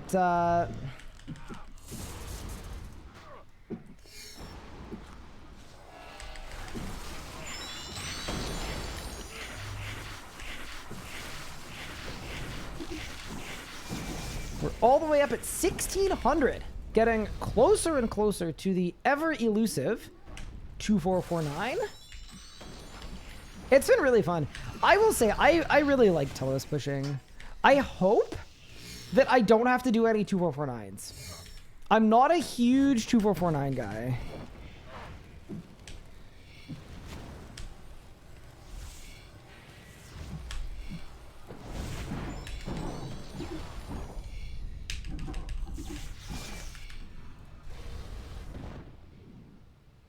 Just push to 4K? I might push to 4K, but even then... I mean, I guess I could do that, yeah. I don't get one up by the Necromancer.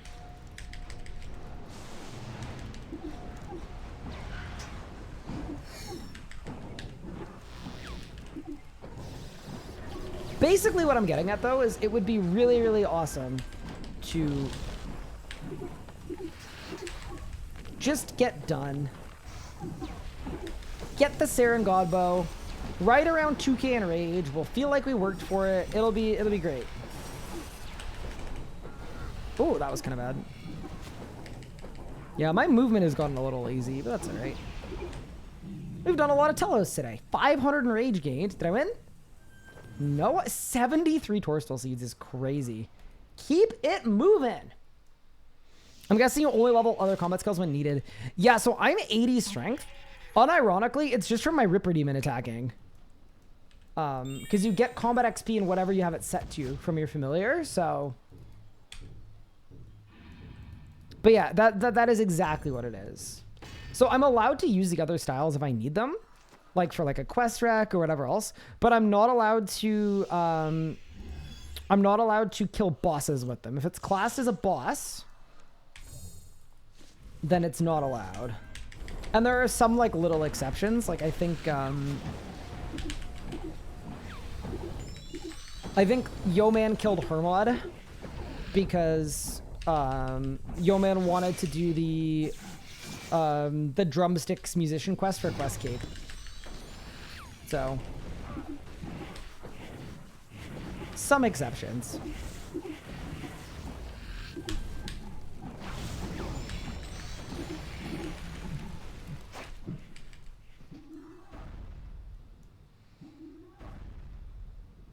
Yeah, cosplay, I probably, honestly, I probably will not stop at 2449. If I need to go past, I'm just gonna go past. I'm glad we're, like, getting up to the drop in rage, though. So the way that Telos works, by the way, for anyone that doesn't know, is the drop rate is dependent on both the streak count and also the enrage. But the scaling is really, really, really hard. So... as an example, at 500% enrage, a unique drop is a 1 in 72. At 999 enrage, it's a 1 in 36. And then at 2.5k, it's a 1 in 15. So even though the kills are the same length at all those enrages, the high enrages are way, way better for drops. But you can't access the high enrages unless you push to them. And then the drop rate caps at 2449%. That is where the drop rate is at its highest. So basically everything we're doing right now is really, really good because it's getting me access to better drop rates. Also slightly feels good knowing that, like, as we progress here,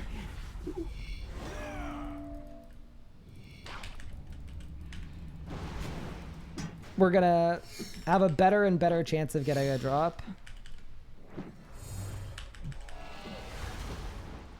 Hermod can be leeched, can it? I don't know. I can't say I've done a full investigation.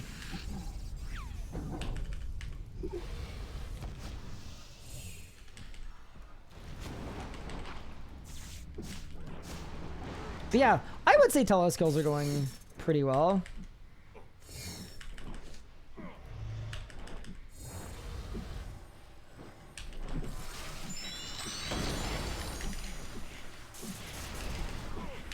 I'm getting an auto here. It's okay. Eat a food. And... thanks.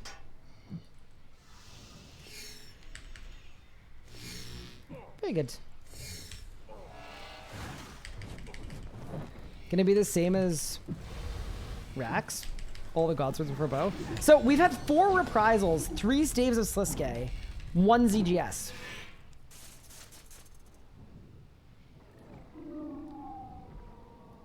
Does Yeoman have Dine Arrows? I would assume so.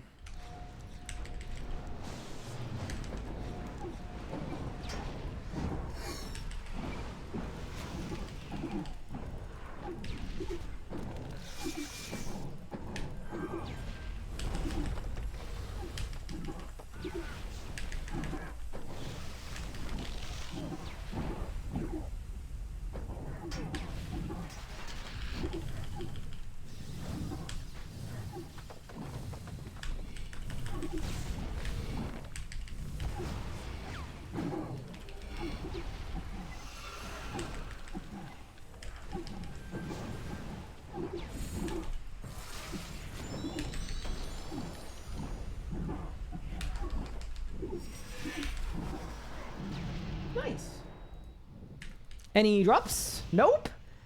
Some dwarf weed seeds. Is Ivan staff really better than ZGS or ABS? At Telos by a long shot, yeah. Just because I'm doing... So the current rotation I'm doing, I'm using Natural Instinct. So I'm getting infinite adren gain. And then I can blast in the beam like 6 times in a row. And every time I do it, it's going to hit 15k damage. So yes, for me. For general use, it really depends.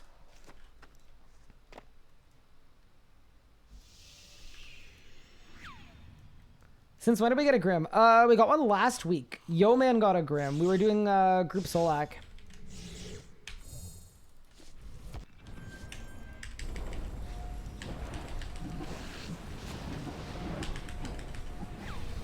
Very clutch, honestly, because I was starting to lose my mind doing Kerapac for Jazz pages.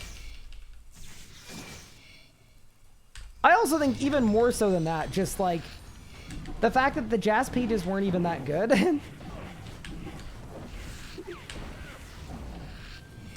Like, it was a lot of effort for the book that isn't actually the good one.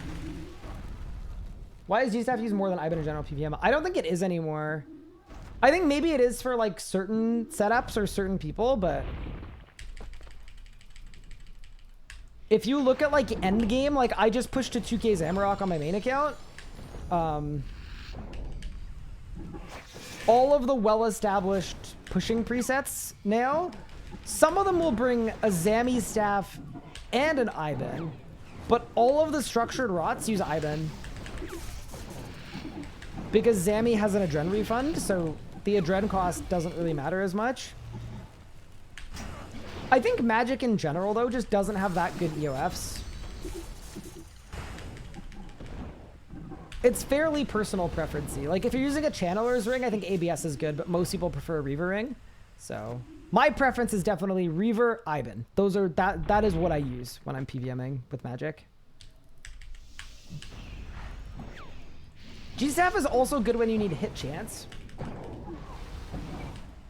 But fortunately at Telos, because I'm using tier 100s, I have 100% hit chance, so I don't need to bother G-Staffing. I will say this though, if I had 2 EOFs, I would bring an Ivan staff and I would also bring a G-Staff. I'd bring both.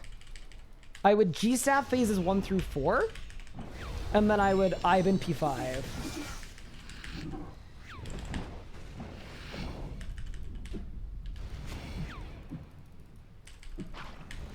Because I just don't EOF spec a single time all of phases 1, 2, 3, or 4. Just because the adren cost is too high for the Ivan to be worth it. You also have to think too, like, I need enough adrenaline for my stuns, right? That's what's preventing me from getting auto attacks, so I'm not going to use a 50% special attack.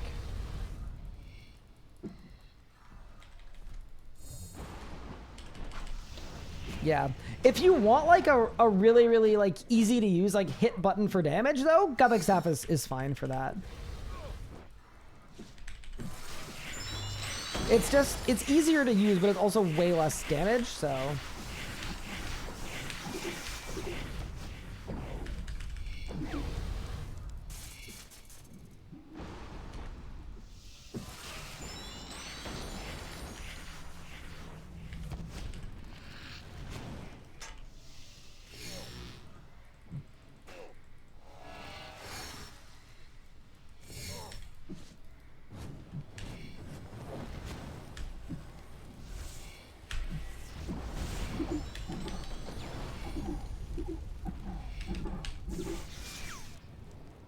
Does G-Staff do anything for you if you're 100 accuracy? No, just damage. And like, I guess if you're brewed down below 100, then at any point, then...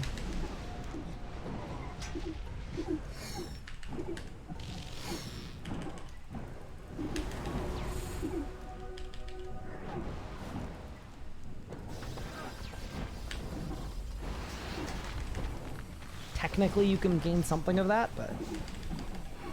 There we go, blast. That is doing 18,000 damage every time I press it.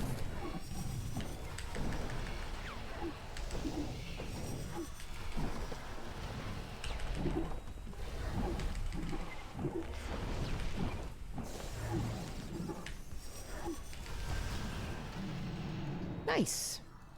Any drops? Surely. Oh, let's go! Let's freaking go, dude! Easy game. Absolutely easy game. It is that easy. Done and dusted. You are welcome, yo man. So we're done with Telos. Our Telos arc is completely done. We've got a ZGS. We've got a Saren Godbow. We've got 3 staves of Sasuke that are getting disassembled. We've got 4 reprisals. It's done. That's sick. That is absolutely sick. Whoo! Thank you for the gratzes. Holy, 1 billion coins? I'm actually rich. Gotta streak 1 more for pet. I'm good. I think I'm good. I think I'm happy with that. No way, dude. We did it. We did it. Yeah, that's done. That's completely done.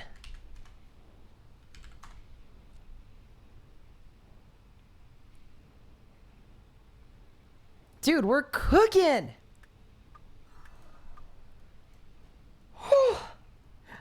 Yeah, literally, I called a Saren Godbow drop during an ad, too. I'm sorry about the ad. I do apologize. I'm getting anxiety. Oh, but what if I streak it? Think about how cool it would be to streak it. No, I'm kidding. That is a sick drop. That's perfect. And it's kind of like what Legos did to me at Zuck, where I did way more kills, but he got a bunch of drops. The opposite. Legos grinded all the way to 4K. He got like 20 drops, no SGB. This is my 3rd drop. Absolutely gargantuan. A huge freaking drop for the group Iron Man. Just massive. Absolutely massive. A huge unlock for Yo Man. Claim loot. Unfreaking real, dude. That is a beautiful drop. Holy moly.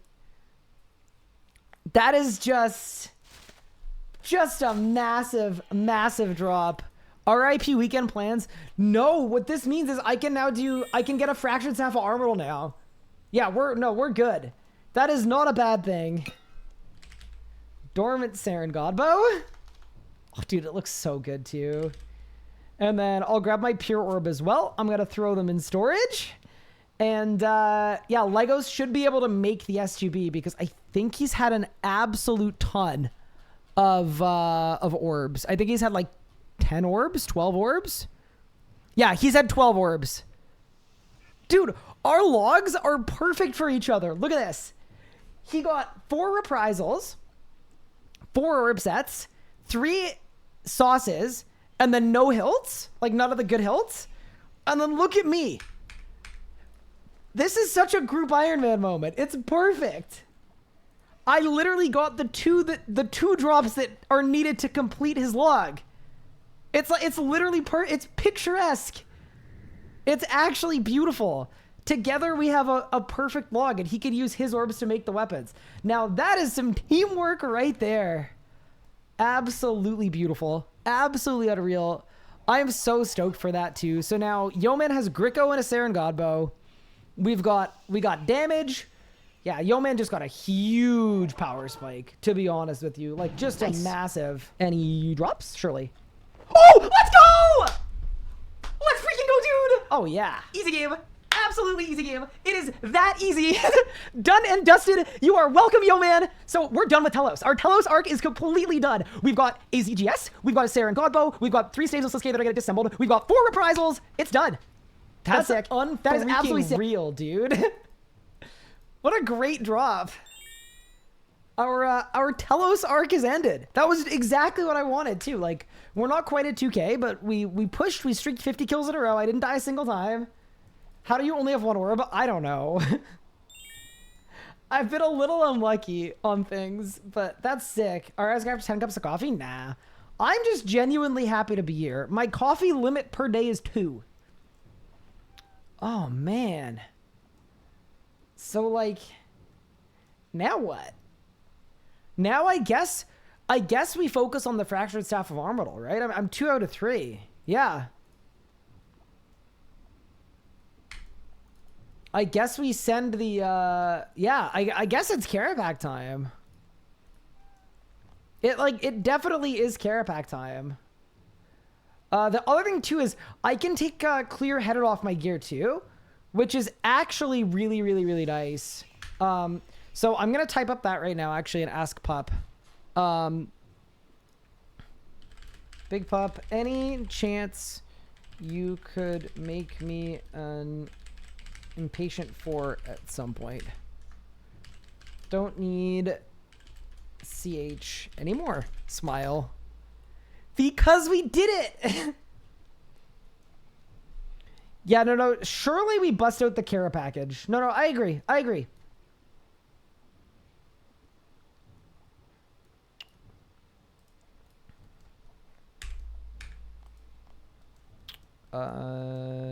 Yes, so C, there's V. There's the wand. Yeah, I think I can keep that there. Just remembering all my keybinds I need to switch. Swap that for that, swap that for that, swap that for that. That get changed with that. Little razzle dazzle. Yeah.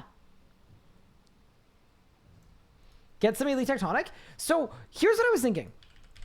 I am at 2 out of 3 for a Fractured Staff of Armadil. What I was thinking is, like, if I wanted to, I could go to ED2 right now and get Elite Tectonic. Alternatively, I mean, to be fair, there is enough energy that, like, I could also just make Elite Tectonic pants, maybe. But what I was kind of thinking is maybe it makes more sense to finish the Fasoa and then take the Fasoa to ED2. Yeah, we could do either. The other thing about ED2 is I'd like to do it on a Gemstone Dragon Task. Gemstone Dragon Task is way, way, way better for ED2. Just because you get a ton of Slayer XP. Either way, though. What a huge day. What an absolutely massive day. A Saren Godbow. Did you not claim your Reprisal yet? No, I did. It's just not on my bar. Honestly, Reprisal is kind of a... I don't want to call it a useless ability, but, like, kind of a little bit. It's only good for hard mode Nikatra. It is good at hard mode Nikatra, but we're not there yet. All right, well, we've got a bit of time on Aura. So why don't we go do some, just get a couple hard mode Kerapac kills in. It may as well. I don't want to waste my Maniacal.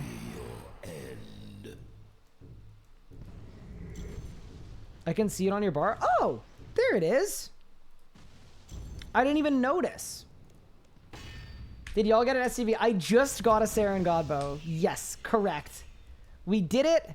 So now Yeoman's got a ton of damage, and I feel like that's going to make Yeoman's experience a lot more enjoyable, which is really nice too. Surely he joins you at Kerapac soon. So Pup wanted to go to Kerapac with me today as well. So I just think there's a lot of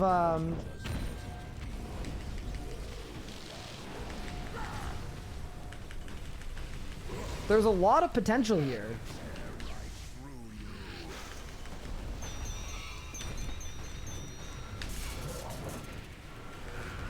Dude, I'm very, very excited about that.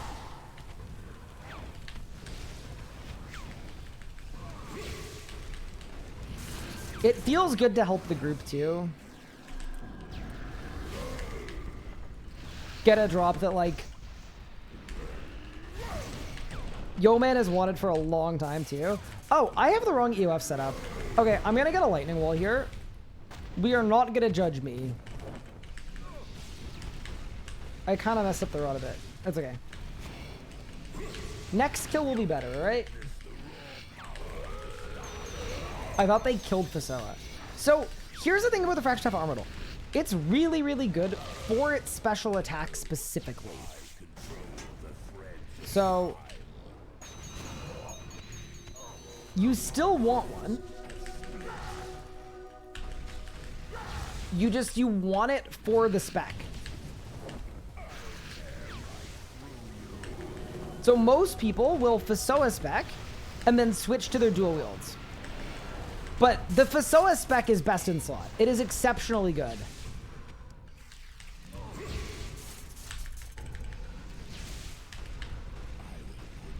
Do you think I could Ivan here? I'm gonna try it.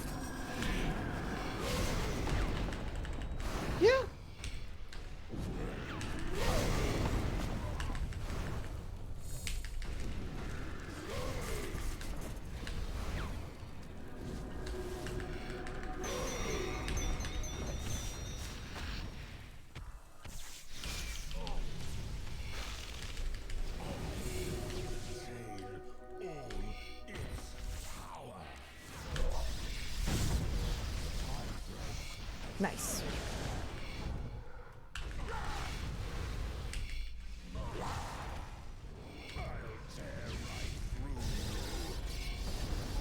Is it gonna go in an amulet? No. So right now, the Saren, or the Fasoa, you wouldn't want to amulet it. No, it would just be a complete waste. Cause I'm kind of bungling. If you put a Fasoa in an amulet, it's still the same number of switches to use this spec, because you still want to use an EOF. All it would mean is that, like, in the future, if it ever gets a buff, because apparently that's happening at some point, I think there's a desire to, like, rework Fasoa, so that it's, like, better to camp it. You would then have one in an amulet you couldn't use. But yeah, the main thing, of course, is just that, like, it's not actually any better. Wait, did my thing not drink? Oh, must be on cooldown. Unlike you. It's okay, though.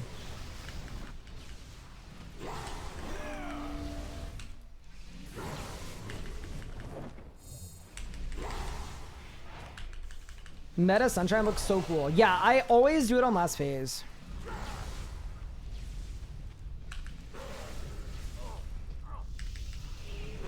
So yes, I will be doing the Meta Sunshine rot. And I agree with you. It does look extremely cool. It's also just really good. I've always called it the forbidden rotation. Just because it feels like it shouldn't be legal.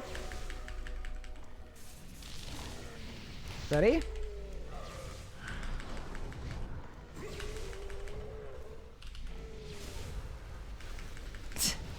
Seeing like 20k non-crits is just insane.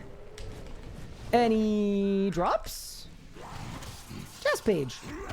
No, not bad. We got one more kill on our aura. Let's get it done. Hey, look, it's Sword Stuck. No way. Sword Stuck is on.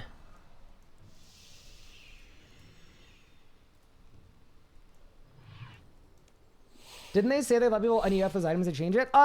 Easy K specifically was said. Because Easy K, it is like good to EOF it. EOFing a Fasoa has always been a meme. Like it would be not helpful in any way to do. And then I think because it's not actually good to do, there are really good, like, accurate numbers on how many people do each of these things. So there are thousands of Easy Ks that are in EOFs. Because, like, that's how you use the Easy K. And then for Fasoas, I think there are like 10. Because it's bad. So no, I don't believe you're gonna get a refund for basically trolling. But for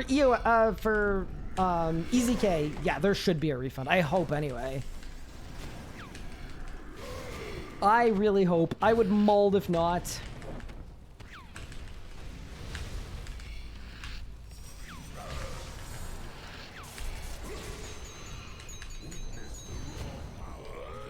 Did Pup EF his Easy K? No, he hasn't yet, because it's actually just his best weapon.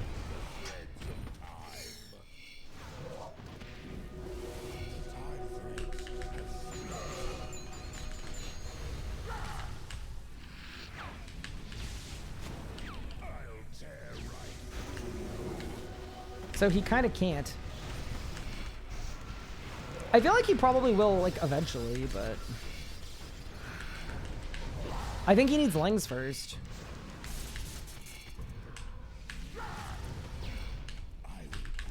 Are the numbers from Jagex? Yes. Like, I'm massively ballparking them, but yes, there are exact numbers on how many people have each EOF weapon.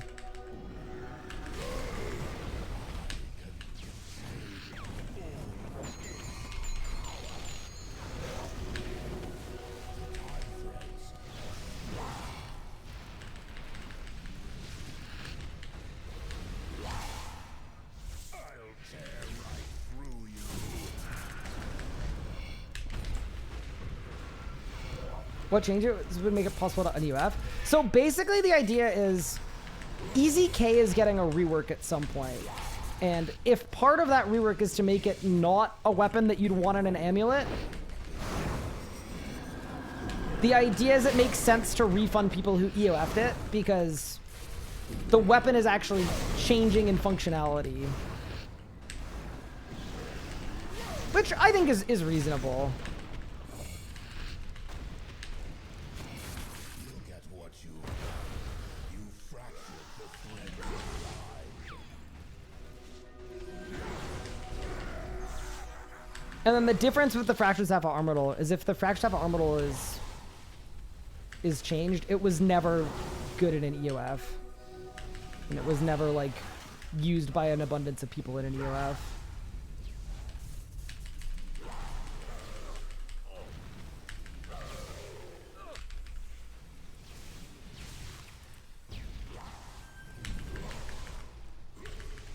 Pup did EOF the Easy K? Wait, did he really? Oh yeah, so he could spear with it. Oh man. Wait, we gotta get Pup a little Langsword, I think. I didn't realize that he EOF'd his, I'm gonna die. Oh no! I'm dead. I'm dead. I'm dead. I'm dead. Yup. That was not good. That is the problem with Maniacal, man. Maniacal hurts. That was death.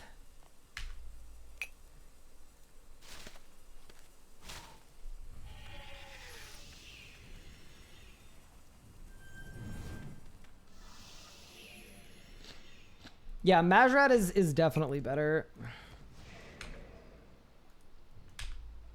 That is the way.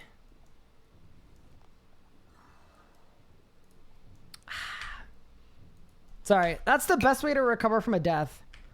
To stare at your absolutely beautiful Serad Godbow.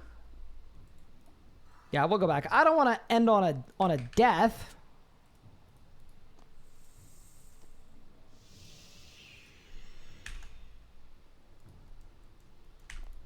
ACAP, thank you for the 9 months. I appreciate it.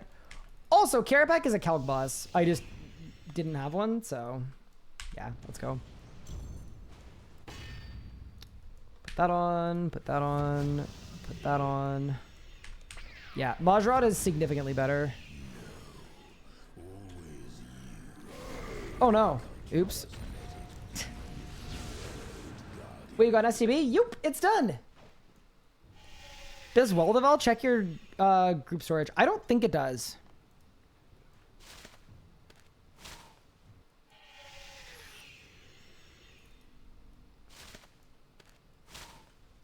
Yeah, what if a Masket drops an un-EOFer? Yeah, that'd be another way to do it. Just make it a universal thing. I just think the easiest, like the path of least resistance is probably just a, whenever the Easy K changes come out, it's probably just an, everyone that has one in an EOF gets them separated. Like, you just log in and it's just, oh, these two things aren't together anymore. That's how I would do it anyway. Just like an instant refund for everyone. I don't even think there's a need to add like an item that offers it.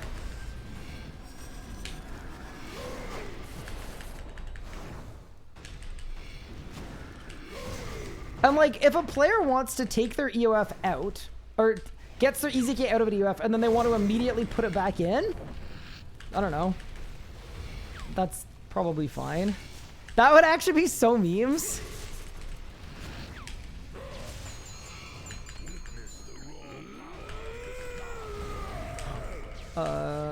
Sorry, I thought I was in normal mode for a second.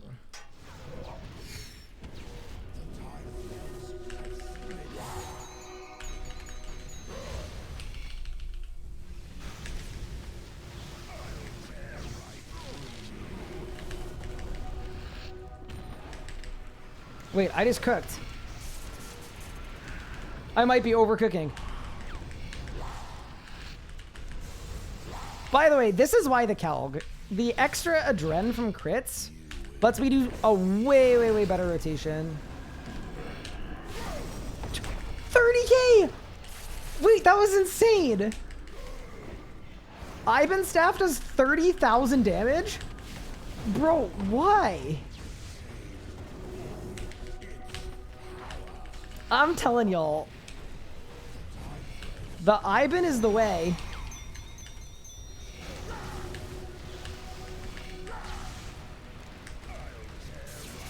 It's so clearly empowered by future tech, you know?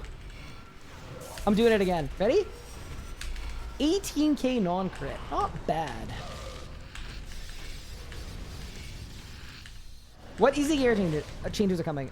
So no one actually knows, but I believe the goal is to like make it not a weapon that is really, really bad and belongs in an amulet. I think that's like the point of the update.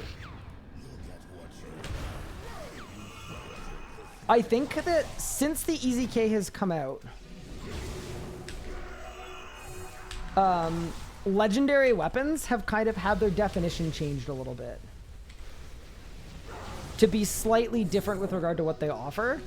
Like a legendary weapon now means passive, strong special attack, good to equip, not like throw in an amulet. That's the same as the Fasoa. I think the plan for the Fasoa, like no idea what it is or what it would do, but I think the idea is that every legendary weapon is supposed to have a passive.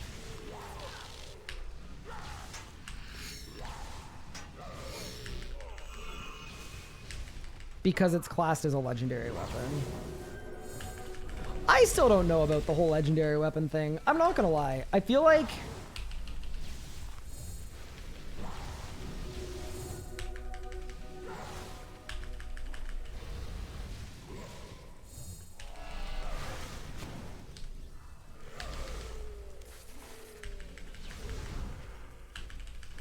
I suppose it is what it is.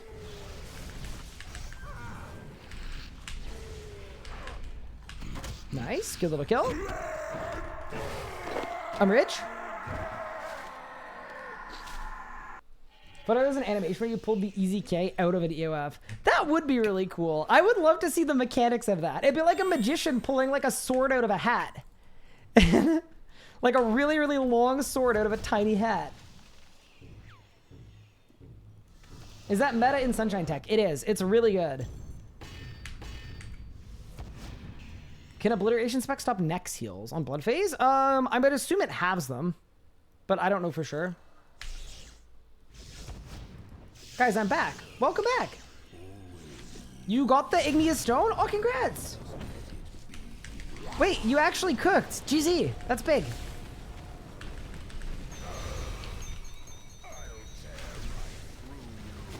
Good work, gamer. You persevered and you locked in. Do I happen to have any Fasoa passive ideas? Do you? I don't really. My whole thing with the Fasoa passive is like, I don't know that it needs one. So I haven't really thought about what I would want it to do or what I'd want it to be, because like, I don't know.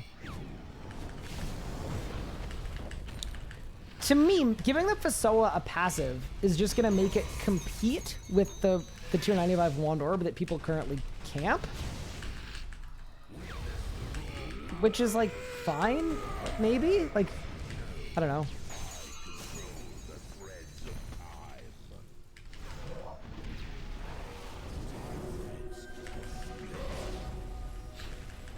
It's like a lot of things, though, where, like, I just don't know how... Oh, I messed up. I gotta reset. We're saved.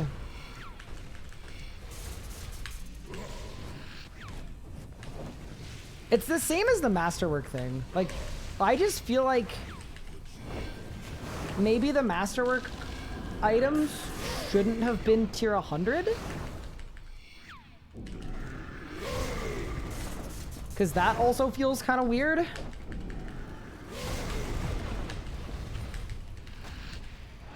Especially if in the future they're going to end up being tier 100s with specials and passives. Like that feels very weird to me. But maybe that's just me.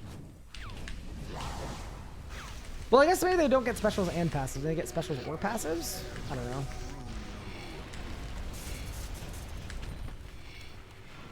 Basically, I have decided to not burden myself by thinking about it. And we'll have to see what happens. Doesn't the tier 95 Wand Orb have passive? Yes, it does. A good passive. It's extra bleed damage and extra adrenaline. Oh, I'm in danger. Nice. I'm no longer in danger.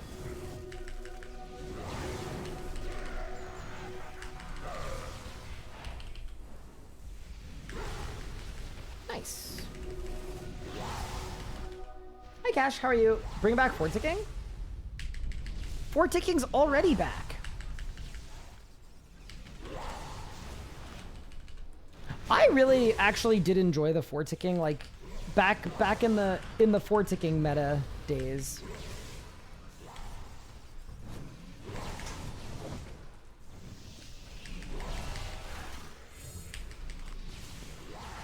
I really did genuinely enjoy it.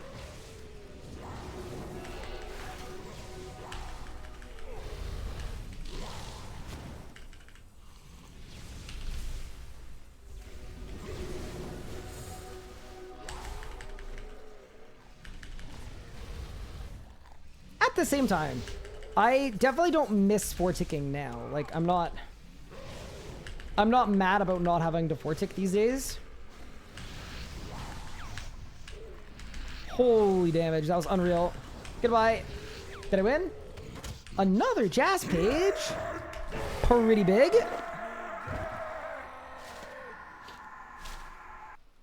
Yeah, the passive doubles the special while you have it equipped. Oh, so you just get 2 echoes each time. Yeah, that would definitely make you want to wear the Fasoa in Sunshine. That I feel like is a likely outcome, to be honest with you. Is that you're gonna Wand Orb out of Sun and then Fasoa in Sun, maybe? Either that or it'll just be like worse than the Wand Orb passive.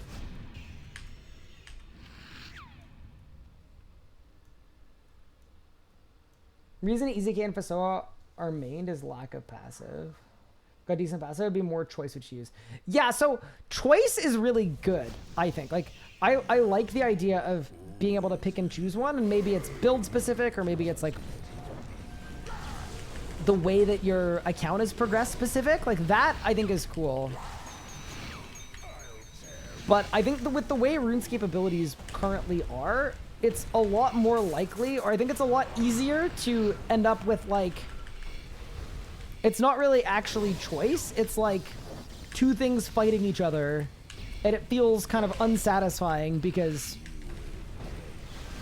both would be good in both scenarios or whatever. Holy damage. I'm doing too much damage. I gotta slow down. Slow down. My favorite part. The part where I need to go slow on purpose. I think if I phase it right there, it's okay.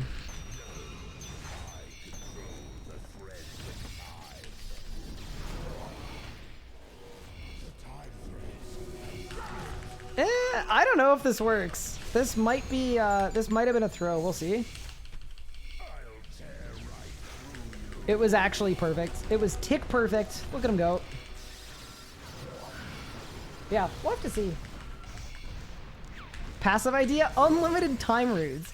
Can you imagine it comes out and the passive is just a rune crafting buff?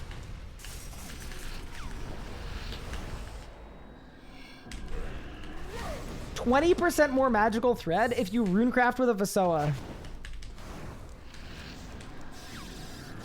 You know what? Low key, I think they should do it.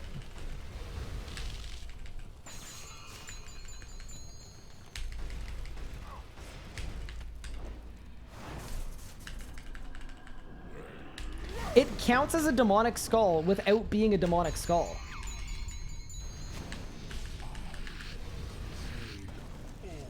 This has been a very slow kill. I don't really know what went wrong, but it was definitely something that went wrong.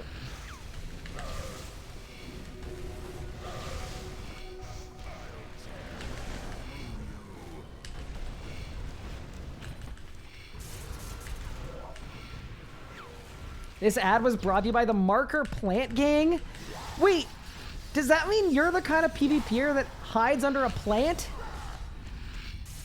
to trick poor runecrafters? Oh no. Not like this.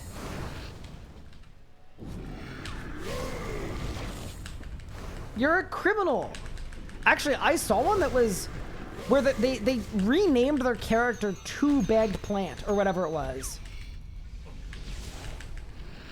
I think I saw that on Reddit the other day. I was like, huh. I appreciate the commitment.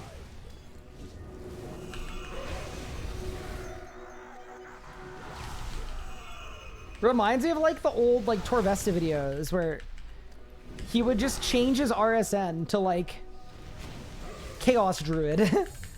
And then people would click on him and then he would kill them. I don't know why. I feel like the old school community is a lot more like open to things that could be considered like playing dirty a little bit, you know? Like I think if you made that same video on RS3, people would like frown upon it and like call you like a lure or something. A little bit. Like I think the reception would be more negative.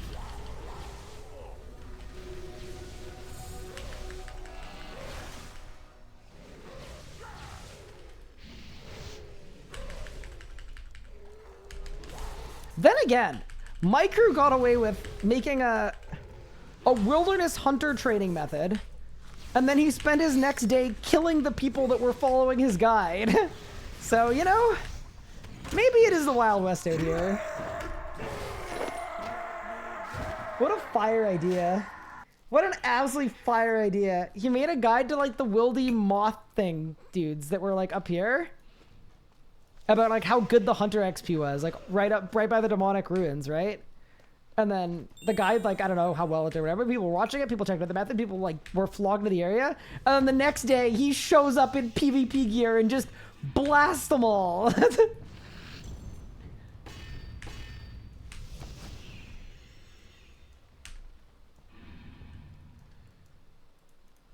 That's still like an absolutely legendary play. Did I complete Dragon Wilds? And did I enjoy it? I absolutely loved it. Did I complete it? No. But I played a good chunk of it. I mean, I wouldn't say I completed it because to a lot of people completed means like you got every upgrade. And I definitely didn't do that, but I killed the boss. So I like beat the story. But yeah, I absolutely loved it.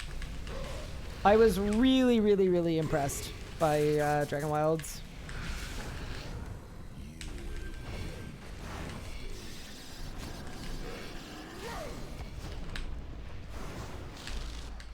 I might even make a review of it, actually. To talk about my time and my experience. But yeah, I honestly think that Jagex and RuneScape, they have an absolute winner on their hands. If they can follow it up with just way more content. It needs way, way, way more content. There needs to be way more to do. No, I control the thread.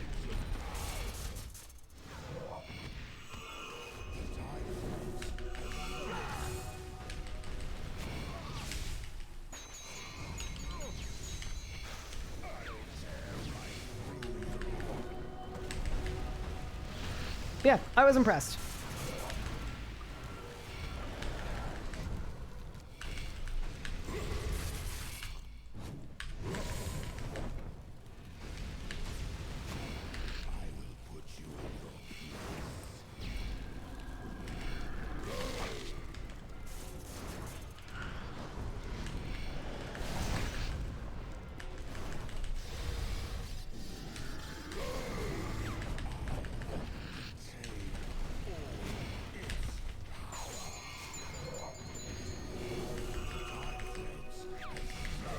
Multiplayer is busted because you can dupe and there's no anti-cheat.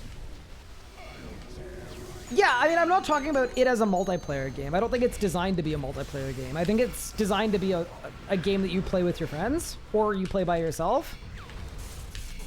Yeah, no, I don't see it turning into an MMO or anything like that. I also just don't think it needs to be that kind of game. If you were Jagex, like, I feel like it wouldn't make sense to make a game that competes with your 2 flagship games, but a game that attracts a different audience and maybe gets them on your ecosystem. Oh yeah, now we're cooking.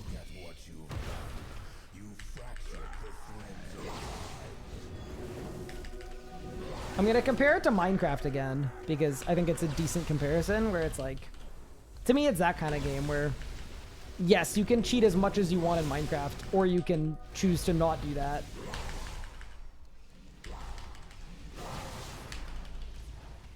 Yeah, like if you want to choose to break the game, you could do that, and I think that's totally fine. It's not really a problem. You're probably leaving RuneScape for Dragon Wilds. Interesting. The thing that's interesting to me about that is, like, I see them as so completely different that, like, I don't see myself, like, I'm absolutely going to keep up with Dragon Wilds and I'm going to play it. Whenever there's new content, whenever there are updates, like, I would love to cover them on my channel and play them, and I'm going to love playing them. But can you really leave RuneScape for a game that isn't, like, designed to be played, like, infinitely?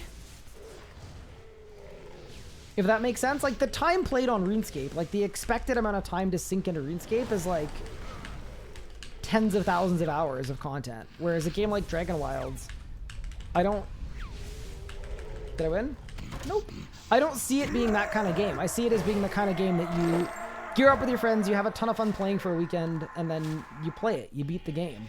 There are only so many times you can... It'd be like if the entirety of RuneScape was the Dragon Slayer quest. Am I fine with it being a one and done? Yeah, I think people have really bad MMO brain. Like, I had people coming into my chat and being like, Dragon Wilds is a failure. Even when they release more content, there's only going to be 80 hours of content to play. Like, how are they going to get people coming back every day? And I was like, they won't, because it's a normal video game where you don't... It's not that kind of game. Yeah, I definitely... There was a lot of MMO brain in my chat when I was giving my full review of it. Like, for sure.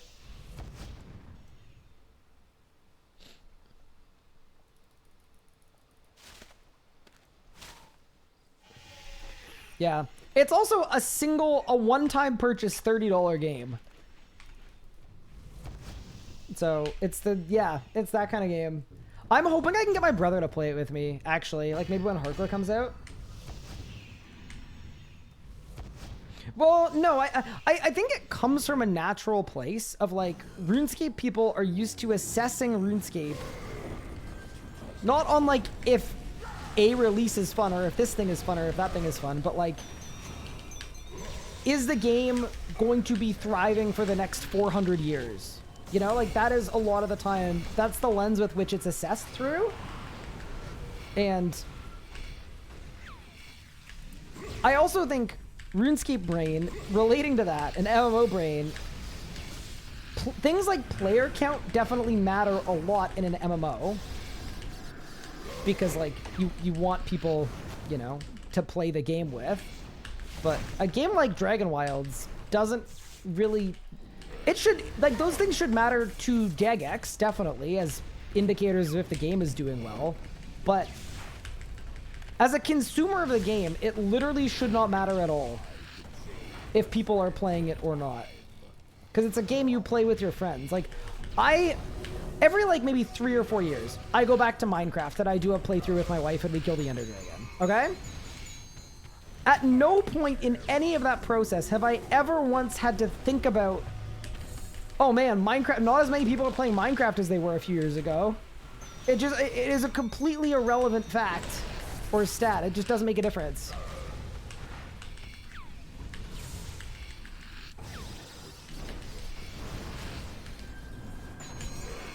It's not even a RuneScape problem, it's a general problem now. Yeah, I don't know. I mean, I spend most of my time in the RuneScape community, and I obviously love the RuneScape community, or I wouldn't be here every day.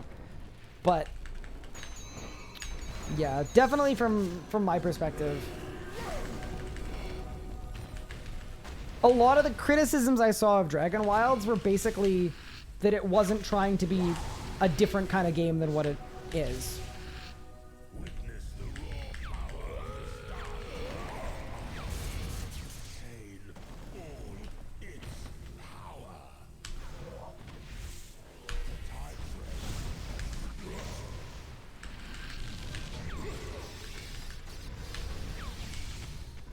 I'll tear right through you. Oh no, I'm so stupid. Oh no. Where can I enable the combat log you have in chat? Oh, you mean the ability tracker? Or the, wait, which one?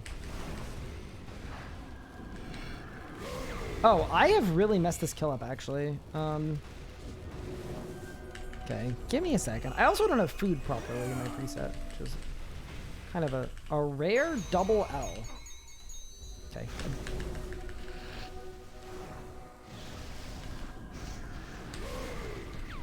Okay, we're good.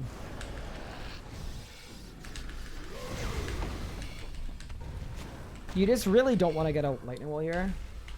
Do we look at Telos? Yeah, we got an STB. I expect MTX in the full game. Reverse packs, skip gathering grinds, exclusive stuff for the OBFX. So that is something that I think Jagex is always going to be up against. Is that Jagex and like RuneScape are not like, I mean, to be fair, old school has pretty like player forward, player reasonable MTX. They have like relatively ethical MTX, right? RuneScape 3's MTX is brutal, but I also do think, and maybe this is a cope, but I do think if RuneScape could go back and undo a lot of the MTX that we've had, I feel like they would, because I think it's caused more harm than it's given them money. Like, I actually think it cost RuneScape money over time. So, you know, like, to me, I'm not going to walk into the game with the expectation that the MTX is going to ruin it or really, really, really hamper or hurt the experience, just because I don't think that's completely fair to do to a brand new game with a studio that has a 50% success rate with good MTX.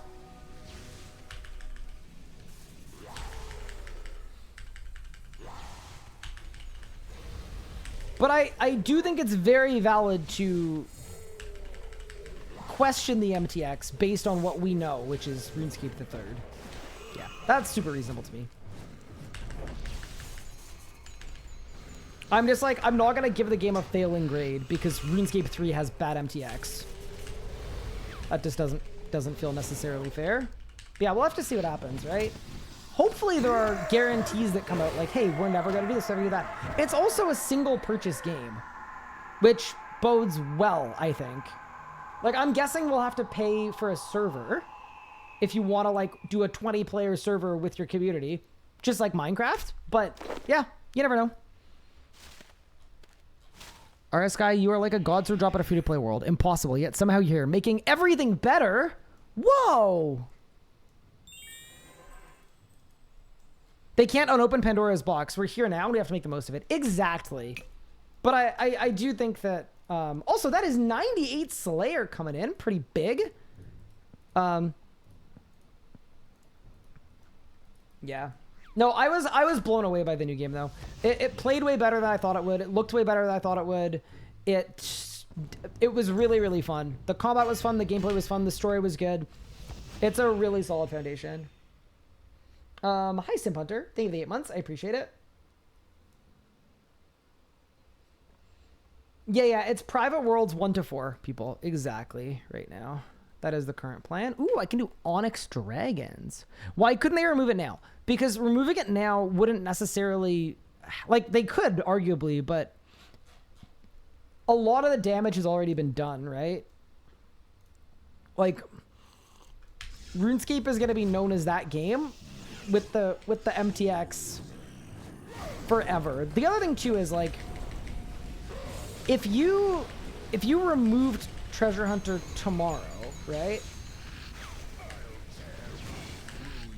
Does that actually fix any game integrity issues if everyone playing your game existing has XP that they bought or got from Treasure Hunter? Do you know what I mean? Like, it almost doesn't, it doesn't unfix the problem, which is that RuneScape 3 is an experience-based game with XP-based progression where XP has no value because it could be bought. Like, that is basically what the core issue is. Yeah, it's tough. And also, yeah, arguably, a game with a player base that is used to getting free XP, and a lot of that player base actually likes getting free XP as well. It just... Would that make the game appeal to more people? Probably, but also, yeah, anyway.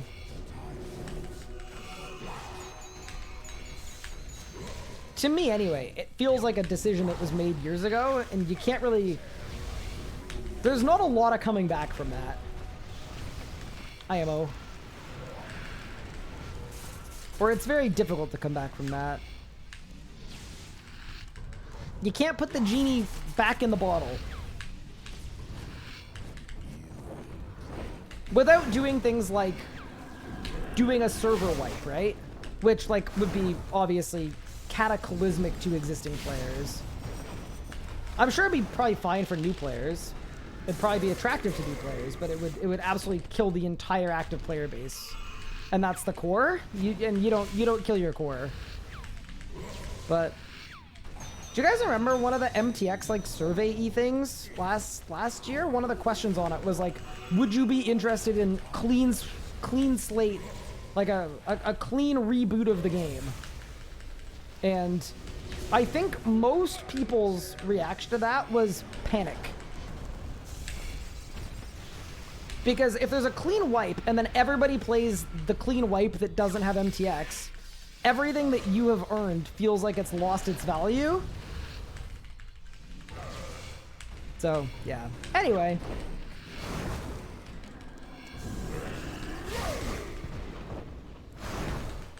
All that to say, I am cautiously optimistic about Dragon Wild.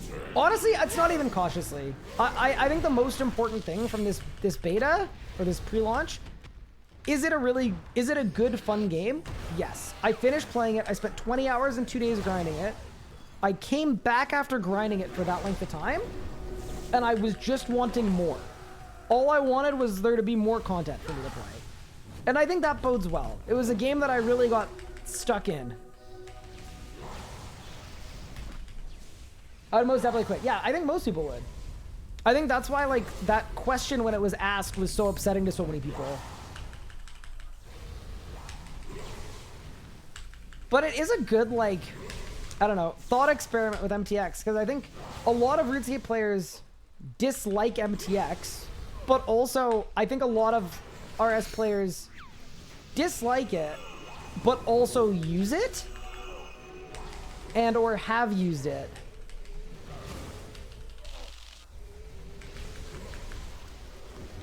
Yeah, anyway. Basically, it's complicated. Oh, blast? Blast? Blast! Blast! Holy wand resets.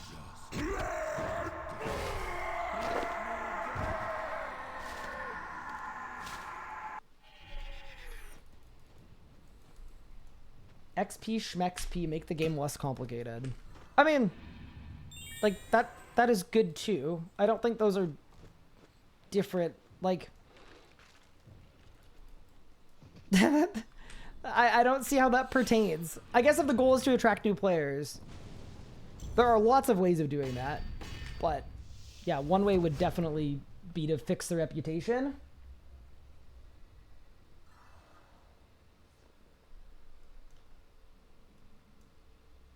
I disagree so much that MTX is the big problem. Interesting. It's interesting though, because if you go outside of the RuneScape community and you say you play RuneScape, all anyone brings up is the MTX. Like, I think it's a huge detractor for new players.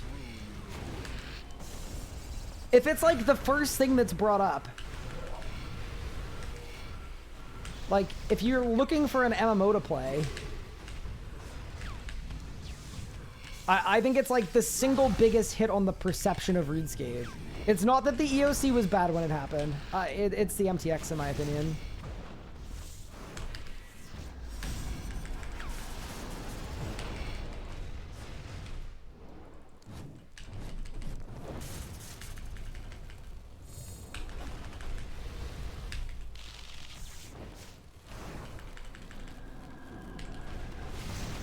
It's also possibly not like the fact that there are ways to buy boosts in some ways. It's also possible that it's what those boosts are and how they're manifested, right? Which is Treasure Hunter, which is very slot machine-y. And I wouldn't be shocked if the issue a lot of people take isn't necessarily that, like, XP is sold. Maybe the issue is the way with which it is sold. I don't know. You'd have to ask a million people, and everyone would feel totally differently about it, but... I do think you'd win back some people, for sure, by...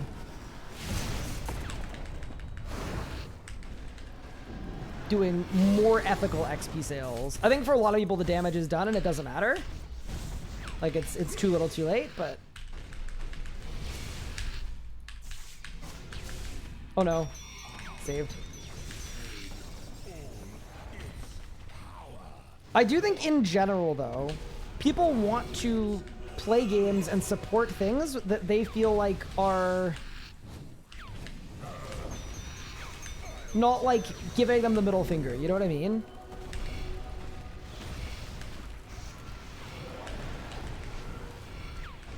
You want to feel like your time and your money are being valued, and for some people RuneScape is great for that, and for others probably not.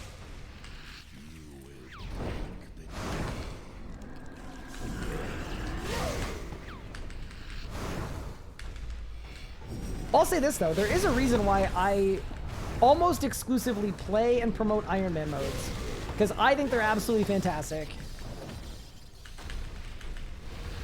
And a big reason why I enjoy them is because there are limited speed boosts. The only speed boost I have on this Iron Man is I can play Dragon Wilds for 2 days and then come back and everyone in my group is still grinding. Easy game. Buying XP isn't the big issue. Big issue is getting free keys, daily challenges for XP without spending money at all.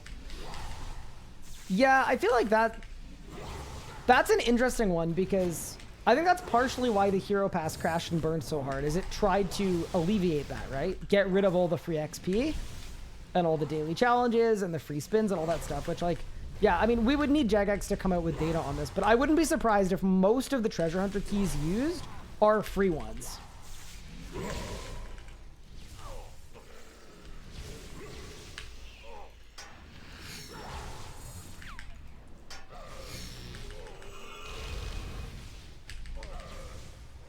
But yeah, no, that's definitely an interesting thought.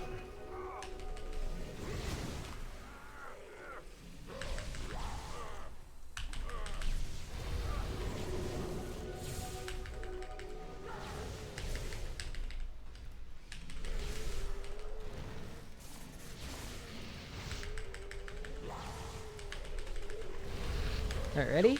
Go! Blast! Holy 30Ks. We're cooking. But yeah, it's obviously a very complicated problem. It's a bit of a tough pitch trying to get the boys to try out the RuneScape game. I mean, yeah, part of that is just the time investment, right? That is something that I'm so excited about Leagues for, though, because, oh my god, Leagues is going to be the perfect in point for people. I think it's been so good for old school. I think it could be so good for RuneScape 3 too. Because when you're looking at Leagues, it's a way to experience the end game in a super fun mode with no MTX stuff, but more importantly, really fast progression. You don't need to invest 3 years of your life to access all the in-game stuff. You can play for 3 days and you can kill difficult bosses. It is going to be sick. Everyone I talk to says they want to play Iron to avoid the MTX, but quit because they get overwhelmed by the game. I mean, well, here's a thought for you though. What if the XP is so grindy in RuneScape as a means to incentivize buying MTX in such a way that Iron Man isn't actually balanced right? Like, what if in a version of RuneScape that didn't have MTX, XP rates were 2x faster, and also drop rates were 2x better? Like, that could just be the way that it was balanced, right? You never know.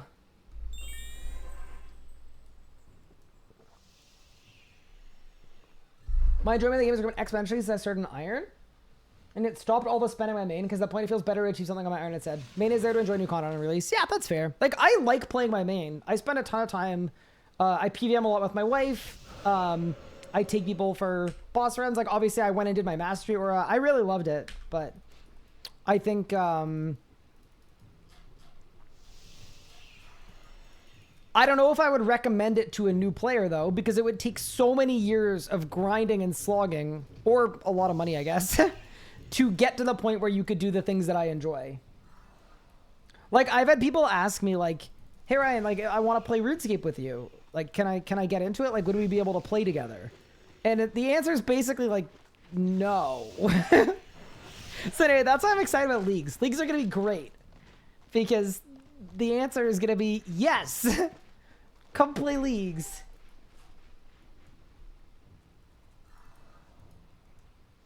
That's 100% it. Do you remember when mining was AF2FK and they nerfed it? Probably entirely because it wasn't people buying keys for mining XP. I mean, to me, that's a little tinfoil hatty. Like, I honestly doubt that it's that granular. I doubt that it's that, like, I don't know, that makes it sound very sinister. And I just feel like it probably isn't that sinister, but, you know, to each their own. Preset failed to load. Preset failed to load because I'm going to get dinner. I have to leave. Wait, Swordstick is on. What's Swordstick up to? But yeah, no, that's why. It's because I'm underworking today. I'm sorry, Marwood. Oh, fine. We'll spend 12 hours on Dragon Wilds. Nah. I wish I'd give Darkscape another chance. Darkscape was very cool. I've told this story before, but I was sitting in a first-year engineering chemistry lecture when Darkscape was announced. I literally packed it up and went home. I said, I cannot sit in class right now while this is going on. I packed up my laptop, grabbed my books, and I ran home. Which, you know, maybe that would have been a predictor for whether or not I would finish my my degree, possibly. But the point not being about my studiousness, the general point being more relating to me finding that it was very cool. All right, Western tuition ain't cheap. Oh wow, okay. Wait, that's the school I went to. Yeah, I went to University of Western Ontario. X8s are even worse. The game is more grinding for MTX sort of thing. Yes, but also there are 110s now and 120s now. But yeah, either way. Yeah. I wouldn't support RuneScape if I thought that a lot of the things that were going on were like sinister and like truly evil. I do think that the vast majority of people care about the players and care about the quality of the game. But yeah, either way, teach their own. All right, team. I think I'm going to call it for today's stream, though. Before I go, I just wanted to thank you all so much for watching. I had a blast. We got a Saren Godbow from Telos. Let me find the clip, actually, so that I can make a command for it. We'll watch it one more time, because that is just a massive drop. But yeah, other than that, I just want to say I hope everyone is doing well, having a great evening. Have a good Friday, and I will see you guys tomorrow for another stream. We'll be probably doing locked in group Iron Man stuff. Possibly a half stream doing some Dragon Wilds too, but we'll see how we're feeling. We'll see what we want to do. But yeah, let's give this play a whirl, and then I'm gonna find someone to raid over to. But yeah, thank you all so much for the fun stream today. I really appreciate it. It honestly just means so much that so many people tuned in and had fun and enjoyed the conversations and all of the stuff that happened. So yeah, with that said, thank you all so much. Maybe we send a stream doesn't end until Fractured Staff of Armadil. That's such a bad idea. Maybe we do it. That is a terrible idea, but maybe we do it. But yeah, thank you all so much for tuning in. I appreciate it. I'll roll the clip one more time. I'll make the command, and then we'll find some under aid. Any drops? Surely. Oh, let's go! Let's freaking go, dude! Easy game. Absolutely easy game. It is that easy. Done and dusted. You are welcome, yo man. So we're done with Telos. Our Telos arc is completely done. We've got a ZGS. We've got a Saren Godbow. We've got 3 stages of Sasuke that are going to get disassembled. We've got 4 reprisals. It's done. That's sick. That is absolutely sick. All right, well, that's pretty large. All right, I'm going to send you guys over to yo man. Enjoy the stream. I'll catch you next time. Take care. Starving for a new GIM video? It's going to be this weekend. Possibly Sunday. It is in production.